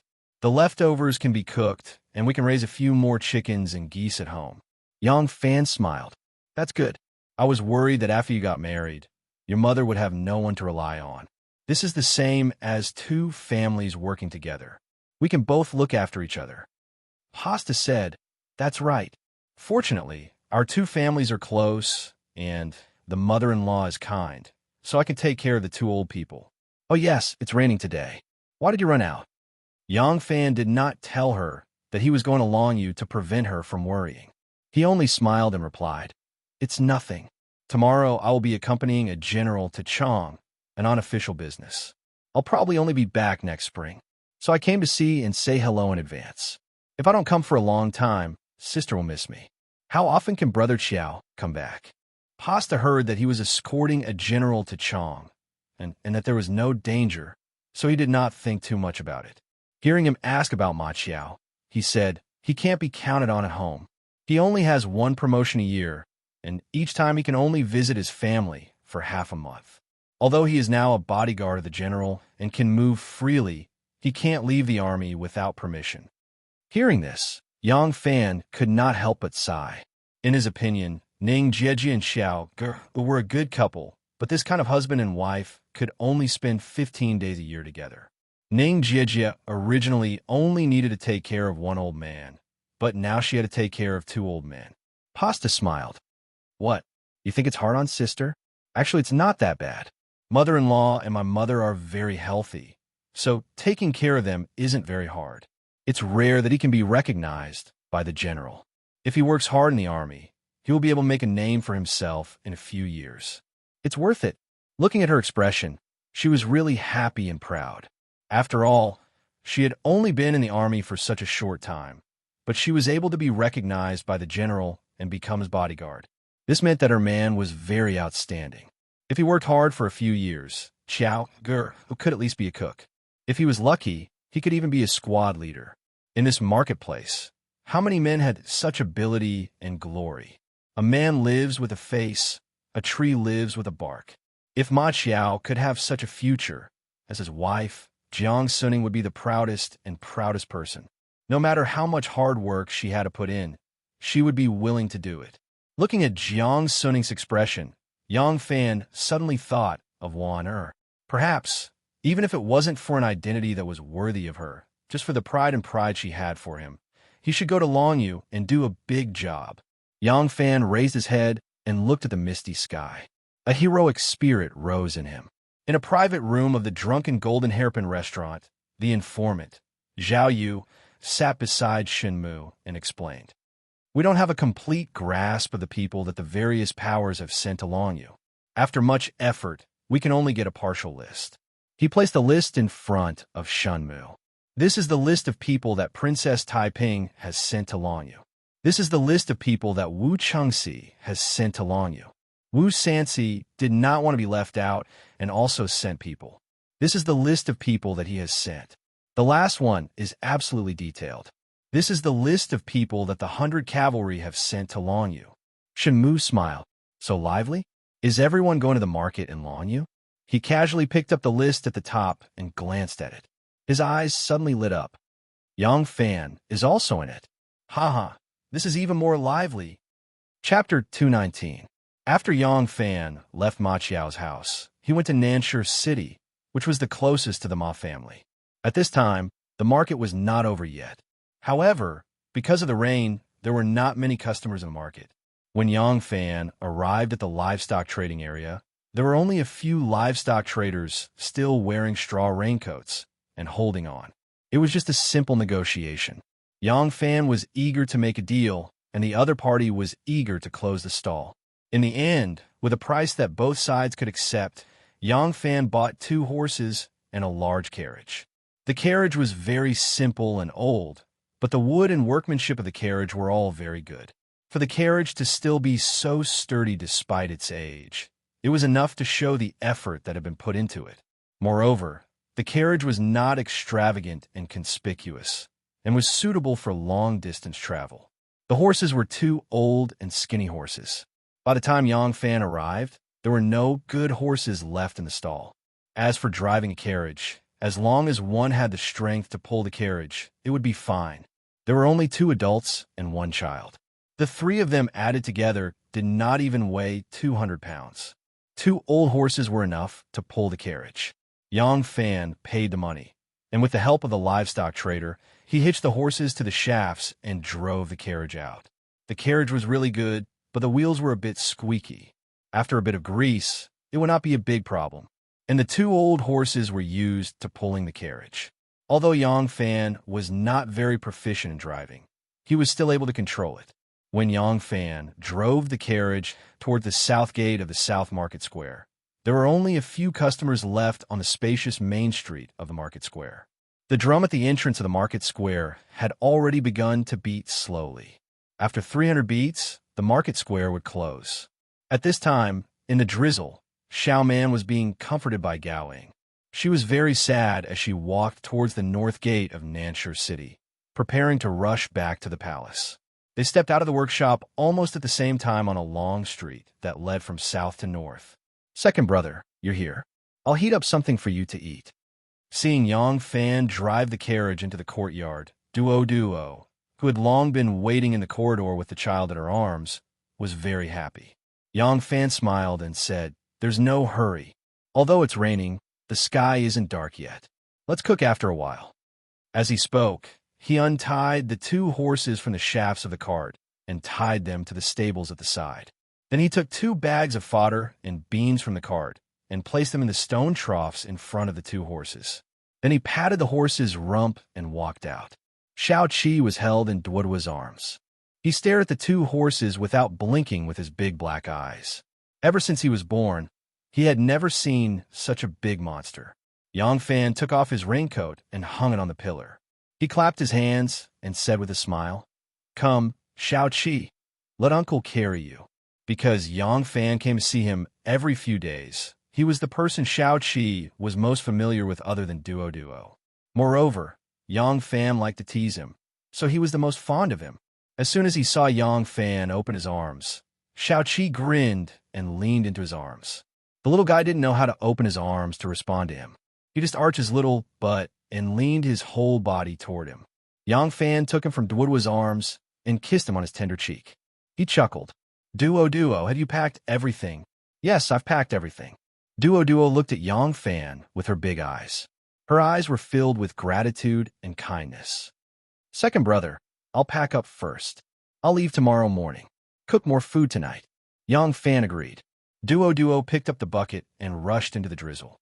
Soon, she came back with a bucket of water from the well and quickly brought it to the kitchen. Yang Fan carried Shao Qi and wandered around with nothing to do. Sometimes he pointed here and there, using exaggerated gestures and tones to tease the little guy. When Shao Qi was happy, he would always grin and spit a few bubbles of saliva. "Second brother, actually, it's enough to prepare a horse. Put the things in the horse bag. It'll be more convenient for me to carry Shao Qi and ride after you. I'm afraid I'll lose you if I drive." As Duo spoke to Yang Fan, she bent down to brush the pot with the loofah. She had even changed into a short-sleeved shirt and narrow trousers suitable for long-distance travel. When she bent down, her youthful and healthy little butt arched beautifully.